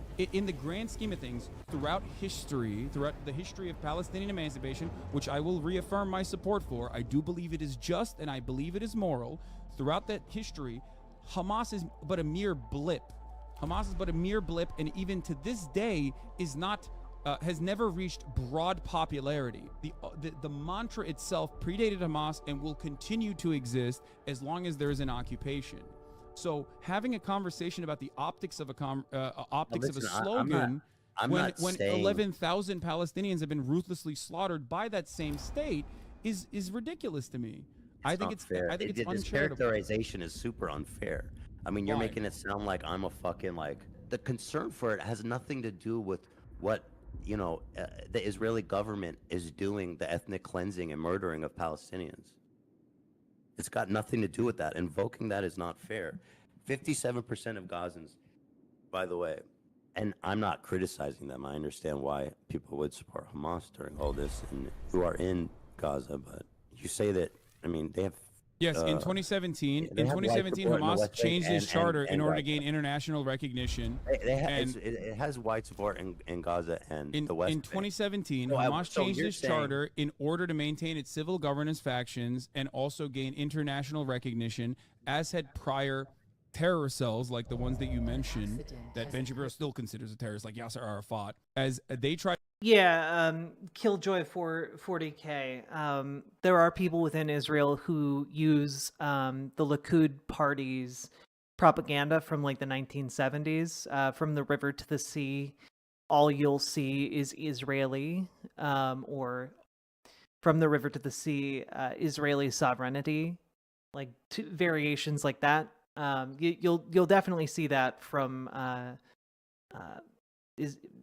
people within Israel, or like government officials, or particularly rabid Zionist folks.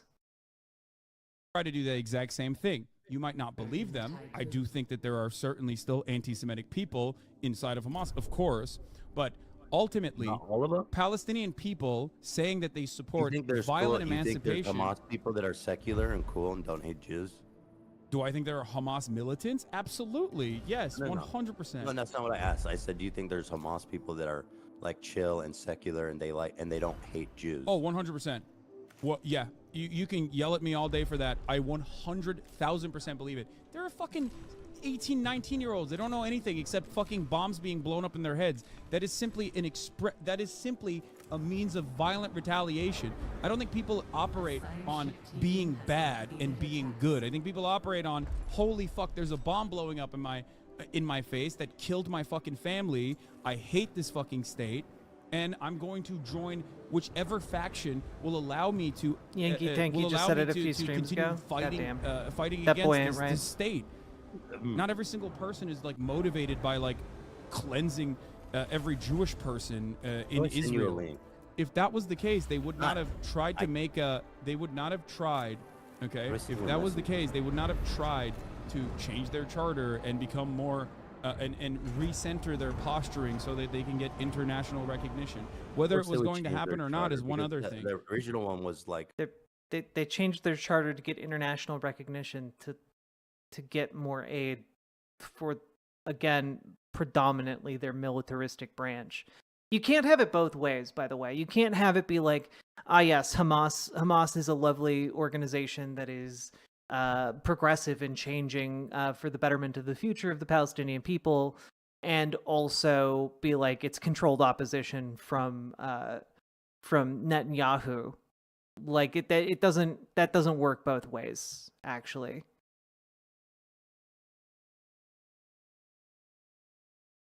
Insane. Yeah. Who the I agree. Open this link. I mean, this was just happened last week. If you'll pull this up, it's one Memory of the head reports. What the fuck is this? Oh, it's a clip. It's just a clip of a Hamas. Oh yeah, this is the Lebanese guy. Okay, so Hamas, just like every other. Just play it. Yeah, I can play it, but it doesn't matter. Here. Play it, and if you don't mind, just reading the. Yeah, the Al-Aqsa flood is just the first time, and there will be a second, a third, a fourth. Because we have the determination, the resolve, and the capabilities to fight. We will have to pay a price, and yes, we are ready for it. We are called a nation of martyrs. And we are proud to sacrifice martyrs. We did not want to harm civilians. But there were complications on the ground. And there was a party in the area with a civilian population. It was a large area across 40 kilometers. The occupation must come to an end. Occupation where? In the Gaza Strip. No, I'm talking about all the Palestinian lands. Does that mean the annihilation of Israel? He says, yes, of course. The existence of Israel is illogical, but there's cuts in there too. I don't even know what the fuck he's saying, but it doesn't matter. He's saying a bunch of fucking psychotic, bloodthirsty shit. I agree. This is one of the this is a guy I've seen him before. He's a spokesman for Hamas. Yes, there are multiple different factions within Hamas right now. There are multiple different factions within Hamas right now. Hold on, let me.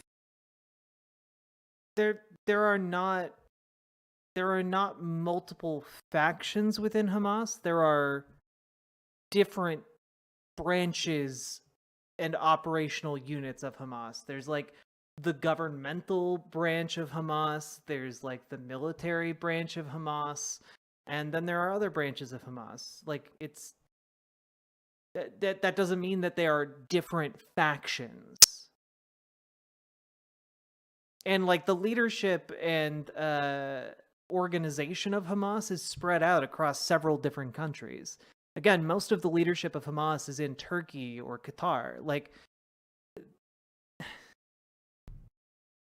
yeah, again, Ukrainian. I've talked about this multiple times, but Netanyahu is on record as saying if you oppose a Palestinian state, then you should be in favor of funding Hamas.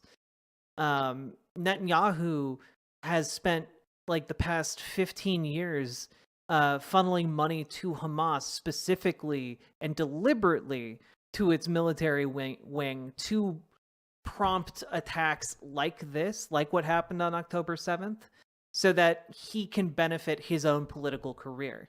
And similarly, the careers of other politicians within Likud. This is just like openly known information. Finish it.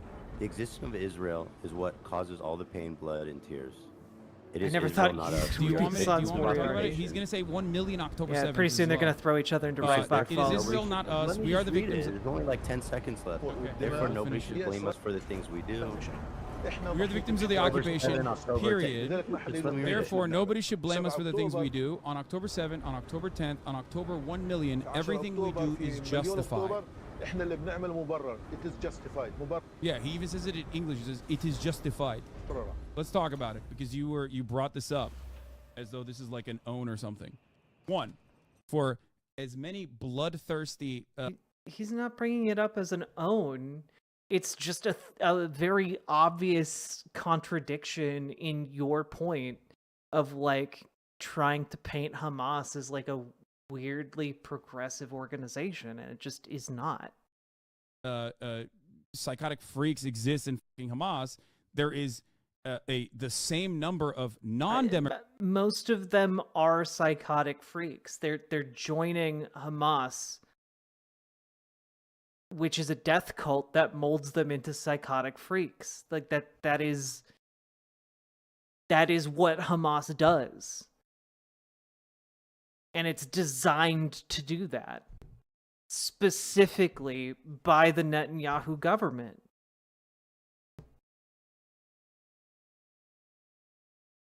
Like, it is designed to be something that funnels people towards this extremist ideology and turns them into politically useless people.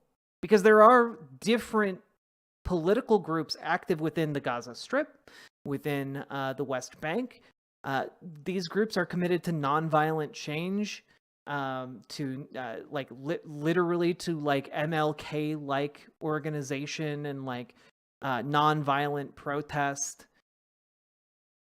And those groups are undermined by like assassination attempts, obviously, by the state of Israel, but also by Hamas.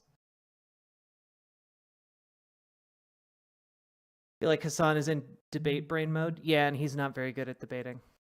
Democratically elected motherfuckers in Israel that say the exact same shit. Dude, You and I are in I'm agreement not on that. saying this to defend Israel. I'm saying it because I'm just telling you why people are uncomfortable with that phrase, from the river to the sea, because they interpret its use like what this guy is saying, which is that from the river to sea, say to Israel be destroyed, and there'll be no Jews left in the region. Hi, Teddy. For the record, the from the river to the sea is in the Likud charter as well, and they do have the material. Not only do they have the support in their coalition government, but also the material realities reflect that Israel is a genocidal apartheid state. So when they say from the river to the sea, This phrase, when does this it land become, belongs to Israel, that is a little bit more important. However, I don't even care about that sloganeering. I don't care about what Israel says either. I care about the actions.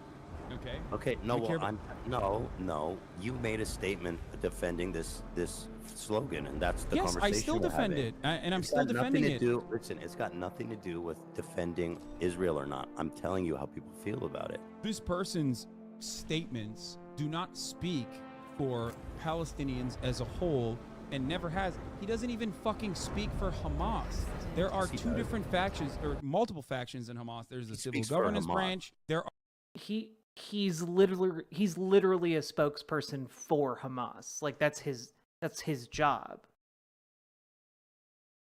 This is like saying a member of the State Department isn't a representative of like the United States government when they give a statement on TV, because the United States government actually has several different branches. Like this is not what even is this argument? Are literally Paladin lost. You should play Sea of Stars or Chained Echoes. Conflicting factions within Hamas. He is the more militant faction in Lebanon.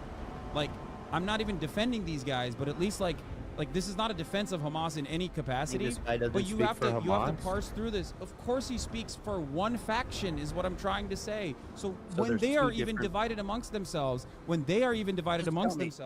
we cannot massage our expectations in a... Sure, violent resistance is justified and necessary in some cases, but I think we've seen that the violent resistance that happened on October 7th, killed the vast majority of people killed were civilians, and B, did not achieve anything for the liberation of Palestinians, and in fact has led to the further deaths of over 10,000 more civilians. So like I would calculate that as a failed attempt to resist on a scale on which I would put the failure as colossal. Morally right. You can understand Hamas without saying it was justified. Cause to to tailor the needs, to suit the needs of those who are ostensibly defending the maintenance of an unjust structure. I think it's ridiculous to concede on a point like this, especially as someone who takes anti-Semitism very seriously.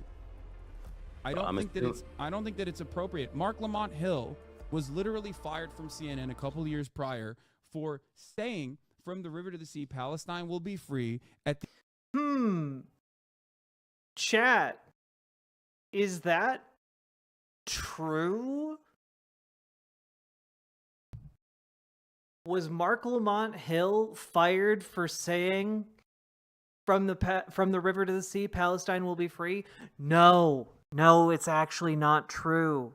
I looked into that story, and it turns out Mark Lamont Hill was fired from CNN due to his association with Luis Farrakhan, one of the most anti-Semitic people on the fucking planet.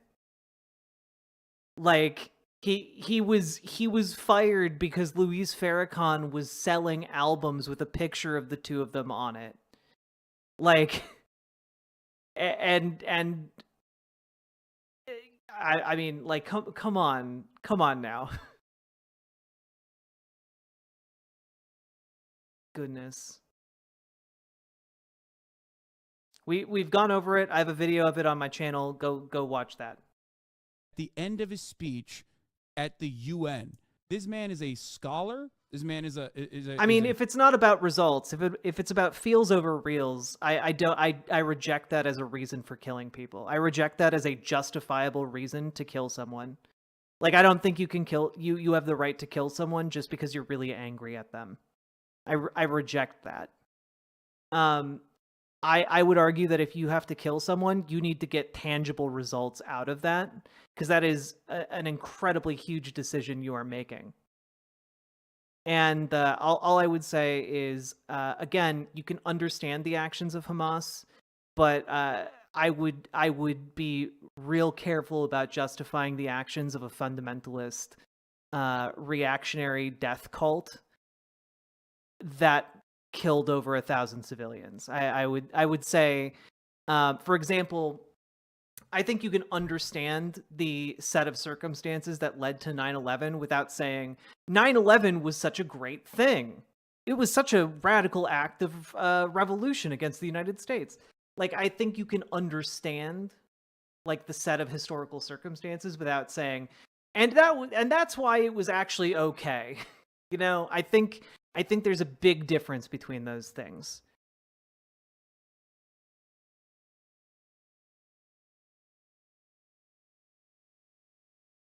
I also think, like, oh, well, they did it for all of the PR to remind the world that Palestinians deserve to be free. Really? You killed 1,000 civilians to show the world that Palestinians deserve to be free? Like, that's bad advertising. A historian. He delivered a speech in front of the entirety of the United Nations, and CNN fired him. Why did they fire him? Well, I'm assuming that you don't believe Israel has the right to exist. I don't believe Israel has a right to exist as an apartheid state. No, I don't. I don't believe that an apartheid state can continue. From the river to the sea essentially means the state of Israel is going bye-bye. The reason why I brought up the historic reference point is because in its charter in 1960, I think it was like 1965, the PFLP that first implemented this slogan literally said they wanted the Zionist entity to be dismantled so that there is a democratic secular state for all Jews living in Israel and all Palestinian Muslim Christians alike. Hold on. So a lot of Israelis, like you also personally mentioned, right, believe that a secular singular state would mean genocide. But you also have been reasonable and have come to terms with the Israeli fears being overrepresented in this conversation. And this is the exact same conversation being played out once again. When I talk about emancipatory movements, I feature the actual people that are being wronged in this process and not the considerations of those who are defending, maybe not directly oppressing those people. Killjoy 40K, I think it's actually good for them to be streaming a conversation. I think more conversations like this should be held publicly. I don't think this is I genuinely think, even though I have a lot of issues with Hassan's rhetorical skills and his a lot of what he's saying, I still think it's good for them to be having these conversations, and I don't think either of them are trying to grift off of this.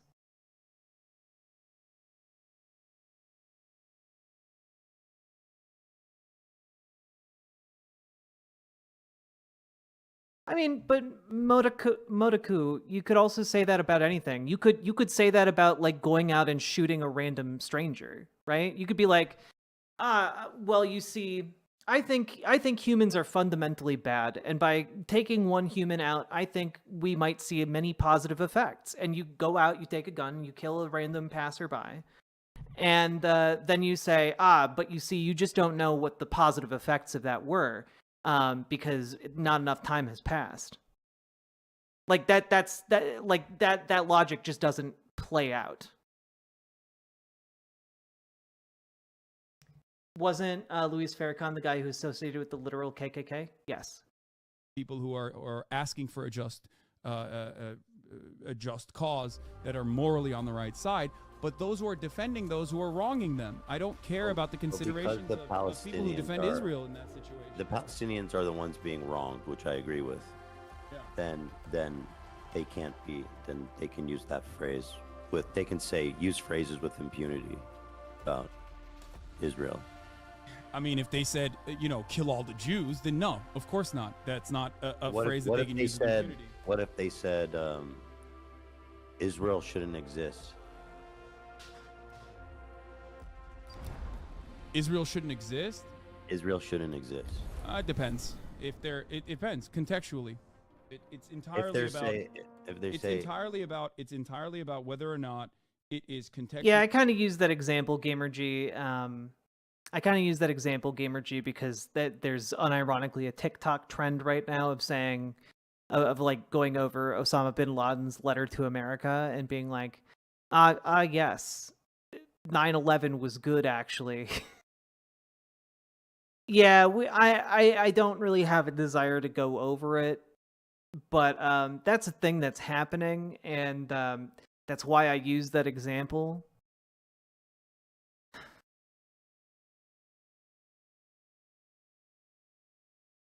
Yeah, there's some. I again, you can criticize U.S. imperialism without being like, this was good actually. I would argue it's like the same group of people with the same mindset that like essentially like read the Unabomber's manifesto and was like, yes, the Unabomber, Ted Kaczynski, what a swell guy. He just wanted to ensure that nature was protected. Even though, like, when you go over, like, all of the facts about that, like, the Unabomber was just, like, an insane guy who wanted to kill people. Like, dude made no secret about it. But people will latch on to a lot of shady shit to justify murders, apparently.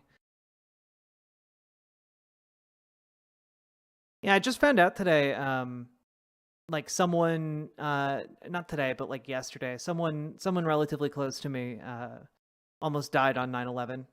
Only wasn't there because of a technicality. It was running late to go to a meeting. Pretty small world, you know?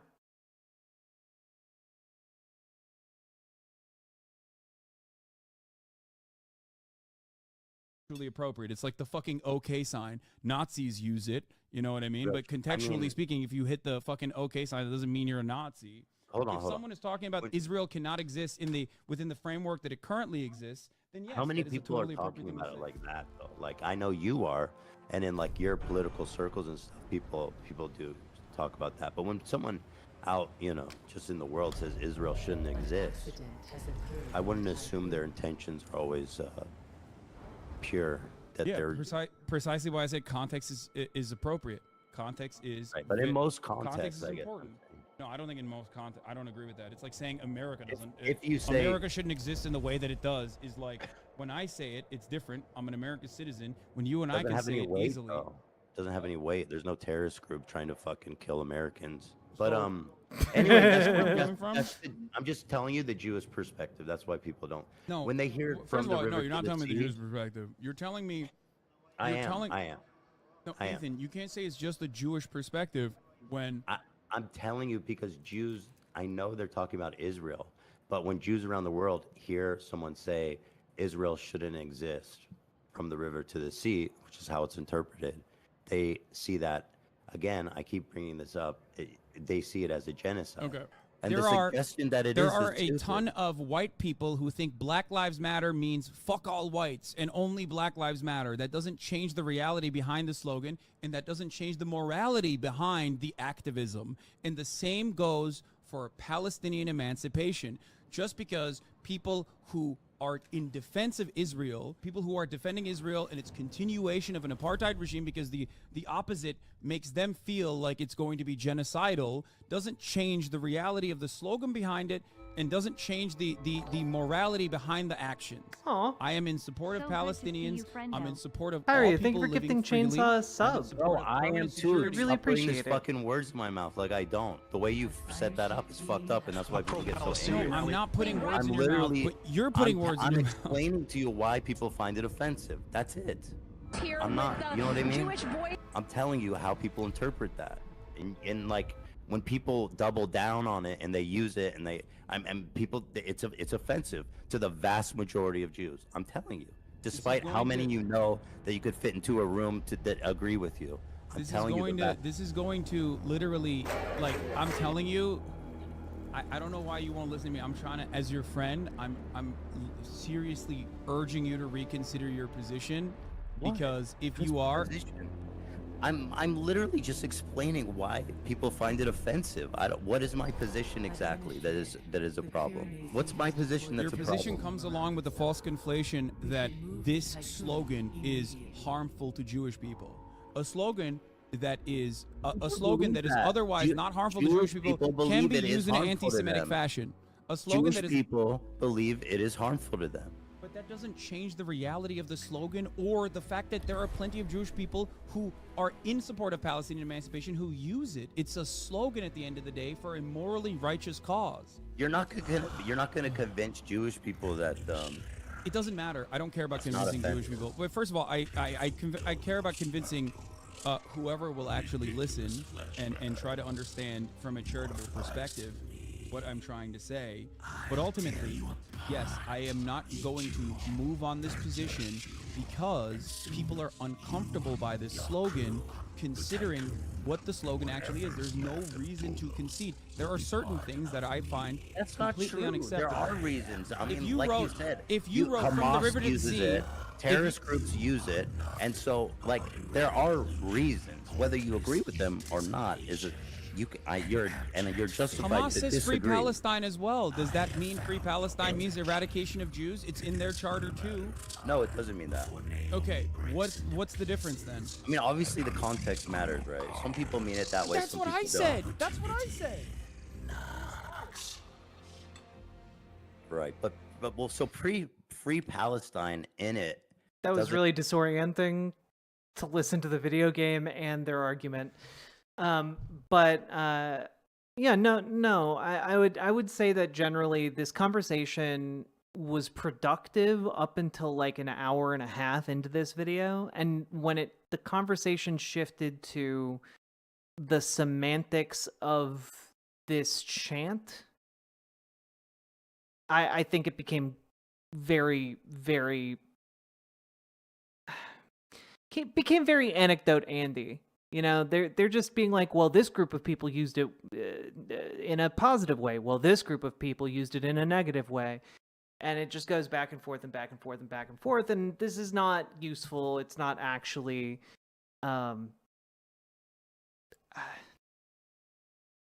really changing much at all. And they're both just getting upset at each other. And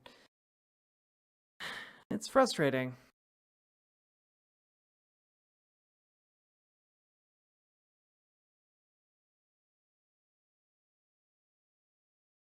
Well, yeah, but there are also different wings and ideologies within the U.S. government, but, like, they're still part of the U.S. government.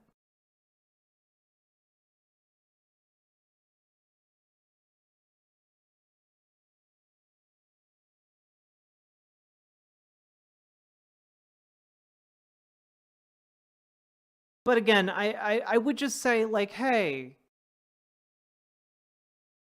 I would think that maybe the best way to push back against the Israeli government is not by joining the organization the Israeli government has propped up as controlled opposition to aid the Israeli government's ongoing genocidal project. That's one of my main points. But moving on, we got only a few more minutes of this. Is Hassan supposed to be Ethan's friend? Yeah. It's not a comparable structure or situation. Well, it's not, but also they literally have people whose job it is to be the voice of Hamas. Like, if you're saying, well, they aren't speaking for everyone in Hamas, like, I mean, sure, but neither are anybody in any organization. There are going to be other people in the organization who think differently. That's not a real, like, counter argument to that. Like, if somebody is in the position of speaking for an organization, they're speaking for the organization formally.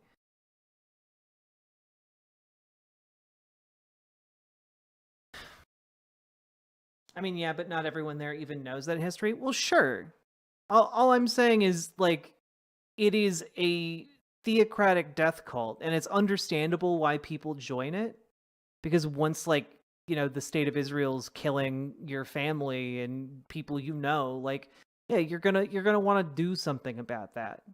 It's understandable why people join it, but, like, at the end of the day, it's functionally, from the perspective that we have and the information we have, another part of the Israeli apartheid state. So, like, that's the part of the problem here is, like, again, all I'm saying is you can understand it, but it doesn't justify, like, the actions, obviously.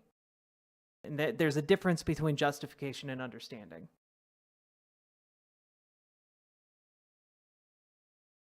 Just the destruction of Israel, which is how, again, people interpret No, it. that's not true. Plenty of Jews, plenty of Zionist Jews that I've seen think Free Palestine means the destruction of Jews. Okay. Not just Israel, the entirety of the international Jewish population. I don't think that, because from the river to the sea, in the saying itself, is people interpret it as the annihilation of Israel. That's how people see it. Okay, when you want to understand what Black Lives Matter means, do you go to white people to ask them, or do you go to black people and ask them what it means? Who do you listen to? When you want to understand the meaning behind the slogan Black Lives Matter, do you ask white people what they think it means, or do you ask black people what they think it means? I guess I would probably just ask anyone involved in that movement. I don't know. Okay, that's great. Are there black people in the Black Lives Matter movement that, like, legitimately hate white people and, like, maybe want to even kill them? I'm sure there are. There's one. You can find one of everything, okay? Like, I'm sure. Does what you're doing, essentially, with your... Does that using change, Jews as tokens. Does that change... No, listen to my words. Does that change the broader movement and the morality behind Black Lives Matter? Or does that change what people mean when they say Black Lives Matter? Black Lives Matter doesn't... Again, it's what's in the phrase, dude. Saying the thing is, like, saying Black Lives Matter doesn't insinuate that other lives don't matter. It's in the fucking phrase, bro. I don't know what to tell you. From the river to the sea, Palestine will be free. Also doesn't feature from the river to the sea. We should destroy Israel and kill all the Jews. You're the one who's saying that is the secondary implication behind it. I'm just telling you how people see it, bro. I know, but if you were to tell me this is how white people feel about Black Lives Matter, I would say I don't care how white people feel in this regard, because my business is not about explaining what this... There's inherent... Bro, there's nothing in Black Lives Matter that's saying that white lives don't matter in the fucking slogan. There's nothing in From the River to the Sea, Palestine will be free that implies Jewish people must be eradicated or Israel must be destroyed and Jewish people in it must be killed. A lot of people disagree because you're talking about from the river to the sea. Yes, a lot of people who are not Palestinian and a lot of people who are not anti-Zionist disagree.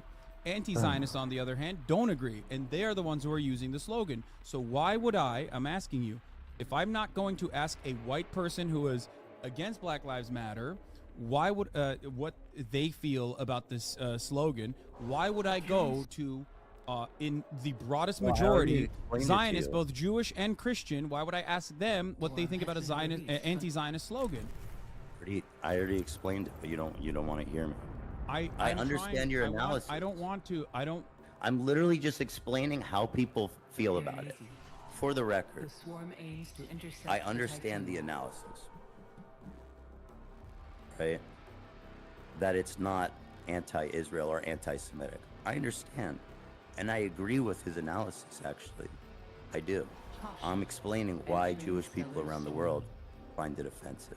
And I can tell you guys, most Jews do find it offensive because the way they interpret it, which is the destruction of Israel. That's how they interpret it, whether it's meant that way or not. And I think that it's worth, acknowledging that that's how people feel about it. Keep using it by all means. Sorry, I was gone. I'm talking to the audience. Can you hear me? Okay. I'm telling the audience because I don't think I'm simply explaining why people interpret it to be anti-Semitic or anti-Israel because of the insinuation that it is from the river to sea. They interpret it as it being a call for the destruction of Israel. You can use that phrase, and I agree with your analysis, Hassan, that you know what I mean, that people can use that phrase. It's okay. You know what I mean? Yeah, it's a vibes-based discussion. If you care to respond to it or not. No, I get the perspective. If you want to keep using the phrase, that's fine. You know what I mean? I'm just explaining that I don't like that people act like it's so fucking shocking that, when Jewish people see that and interpret it one way. It's not fair to make them seem like crazy Zionists. But if you see interpreting it that way. If you see my explanation of this, and if you hear Palestinians explain this term and this slogan and what it means to them and the history of the slogan, right? And instead of going, oh wow, I didn't think about that. Actually, maybe I'm in the wrong here. I would rather listen to those who are anti-Zionist, Palestinians, and also American Jews and Western Jews who are anti-Zionist alike.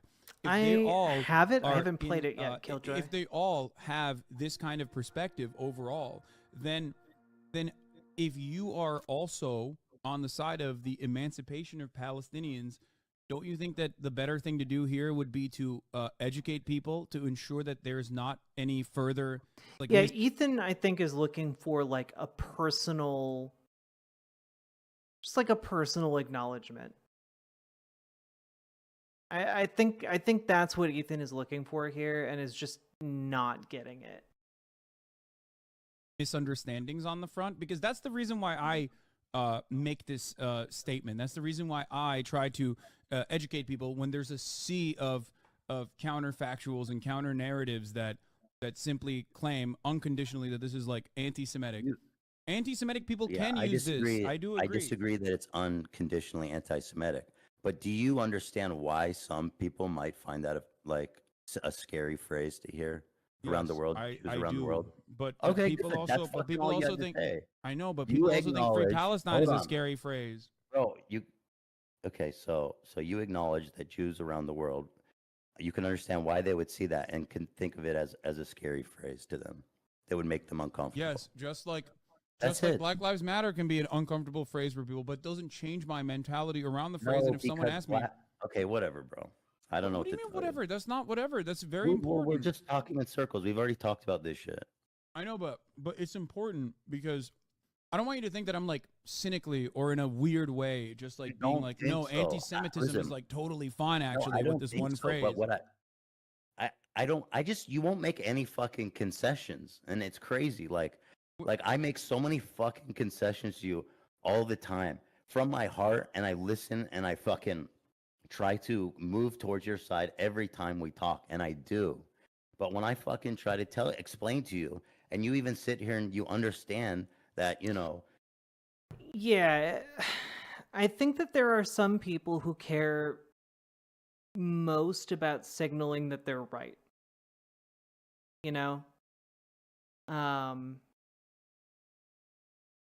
They care a lot about signaling that they're right or being technically correct. And I think it can kind of torpedo discussions like this.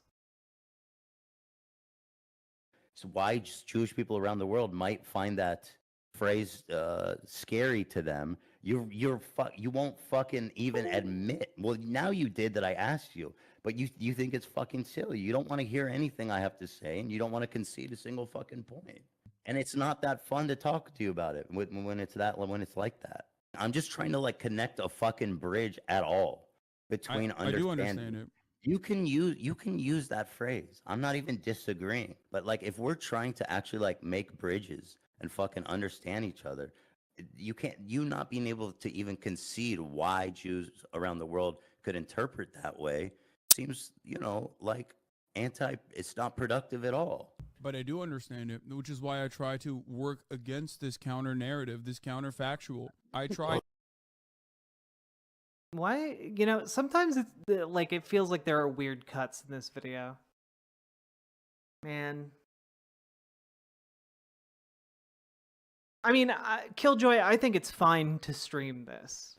I think it is fine to stream content that is uncomfortable in this way. I think it's actually kind of useful. I don't think it's necessarily healthy for Ethan. But I think it is useful for us as viewers looking at the two of them. To use the privilege that I have, the platform that I have, to deliver a voice for a group of people that are never that are never really heard at all. I think peace and progress happens when we connect and have empathy for each other. That's it. I'm explaining to you why Jews around the world might find that offensive, and and that's it. I think that it would be good to try to understand that. But the question I have is this. But I don't care to keep talking about it because we just keep talking in circles. Like I feel like I'm just explaining it, man. And I'm not a fucking radical Jew. I'm not even a religious Jew. No, I have no stake in the game. And this is coming from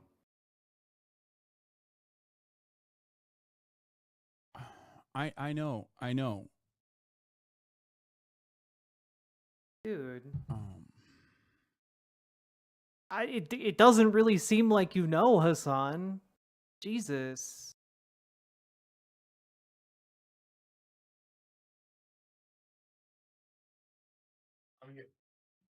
Sorry. I don't know why I get so fucking emotional lately. You all right? We don't have to. No, clearly he's not. You don't feel like it. I'm not like a fucking I'm not a sensitive Jew. I never scream anti-Semitism about anything. No, I know. So like you can't. I don't even think it's fair to characterize like. I'm just telling you how people see it. I mean, that's all Ethan, I'm doing. I know. I never said that. You disagree. Clearly, that's it, and that's fine. I don't, Ethan. I've never said any of those things against you, and I don't believe that. I'm simply trying to describe the position of Palestinians in this matter.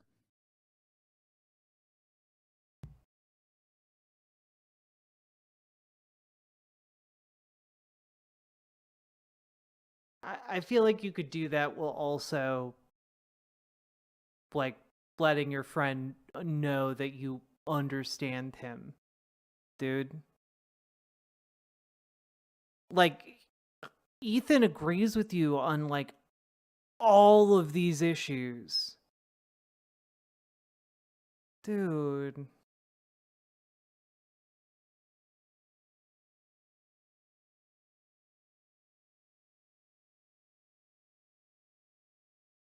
Yeah, Malachi ultimately this second half of the conversation is like Ethan wanting reassurance from his friend and just not getting it for like an hour of conversation. Like Ethan is like breaking down here and Hassan is just like I'm just speaking truth to power, bro. But you're not speaking truth to power. You're speaking to your friend. Your friend who is just trying to ask for some reassurance that like you can at least kind of understand where he's coming from. And saying, "Yeah, I understand," but is not the the response he's looking for. He's not looking to debate you into understanding him.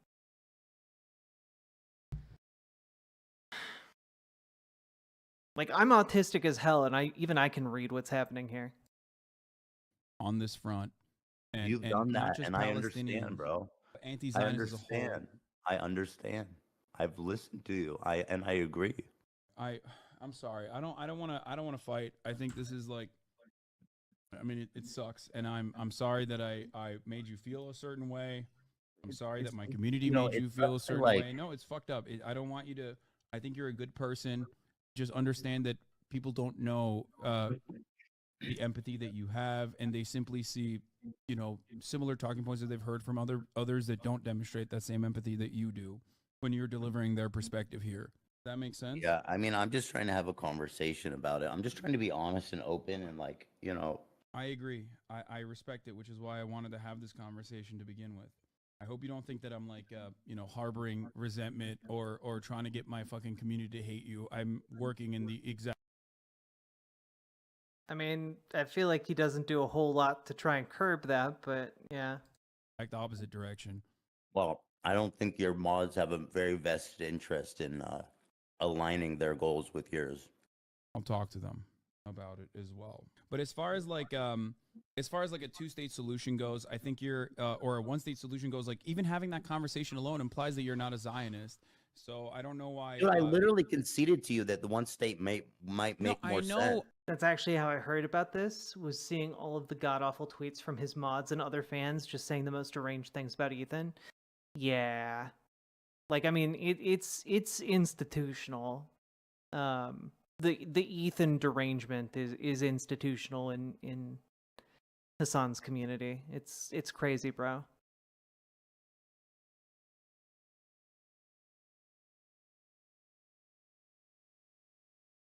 Ethan, I know. I'm telling you that I don't feel that way. Yeah, but the issue is you keep telling him stuff. And he's been told for the last 2 hours, and he just wants to know that you can fucking hear and understand him.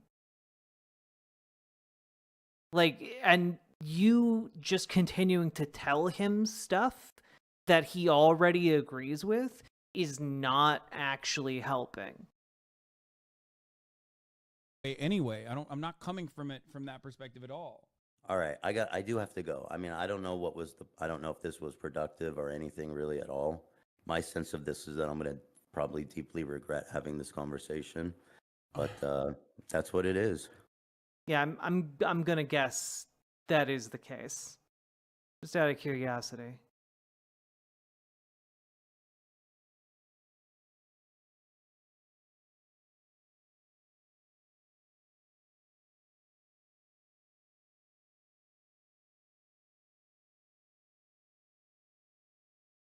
Like, again, like, this is one of the top posts, and it's just like,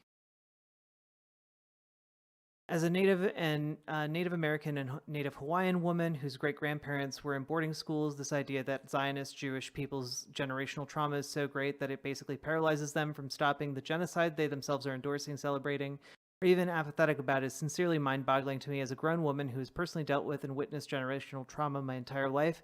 Generational trauma is not a good enough reason to not stop committing crimes against humanity. But, like, Ethan agrees with this point, Like, again, some of the formulation here is wild to me. Like,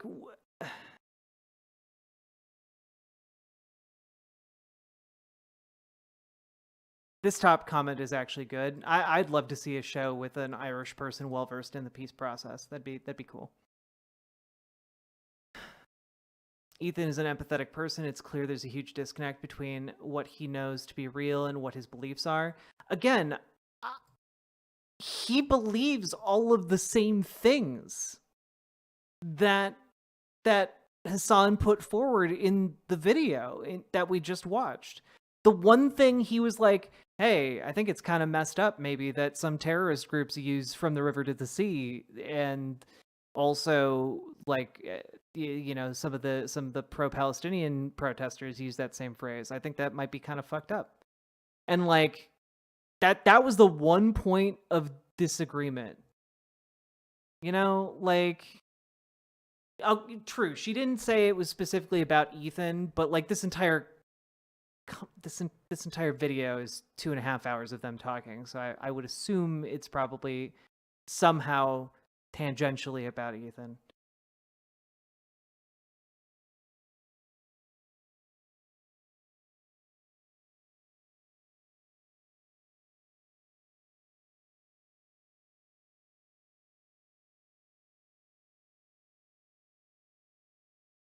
Someone needs to tell Ethan that there's no middle ground than a genocide, and it's okay to say that a genocide is wrong and not right.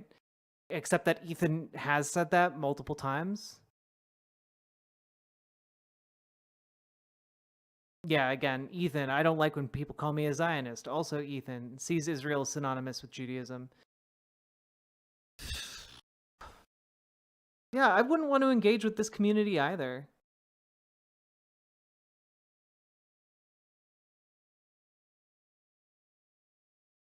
I'm not even halfway through and I'm frustrated with Ethan. Just because peace is hard doesn't mean it's not worth trying for, which he didn't say. All he was saying was that, like, none of Hassan's answers were about tangibly moving towards a one-state solution. It was just about, oh, maybe someday in like 50 to 100 years, a one-state solution could arise. But that's not an answer to his actual question.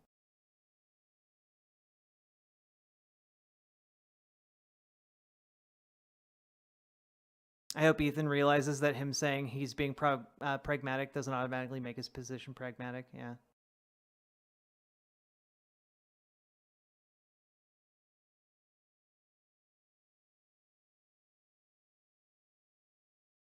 Yeah, I know Ethan always talks about how he tries to be an optimist, but a realist. All I hear when someone says peace is not possible is priming the people who hear it to accept genocide. Again, like, I mean, it's just a lot of these people are just saying Ethan is unabashedly pro-genocide, and I think that's insane to me. Having now watched this video, that is an insane way to interpret it. Ethan, I love you. I wanted to talk to you beforehand, so we can just like have a more productive outline for a conversation like this. I mean, this is what I wanted to talk about. What? No, this is what I wanted to talk about. No, I know. I just look, as a final statement on this for everyone that's watching. I mean, she then goes on to say, if that's what Ethan's position is, then these people's brains are unfortunately broken, and we have to have productive conversations with people who are willing to listen, because people and children are dying over there right now.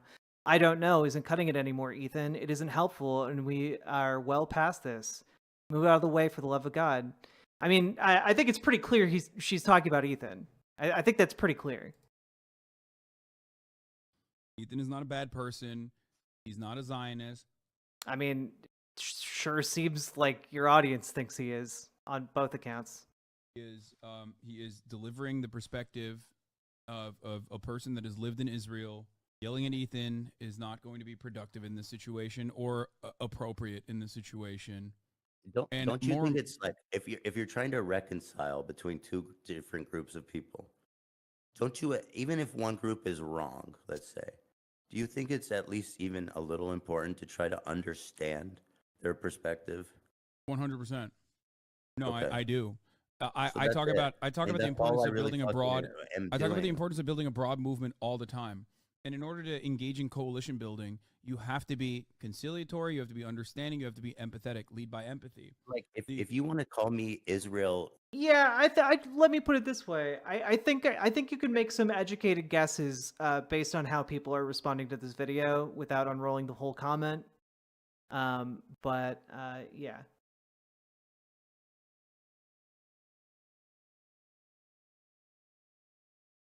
Defending that I'm like the most it's almost like I've been doing this for several years now and understand what people mean when they comment on videos like this. milquetoast pro-Israel defender you can possibly find. So like you gotta learn. People need to learn to build a fucking bridge somewhere. I'm not saying that. I hope you understand. I don't. know. Yeah, you're not saying it, but I do think that a large part of your community thinks that. It's clearly reflected by all the shit that the mods continue to say. And so I think it stems from. I just got a fucking Air Force ad. Yeah, I just ran an ad. Right. I forgot to run it at the top of the hour. All right, listen. Let me just clarify. Israel's wrong. The settlements should be removed. Netanyahu's a war criminal. I fucking hate him and his whole cabinet. They're genocidal, absolute psychopaths. Fucking despise them. I think the Palestinian people, I think the blockade needs to be lifted. I think that Israel is indiscriminately bombing Gaza. This indiscriminate bombing of Gaza is fucking horrific and horrible and absolutely destroys Israel's position. I don't know what more I can do to try to empathize as someone who's an Israeli. I don't know. And so those are my positions. If I try to explain a perspective of a Jewish or Israeli person, I'm not endorsing it. I'm not defending it. I'm only saying it because I think it's important for people to understand the perspectives of those on the other side of them so that you can connect with them better. Guys, I don't know about you, but I certainly heard everything he just said and came to the conclusion that Ethan is pro genocide of Palestinians. I don't know what to tell you guys. He's clearly anti-peace, clearly hates all Palestinians, and is a Zionist pig dog. I mean, like that's the only conclusion I can come to based on the words he just said. I am your average Hasanabi commenter, I guess. That's it. That's my goal.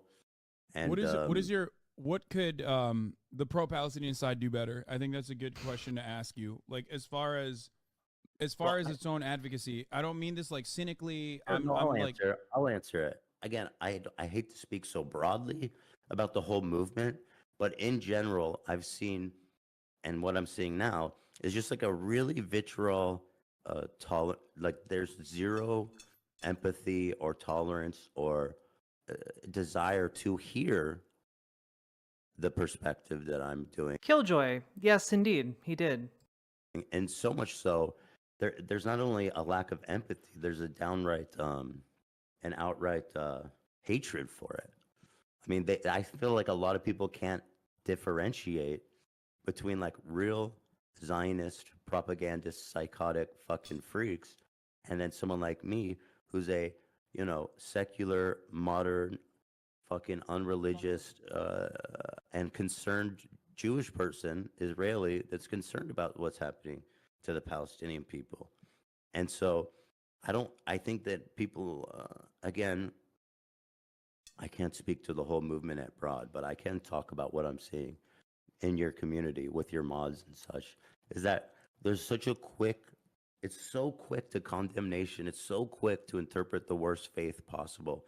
There's no charitability. And I understand because tensions are high. People are rightfully upset about what's happening. I mean, that's to put it mildly, right? As you said, I mean, 10,000 people died. 6,000 of them are kids, or maybe even more, 8,000, I don't know. But there has to be, if there's not even tolerance for someone with my perspective, then I genuinely don't think that there's ever going to be a chance of anyone reconciling this in a meaningful way. I just think it's counterproductive to. He is correct. He is just absolutely correct. I think the issue is Ethan is saying don't treat people who live under the state as the state, be mad at the state and not the people, because people are flawed and have biases that it's implicit, while states are flawed, unfeeling, and explicit in their bias. I mean, yeah, I mean, that's definitely true. But I think he's also pointing out pretty accurately that, like, you need to be able to engage with people who don't agree with everything you say and slag you off. You need to be able to have meaningful conversations with that. and like be able to live with like small differences of opinion, to be able to like say, hey, you might not agree with me on like this slogan, but we can both agree and work together towards a solution for Palestinians, and like an end to the war in Gaza. Like you need to be able to do that. And frankly, there are so goddamn many people, especially in the online left, who are completely incapable of that. Completely. It's all just sports. It's all just you play for that team, I play for this team, and now we have to fight to the death. To look at me like the fucking villain, and to call me a Zionist, and to interpret what I'm saying as someone who's no different than, you know, your run-of-the-mill militant fucking fundamentalist settler or fanatic in Israel. I agree. I think that people are too quick to jump to conclusions, especially because of the prevalence of certain talking points. That they hear, that they immediately go, oh, it seems like he's defending Israel. In the same way that people look at me and say, oh, you don't care, you love Hamas. Like, you must love Hamas. It's very obvious that you love Hamas, over and over again. Despite the endless condemnations that I deliver. I feel that, and talk about the brutality of it. It's just people are very black and white on the internet, and they want to put you in a neatly defined box that says you believe this, and I think that you believe this, and you're sneakily and cynically and talking against this other position. I will not listen to what you have to say. I simply am going to perceive you a certain way and go along with it. I obviously disagree with that. That's why I try to break through that on a regular basis. I try to instill charitability in my audience as well when talking to people. I do think, though, in general, like I agree with what you're saying about yourself. I know that all that about you, but I do think, like, on the whole, that your community is extremely hostile towards me. Or maybe not. I don't know. I don't know what's the percentage. I mean, how could I tell? There's plenty of. But I feel like they're overly. There are plenty of fans of yours in this community. I think that yeah. No, I don't know what's the percentage, but like, it's very. I don't know. I feel like very unwelcomed, and it makes me feel like sometimes that what we're doing here is kind of pointless. But I admire everything that you do, and I support everything that you do, and it's also. I think it's also because it's a political community, which is fucking cancerous and awful in general. Especially like this morning, I talked about walking my dog. I was 10 minutes into the broadcast, and the first thing I saw in the fucking chat was, oh, so no more BDS against Starbucks, I guess? Because I said I got a puppuccino for my dog. I never said I went to Starbucks. I never said anything. For the past fucking for the past 4 weeks, almost 5 weeks now, I have continuously talked about what is going on in Gaza. And yet there were still people who are mentally ill and fucking bad faith who were like, oh, I guess you went to Starbucks. But the issue is the people you're talking about are also your mods. Like, I mean, come on now. Purchased all the Starbucks you possibly could, and that must mean you hate the BDS movement. That must mean you hate Palestinians in general.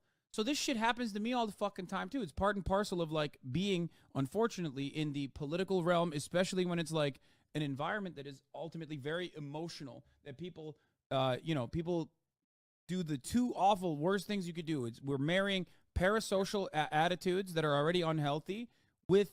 Is Hassan bad at his job? It depends on what you consider Hassan's job to be. Political perspectives that people get like incredibly polarized on and incredibly impassionate about. So obviously, no matter what happens, like if you look at this kind of stuff and it let the kind of stuff sway your opinion, it's going to destroy you mentally. It's just something that listen, I've been I have to deal with the internet always. So fucking long, dude. I'm impervious for the most part. I would thought into this shit, but this stuff that's happening here really, I know what it is. it's getting yelled at by. I mean, like, yeah, Ethan's been doing this for longer than Hassan, maybe? Like, Ethan's been at this for a long time. He has a huge following. Like, he knows about insane commenters. The issue is the community that Hassan has cultivated. That is the issue. And that is a failure on his part. By those you perceive as your allies. Happens to me all the fucking time too. Last thing I want to say. Remember when I bought a house and everybody fucking lost their minds, or when I bought a car and everybody lost their fucking minds? The people that were yelling at me in that situation were not right-wingers. I mean, sure, there were right-wingers that were yelling at me and taking advantage of the situation too. It was mostly fucking people with hammer and sickles in their fucking bios on Twitter. That didn't change my perspective, and it didn't change my opinion on the world, and it didn't change my analysis one bit. Because ultimately, you have to remember, like, a lot of that comes from a place of anger, resentment, frustration in their own personal lives. You just have to keep learning and keep going on this journey, be as charitable as you possibly can to others, and lead by empathy. There are going to be people who like Ethan has moved left. He used to have a conservative community.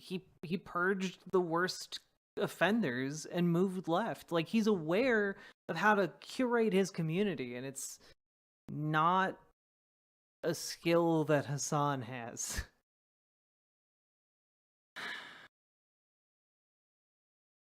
Perceive as allies who will yell at you, and it's going to hurt your fucking soul. And it has happened to me more than anyone on this planet. Goddamn. If you've consumed any Hello, H-Bomber guy. Your soothing dulcet tones will have to come on a new day.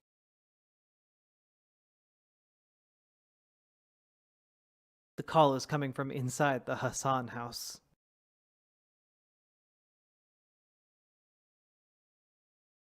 Well, that was a bummer. It took us 5 hours to get through a 2-hour video. Jesus Christ. And it's now 6 a.m. I did not intend to spend my entire night time doing that one video, but you know what? I feel like maybe it's good that we did. Maybe someone will get something valuable out of watching my critique here. Yo, Fortnite, that's dope as hell. Waltz in C sharp minor by Chopin. I enjoyed the commentary. Well, I'm glad. I hope you all enjoyed your stay. And folks, we just crossed the 5-hour mark. If you've been enjoying the stream, please hit the follow button over on Twitch, hit the subscribe button on YouTube, like the goddamn YouTube stream, and consider dropping some subs or donos, because that is how I live. This is my full-time job, and it's why I'm able to stream until 6 o'clock in the goddamn morning. Yeah, if you can dono, consider it. Hi Ryu, I'm glad you enjoyed it. I'm always glad when you guys enjoy my my streams.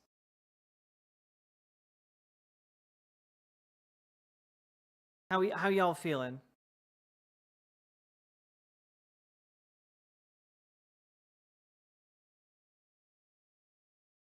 Unironically, your stream is the least toxic political stream of them all. I appreciate that, Stout Man. I do my best to try and like have an open mind and an open heart to the people who come into stream. Ooh, hiccup. And who and like maybe like we can make them maybe we can get them to be friendos, you know?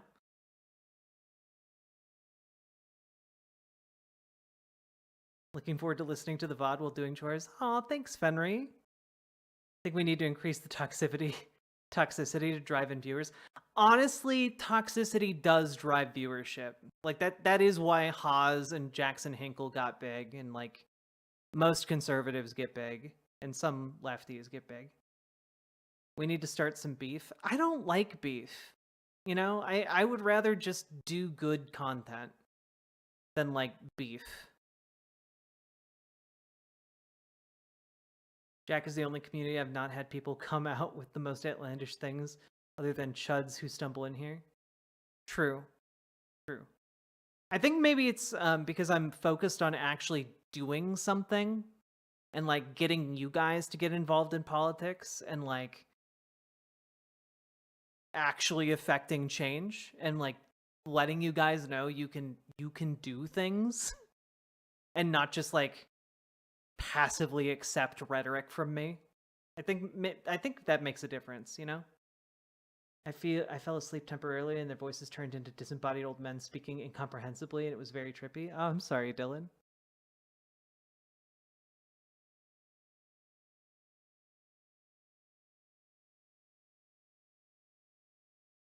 You say you don't want to start beef, yet Chad is going to force you to cover Shoe on Head versus Thought Slime beef. What is this, 2019? My takeaway from that debate is that grass is important and Hassan needs to touch grass more. Maybe.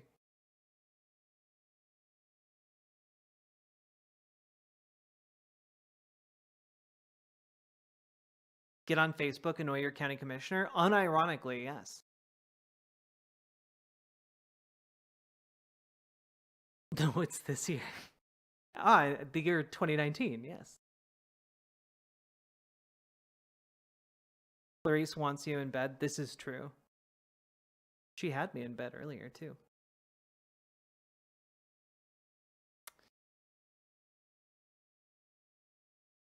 That's right, I'm a sex haver.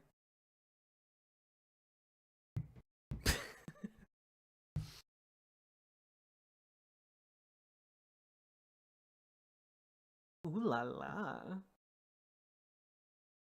I need to go after other cozy streamers.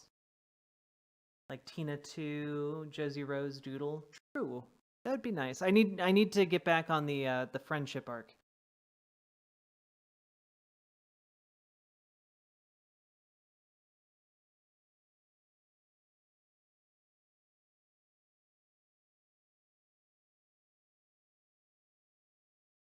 Let's see. Nah, we going beef.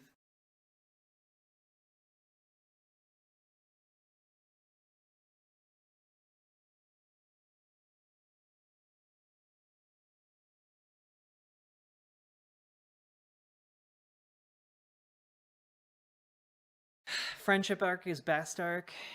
Yeah, we'll have to see if we can combine friendship arc with copyright fortress arc. Maybe friendship arc and copyright fortress arc can be the same arc.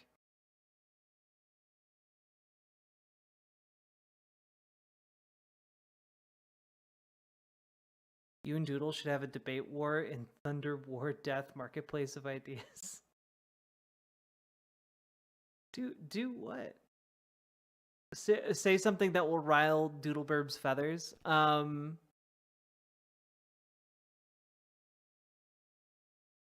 I can't. Doodleburb is too nice. I like them too much. I like Doodleburb too much. Don't make me do that.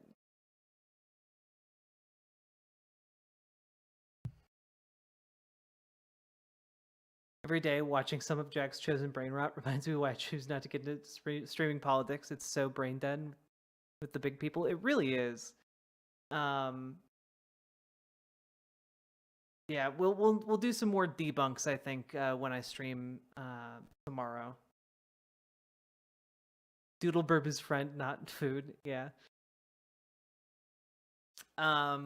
Maybe we'll do the Matt Walsh "How You Solve Homelessness" video tomorrow, because I guarantee it's something insane. Like we need to find the homeless people who are sleeping and chop them into bits and turn them into some kind of stew. I feel like that's probably Matt Walsh's weird solution to homelessness. So we'll have to cover that. They called out Tofu Ghost as a joke.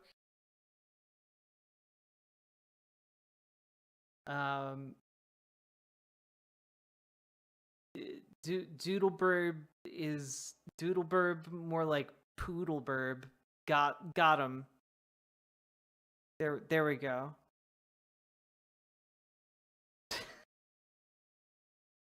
I'm calling you out, Poodleburb.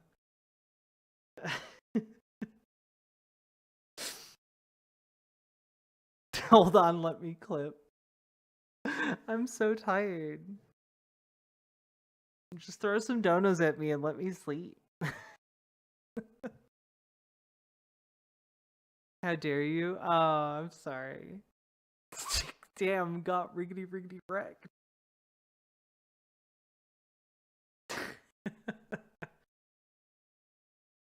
I'm sorry. I'm very sleepy. Can I go to sleep now? What do you mean? What do you mean? Been seeing normie streamers saying X thing is to the left of hunting the homeless for sports. I think it's sinking in now how bad the right is getting. Yeah. Okay. I hope you all enjoyed your stay. I will be back tomorrow. Bye. And we'll raid into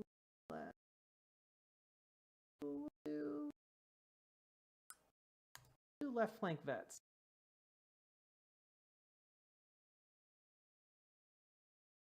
Bye.